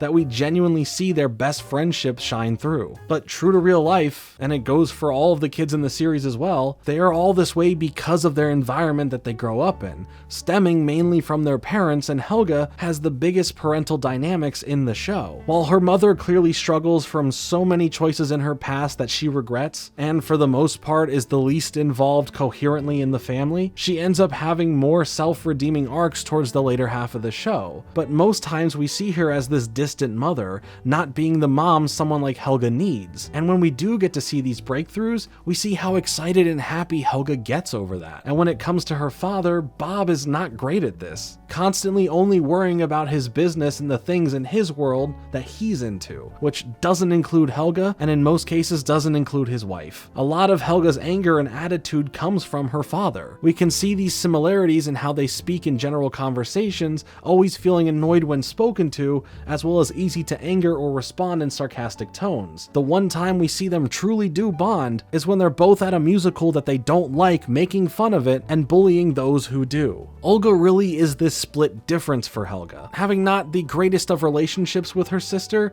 not usually because of Olga herself, but because of how their parents view them both. Always praising and caring about Olga, but never showing the same attention and care for Helga, leaving one daughter this ray of sunshine that has a sad inside from stress and pressures, and the other this mean shell of a kid that has a heart and internal dialogue that wants to truly be happy on the outside. Their relationship as sisters can sometimes be really sweet or oddly distant and cold, and that's how we leave it in some episodes. I think Helga is the most interesting character in the show because she fully felt like the most fleshed out thanks to the stories not being afraid to constantly look into her life, and you can really view her as the second main character of the show. If the show and all of Hey Arnold ends up with their love story, aside from the plot of Arnold and his missing parents, we are then told that she is just as important and a main character. Heck, even the opening theme song says it to you, being this opposing force opposite Arnold there, as we also hear her voice as the one throughout the opening saying, "Hey Arnold." Also, Harold is another character, like I mentioned, that becomes a lot more looked into as the show goes on. His life is complicated as he deals with everything through a tough exterior, for the most part, but is constantly conflicted, from his Jewish faith to his morals and even his weight. We see him deal with finding someone who likes him for him with Big Patty, and how he finds his love of being a butcher, and honestly, him being able to do better at so many things if he just believed in himself to apply himself. His story is important to follow. You feel for him, but you don't always root for him because he still has those weaker moments. He still comes off as a big jerk, and sometimes he does do some despicable, no good, downright bad things, like destroying Pigeon Man's coop, and I still haven't forgot that. But I think the time we spent with him was majorly important because the way you look at him in season 1 is not the same way you look at Harold at the end of the show. And as far as the other kids, we get so many episodes that take the time to look into them. Whether it's characters like Rhonda, Phoebe, Eugene, Stinky, or Sid who have several standalone episodes, or for a lot of the rest of the characters seeing their stories get fleshed out in smaller bits or having one episode overall to themselves. All of these stories feel special and feel true to how kids grow and experience life. However, it's the adults in the show that really set the show apart from anything else around it. They weren't just these additional people that we see here. We have full episodes dedicated to just them and their problems while still seeing a lot of it through the kids' eyes. These weren't kids' stories most of the time. And we aren't just talking about hidden jokes and innuendos here. The show blatantly would spell out the darker side of these people, what they are struggling with and how it affects them and their families. It's real and raw without trying to force it in, making it understandable to kids, experiencing other adults they know go through similar things, and makes adults relate to it, whether you see yourself or someone you know. This show works for you as a kid, and it helps you view it differently when you return to it as an adult. Hey Arnold was truly special for willing to dive into topics that are a surprise to see within a kid's show, especially with it mainly being in the 90s, yet so forward-thinking with how it portrays and handles mental health. Never just poking fun at different characters dealing with more nuanced things, but explaining why they are dealing with them. From traumatic pasts to bad parenting and so much more, the show showed us all of this, and did so with respect to it being real problems that people face. Do you like my pants? There's a lot of episodes I can be like, oh, I love that one. That's in my top 10. That's in my top 5. I can always, you know, stuff goes in and out. For me, I think my top one is always like the segment, The Pigeon Man, and just how beautifully told that story is and how that pays off way later on, you know, with a special appearance. But like also like Phoebe Cheats is a big one that, you know, I like how to see how she struggles with that and how she internalizes like that she can be better than this, but she was weak and had to deal with that. And obviously the Christmas episode is one of the most heartbreaking and well told selfless acts in a story I've ever seen in media. And I kind of wanted to see, like, is there a specific segment or episode that you go to as like, this is my favorite, or your personal one that you relate to the most out of all the episodes? Thanks, that's great. I love in Thanksgiving when Arnold and Helga go into the kitchen because Simmons' family is fighting, and it's so creepy that they have to like go into another room to talk about it. And when Simmons comes and explains what Thanksgiving means to him, that was as kind of weird and dark and deep as we ever got, in my opinion. There's a lot of dark stuff, but that to me was so it was so cool. The speech that Simmons gives them, it kind of sums it up for me. It's like, you know, he says, look, I know they all kind of hate each other out there, and it's a mess, but this is my little experiment that I do every year. I try to get people together and see if I can, you know, have us have a little, you know, moment together. And which is kind of, to me, kind of good metaphor for trying to make the show. Mm-hmm. You know, you're just like, hey, I'm just doing my best here, and once in a while, magic happens, and you know, it's full of speeches. Helga goes walking, and the music comes out. It's like a Charlie Brown moment. I'm totally trying to have a Charlie Brown moment where Helga walks alone on it. It's cold out, and she looks into that furniture store and looks at the display of a Thanksgiving, and it's just like, it's really cool, and not for everybody. I wouldn't imagine that the Thanksgiving show probably is a little too dark and moody for some, but that was, you know, when I think about what I like to go back and watch, I like to watch that. I also like to watch all the great stuff that happens in the Christmas special for the same reason. The music of all those moments. If you think about any of that stuff, you know, Lang's score is killing it, man. I put that tune on. It's called The Kids Figure It Out. That's what we call that cue. It is fantastic. And also working and editing and writing all this content, some of the best music to work to is music from Arnold. Oh, thank you. I have a great set, you know, mixed list of favorite cues. It works. It just gets you focused, and it creates this backing track of your writing. So it works really well. So something I noticed is that characters or mentions of characters, even one-time used locations, can be used for something earlier on. And like maybe in season 3 we finally meet one-off mentioned characters way earlier, or we go past a place that we visited and it's still like the same shop is there, like nothing's changed, but we don't interact with it at all. But like my example of this is early on we hear about this character of Big Gino, who is mentioned by Arnold and Gerald when they're helping Timberly look for the doll, and he's said to be like this mobster loan shark character who deals with you know, candy with the kids. And later on, like a couple seasons later, we meet this Big Gino character, and it is exactly that, way before we even saw him. Or something like that planned out, or was it just like, hey, we can reach back into this pool and make a character based off of this one-off mention joke that we had? What a great question, because that's the thrill of having 5 seasons that are 40 stories each.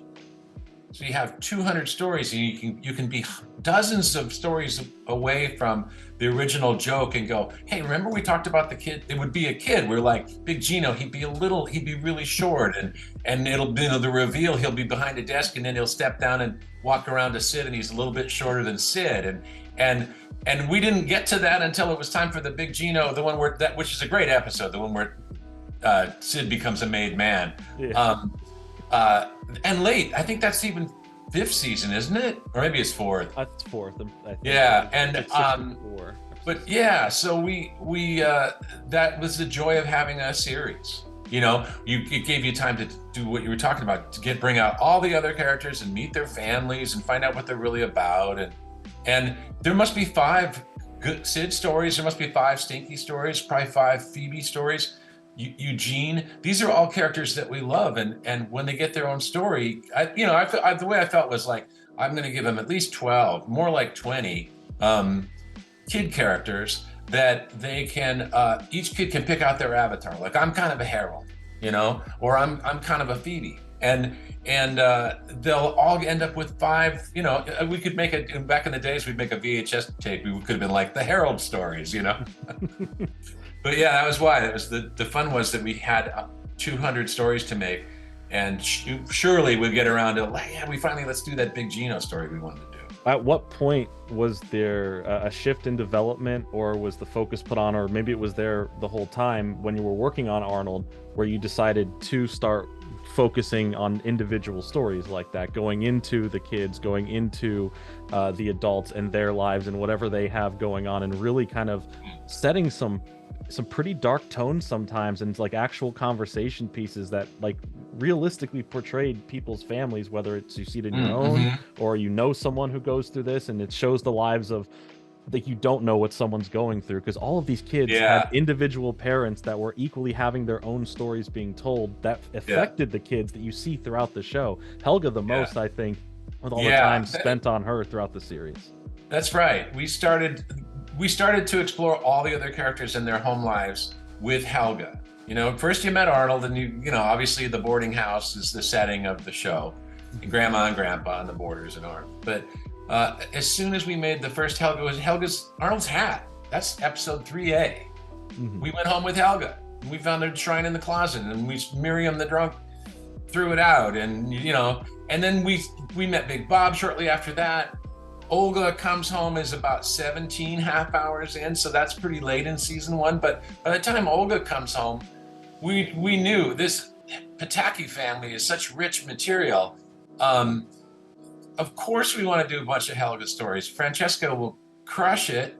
Whatever we write for Franny, she'll kill it. So we were like, oh, this is great. We'll do a bunch of Helga stories. And then it was like, well, who are their best friends? What's it like at home with Gerald? What's it like at home with Phoebe? And on and on. Harold, we found out about Harold's home life right away. And I think it was the Kitty, which is a 2nd season show. Yeah. But we were encouraged by how well the Pataki episodes played. I mean, it's the hat, man. That's really Helga's story, end to end. And Arnold's only, he loses his hat, and it's a big deal for Arnold. But we learned how he gets the hat in that. Yeah, episode, and exactly. That we lay some important mythical pipe. Helga steals that episode, and so right away we were encouraged to expand the series out. It makes sense too when you think about it. Arnold's this kind of Zen, like Buddha kid who is just kind of right in the center, and everybody else is going crazy. That's how we pitched it, because they were nervous that Arnold was going to be like too much of a nobody. They didn't understand who he was, and I said, don't worry, he'll be surrounded by all this craziness, and that's how it works. And Helga was so good that it made that work. Expanding on that, did you have in mind where these characters would be going by the end of the show? Like, did you have, okay, this is going to be where Helga needs to get to by season 5. This is where we need Arnold to be or Gerald to be, and then you kind of sprinkle those stories in throughout? Or was it just kind of, we're focusing on where she is now, and we'll kind of get there as we get there? Yeah, more the latter, because you never knew if you'd even get another season, and then you'd get another order and everybody would be back to work for the next year. So I was trying to push the ball down the field. I felt like the big thing that I discovered that I had to deal with was his missing parents, and that wasn't until 60 stories in. And so that was like, okay, that's what happens, man. You kind of you plant these seeds. You better try to deal with it. And so his missing parents, I felt like I had to let the kids know that they were nice and they hadn't just abandoned him. Mm-hmm. And that was all I could do. And even that made it even sadder. And then Helga, I was like, look, how many years can we keep that ball in the air that she won't tell Arnold that she loves him? I mean, season 5, we made 5 seasons, 100 shows, and they literally, Nickelodeon was like, 100, that's fine. Now let's start getting in the movie business. What would the next movie be? And I said, Helga needs to tell Arnold that she loves him. We'll need to create a giant story where she's forced to tell him that she loves him. And then that'll at least get that out of the way. That seems like a reason to get, and it's so funny too, when you make a movie, they're like, well, what's gonna make kids, get out, leave their house and go to the movie theater to see it? Like the stakes have to be insane. And sure, but big adventure, but romance. Yeah, a big adventure, love, heartbreak.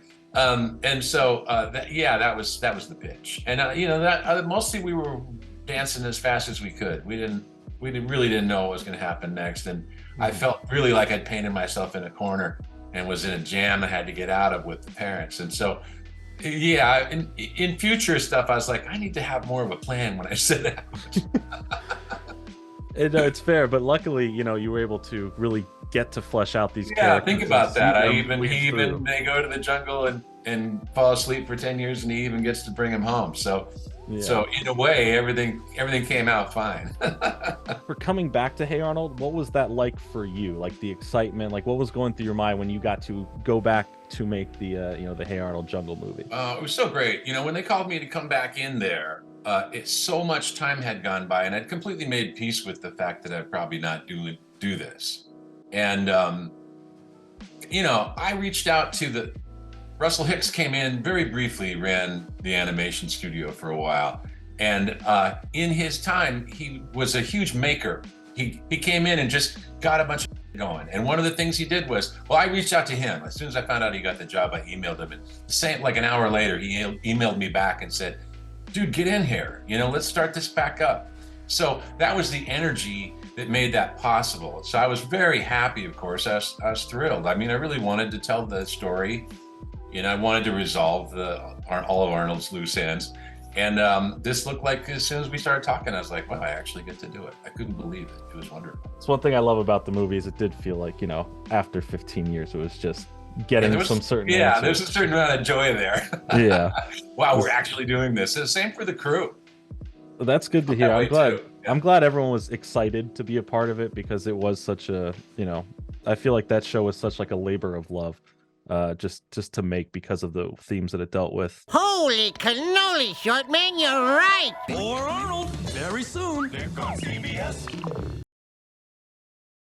Now, more Hey Arnold. They're on CBS. Or I'll pop you in the kisser, pal. So I guess now this leads us into the Jungle Movie. After the film was shelved, the production materials and the previous work that Craig and the team had done on it was basically held as a time capsule, leading to many fans over the years since Hey Arnold ended to speculate if there was more to this. And Craig was open about what he was allowed to talk about, or at least allude to, giving enough hints to keep interest there, but deep down he always held out hope that one day this story would be told, so he never spoiled it. The years would go on with fans of Hey Arnold getting older and more vocal about the movie coming back. They wanted to make this Jungle Movie a reality, trying to show Nickelodeon that there is a massive interest in it, especially after Nickelodeon started getting nostalgic themselves with special 90s themed programming blocks on their stations that would show a lot of 90s live action shows and cartoons, which included Hey Arnold. This was working to build back an audience for the show, and so many people behind it wanting more from it. Craig himself was having fun enjoying enjoying the love from the fandom who was growing up and expressing their love for it from when they were kids. Craig, in 2013, was already back with Nickelodeon working on putting together a new show that didn't end up going anywhere. Unbeknownst to the public at the time, movement was happening though in the background. Meetings between Nickelodeon and Craig resulting in discussions of Arnold and why the Jungle Movie should be a good thing to go back and do were happening. Then some old animation storyboards and test animatics that were posted online from the scrapped Jungle Movie were taken down and without reason, which would point mostly to a legal reason. But the only legal reason would be if this was actually going to be a thing again, and it would need to be gone at that point. From there, on social media, the network and Craig started leaving a breadcrumb trail of clues regarding the Jungle Movie, but didn't outright say anything. Then, towards the end of 2015, on November 23rd, Nickelodeon officially announced that a new Hey Arnold movie for TV was in the works and would finally answer some lingering questions about Arnold's parents and more. While they never called it the Jungle Movie at first, it would officially be given that title in 2016, where Craig got to announce that this would be the long-awaited Jungle Movie that never got to originally be finished. This was his dream to come back and finally finish this specific project. He held off for so long not saying anything about it in hopes that one day he could just make it. And as the production went on, animation had advanced and there was a slight coat of new paint tossed onto the show, updating the looks of some characters slightly, changing up their clothes a bit overall, just modernizing the show to current day at the time. It was important to take what he had worked on with the show before and basically start from scratch with so many things,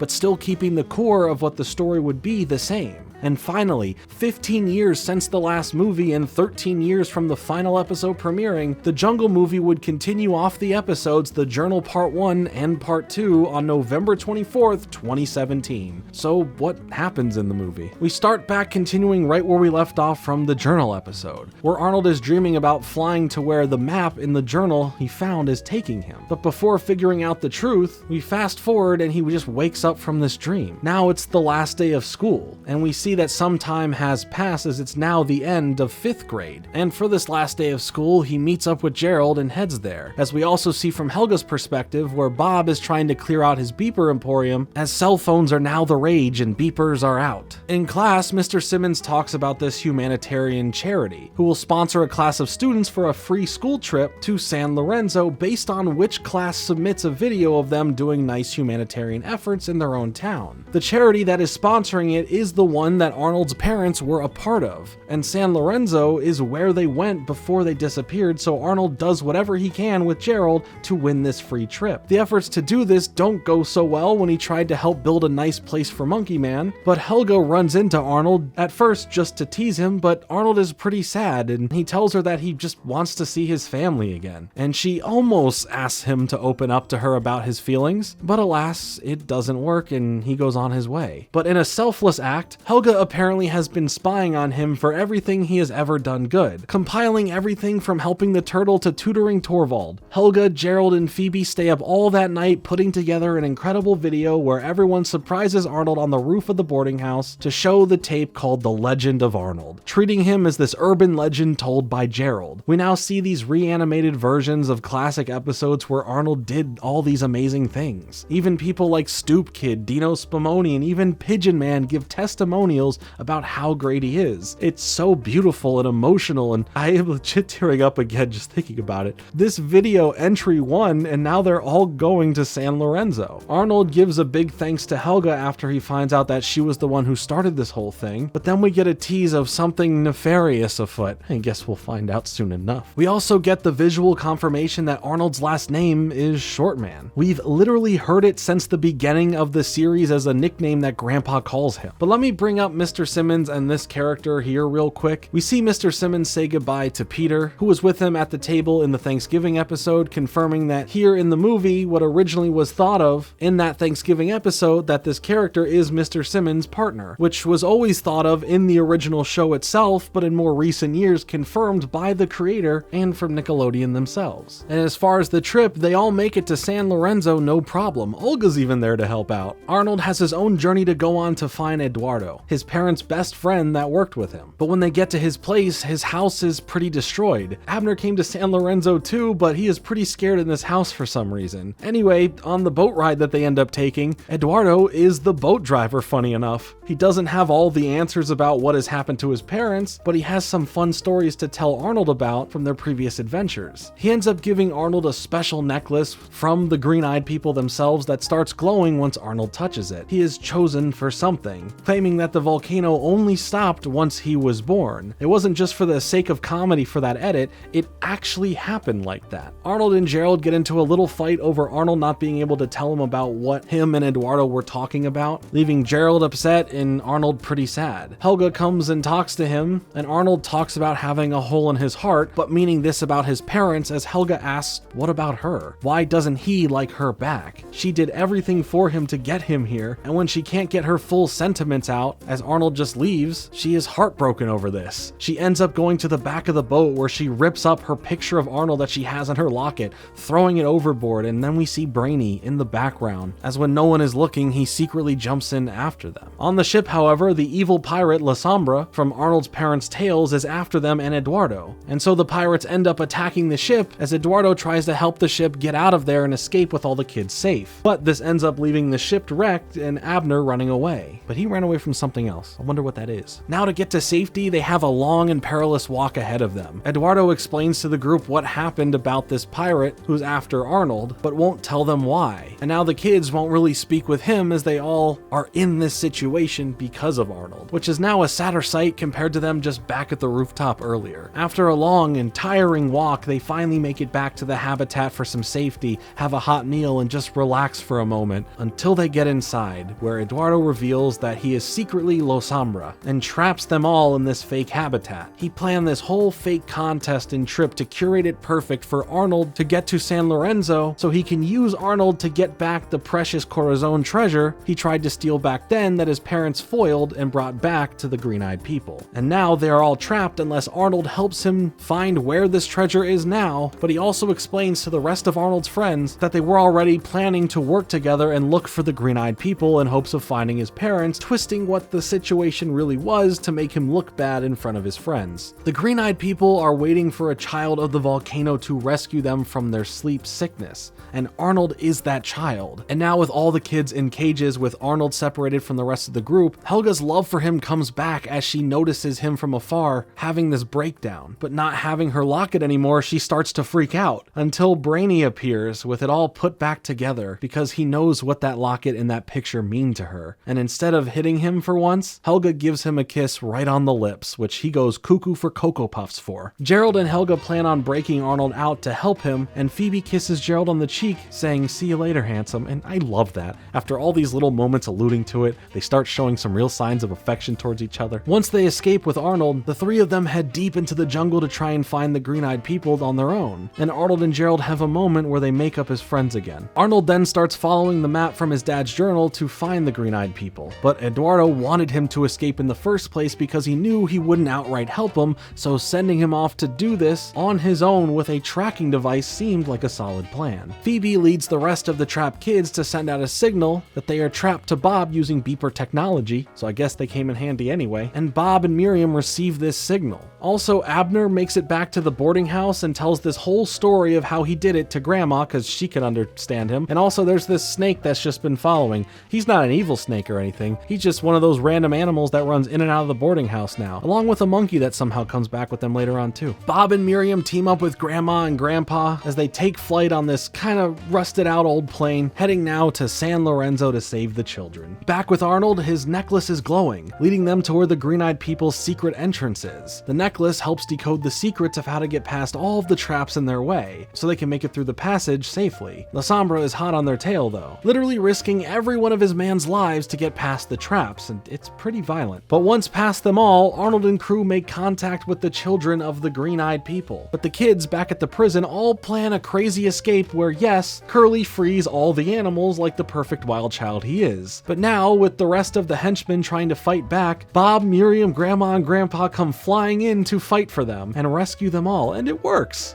It's kind of epic. And the green-eyed kids bring Arnold and crew to the center of their hidden village, which is only ran by kids for some reason. And the acting leader in charge is a young girl who brings Arnold to some wall art about the sleeping sickness, showing him the inner chambers where all the grown-ups, including his parents, are trapped asleep from the sickness. After trying to help them as best as they could, the child of the volcano is shown with the corazon, and he must get it out of the seal and place it in this special spot. Losombra shows up trying to take it though, but every child in the village stands up to him to attack him violently, but Arnold eventually ends up getting taken hostage by him, and then as the evil guy he is, he cuts this breaking bridge that snaps, dangling Gerald and Helga off the side of a cliff now. But to save them, Arnold has to help Losombra by opening this protective device which holds the corazon inside of it. But as one final measure of protection after he gets it open, the box knew it wasn't Arnold looking into it, and shoots him in the head with a dart, as where he now falls backwards off of a cliff to his presumed death. Arnold then tries to save his friends, but also gets trapped hanging over the cliff until the real Eduardo shows up and had been trying to catch up with them since they got in San Lorenzo,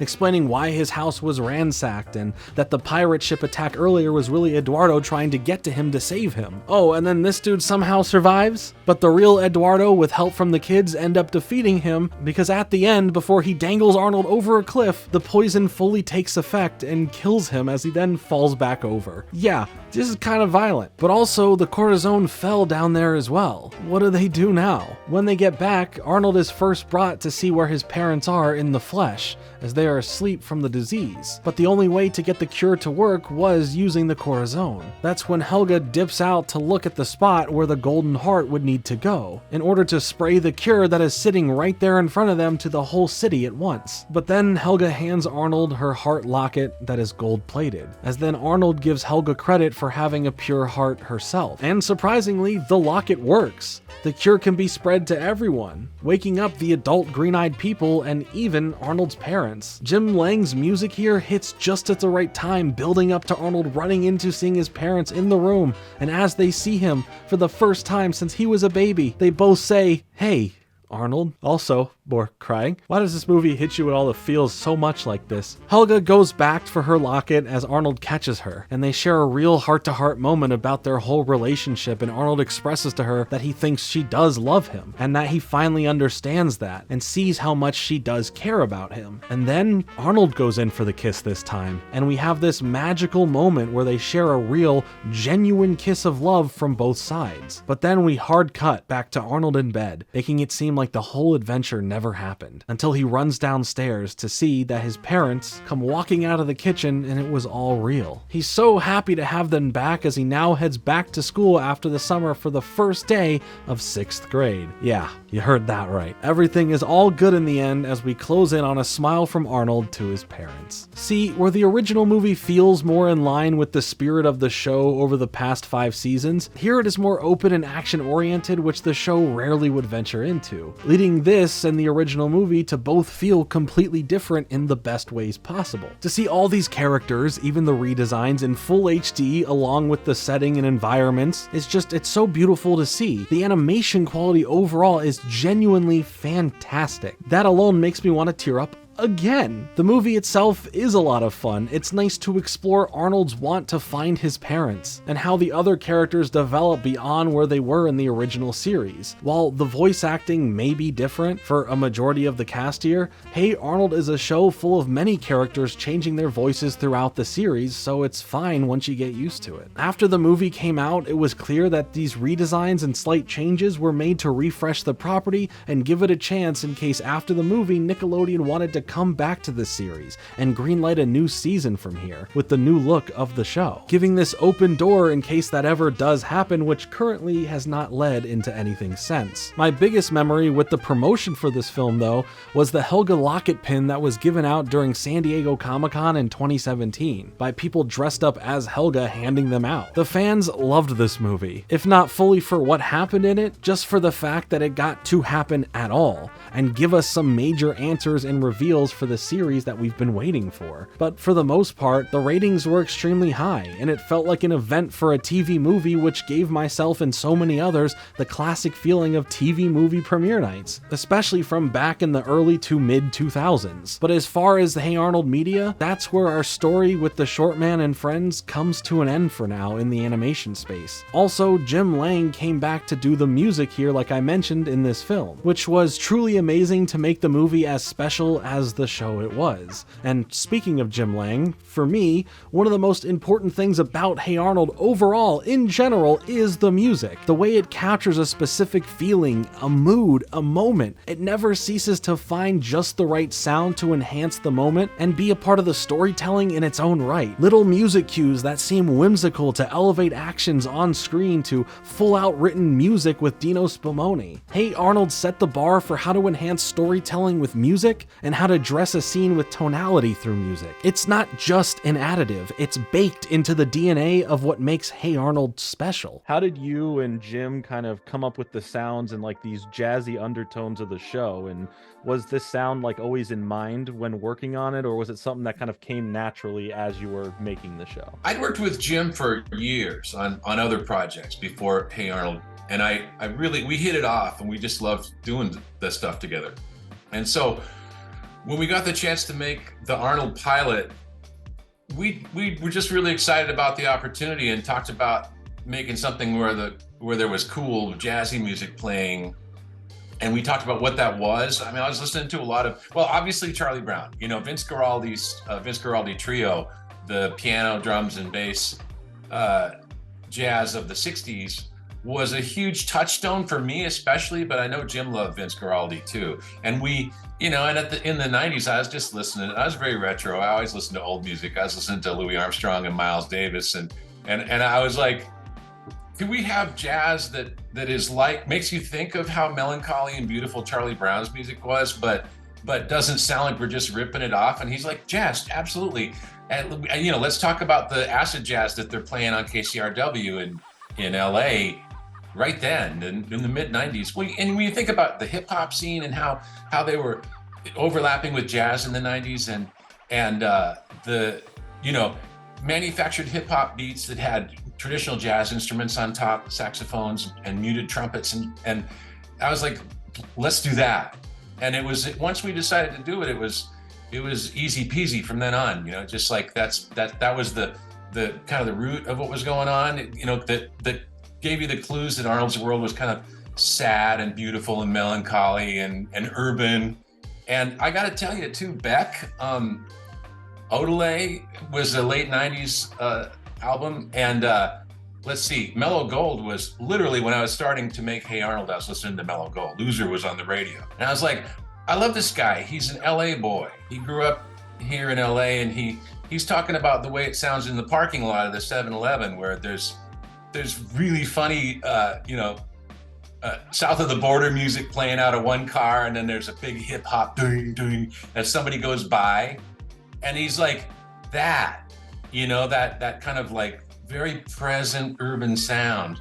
That's really, if you listen to Lang's music, it's at the root of all that stuff. And so it was the 90s, and that was what was happening in jazz, and we were just trying to tap that. And I also knew that no other cartoon was doing that.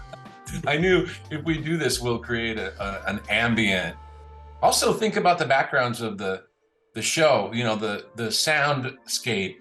We would build realistic urban backgrounds. You'd hear car buys, and that was like the very same idea. Like you're standing in the parking lot of the 7-Eleven and all this stuff's going on. That was, and Lang was on board for all that. And a wonderful innovator, terrific creator, a guy who can just like write. He can do everything. He's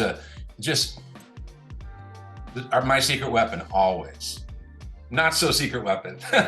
the starting, like the actual touchstone of where like I found my love for jazz and liking the older sounds of it. Yeah, a lot of people tell me that. That's the coolest, the one single coolest thing about making Hey Arnold was having it last long enough that the people who were children watching it on TV in the first place are now music makers and artists and podcasters and so it's so much more gratifying than when the kids were 9 They couldn't tell me what they were thinking. They were 9. They didn't have, they couldn't hop on the internet and, and so I can't tell you how many people have told me that they took up jazz because of Hey Arnold. I think it captures this that city setting so great, which is also something in cartoons we rarely got to see. Is always either suburban life or very the usual. We never got the perspective of someone or kids who would live in a city, and a lot of times, and I touch on in the video,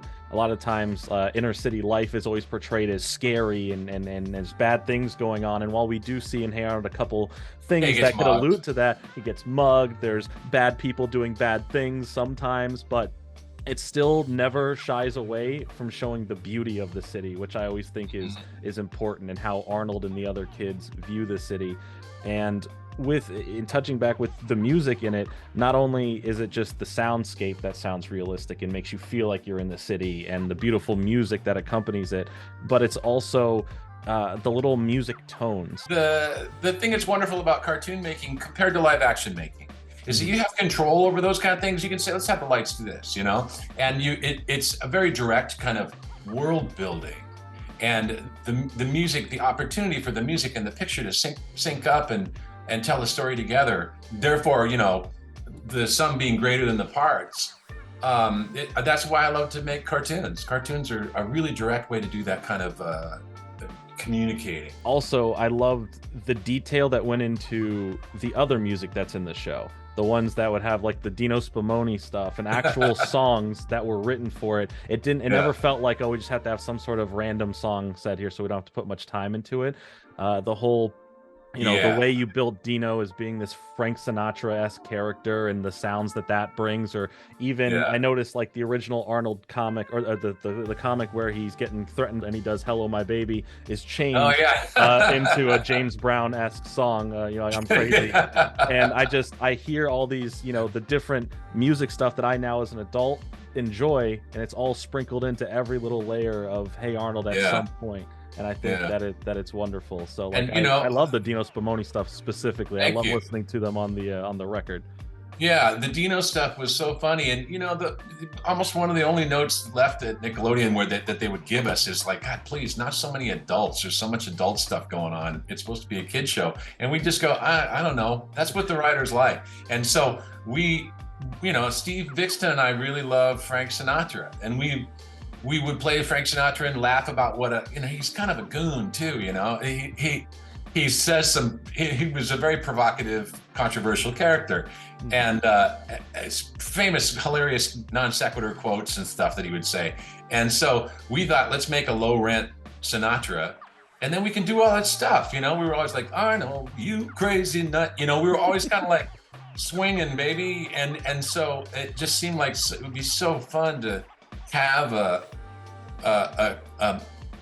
basically an avatar for that particular thing we love, and a low rent Frank is a very funny idea to us. Also, there's one song that always sticks in my head. It was the I Saw Your Face and Wow. I gotta give that to Joe Purdy. I mean, I forget, I think we all wrote that song, and Lang always would take our lyrics, and then he would even further enhance the lyrics when he put them to tune.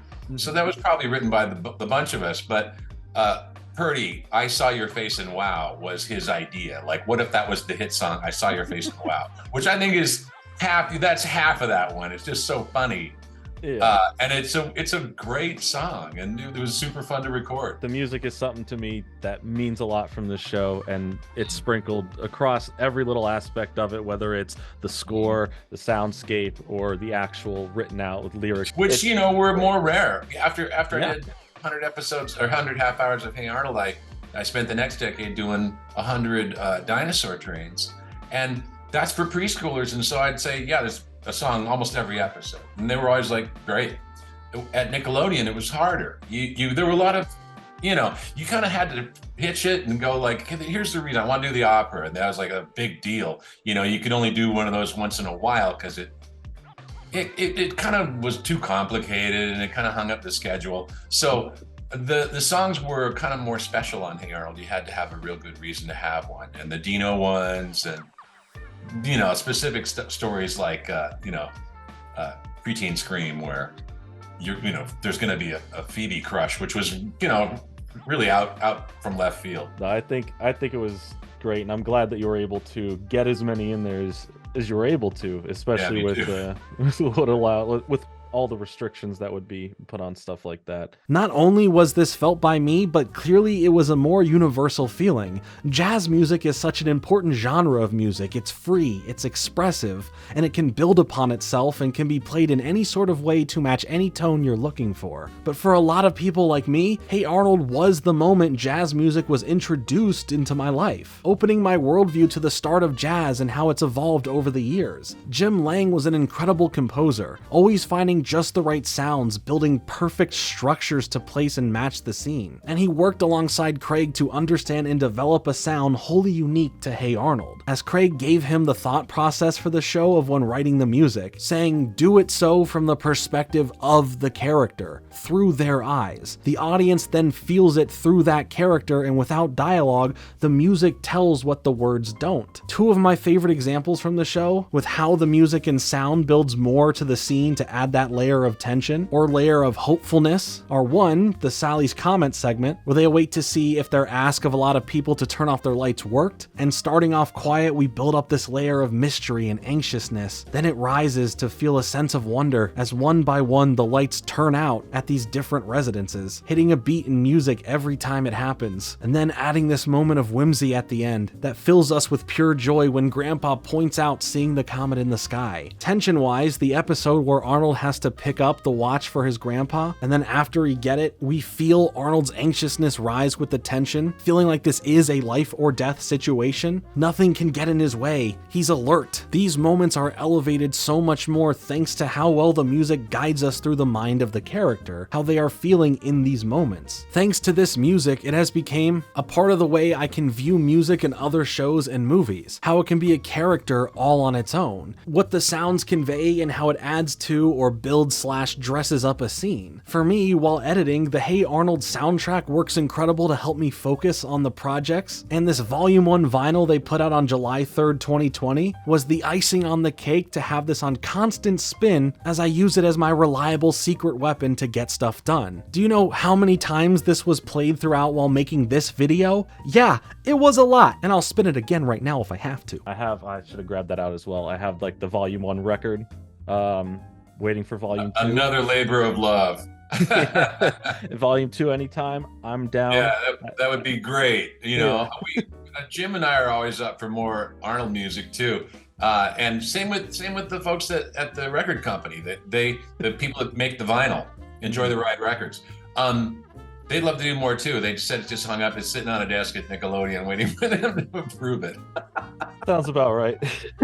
How can I not at least mention the Hey Arnold video game though? Well, Hey Arnold the movie, the video game, that came out only for the Game Boy Advance during the peak era of movie tie-in video games, which were mostly notorious for being, well, not great, and Hey Arnold's game isn't too great either, but I have some fond memories of playing it. It was your average platforming game that so many tie-in games on handhelds ended up being, but it loosely following the movie with Arnold trying to save the neighborhood was still kind of fun. One of the biggest praises that it ended up getting was the background music, so that's cool. That's in line with Hey Arnold, but also characters from Hey Arnold would appear in other Nicktoons related property video games. So it's cool to see these characters live on somewhat in other things, but as far as standalone Hey Arnold games, yeah, there's nothing else. In the end, Hey Arnold is the most important show to me from all aspects, and I hope my video has shown that. From the enjoyment of the episodes to the rich storytelling to the deep characters all the way down to the music, there isn't one beat that misses for me on this show. Growing up, this show affected me heavily, helped making me the person I am today.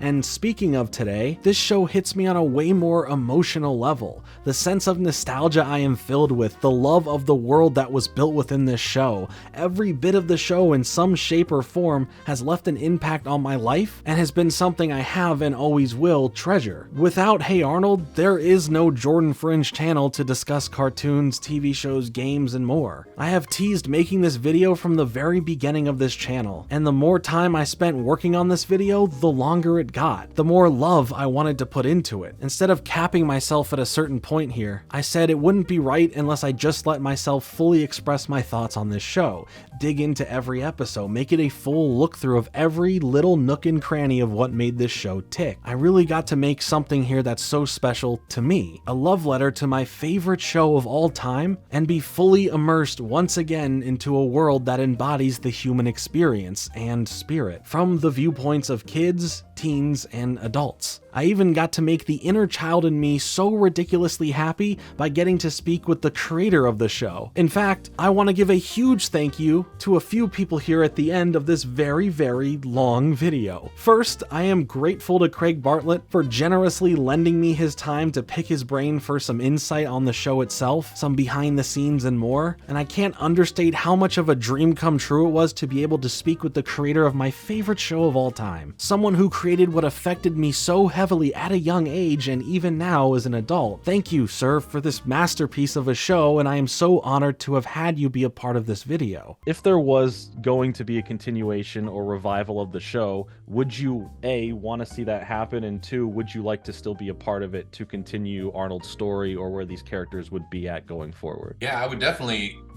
would certainly have to be part of it. You know, I'd want to be the creator and the maker of whatever other Arnold thing happened. And sure, I'm always up for that. Arnold's the most beloved thing I've ever made. People really dig it. And so it makes sense that if I could do more, I would do the thing that people love the most. And I love it too. It's like, I've lived with those characters the longest, right? So they're like my old pals. And so, you know, more adventures with them is always a good thing. What are you doing now? What are you working on? What's coming up? What's going on in your world? I'm currently writing on a new project that I'm really busy on, but it hasn't come out yet, so I kind of shouldn't talk about it. But writing, I'm actually doing more writing right now.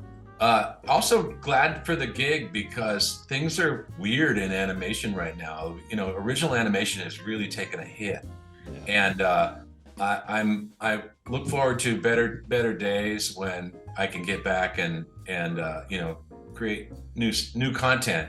But in the meantime, yeah, I think it's a weird time, and I'm consoling myself by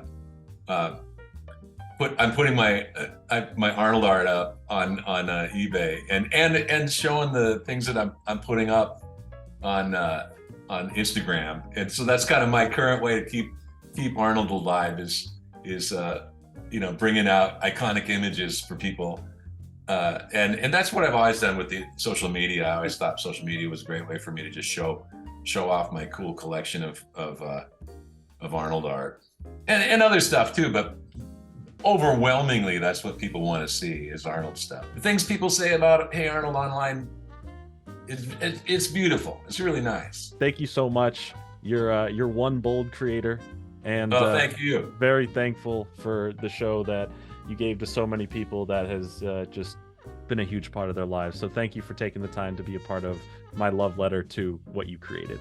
Thank you. My pleasure.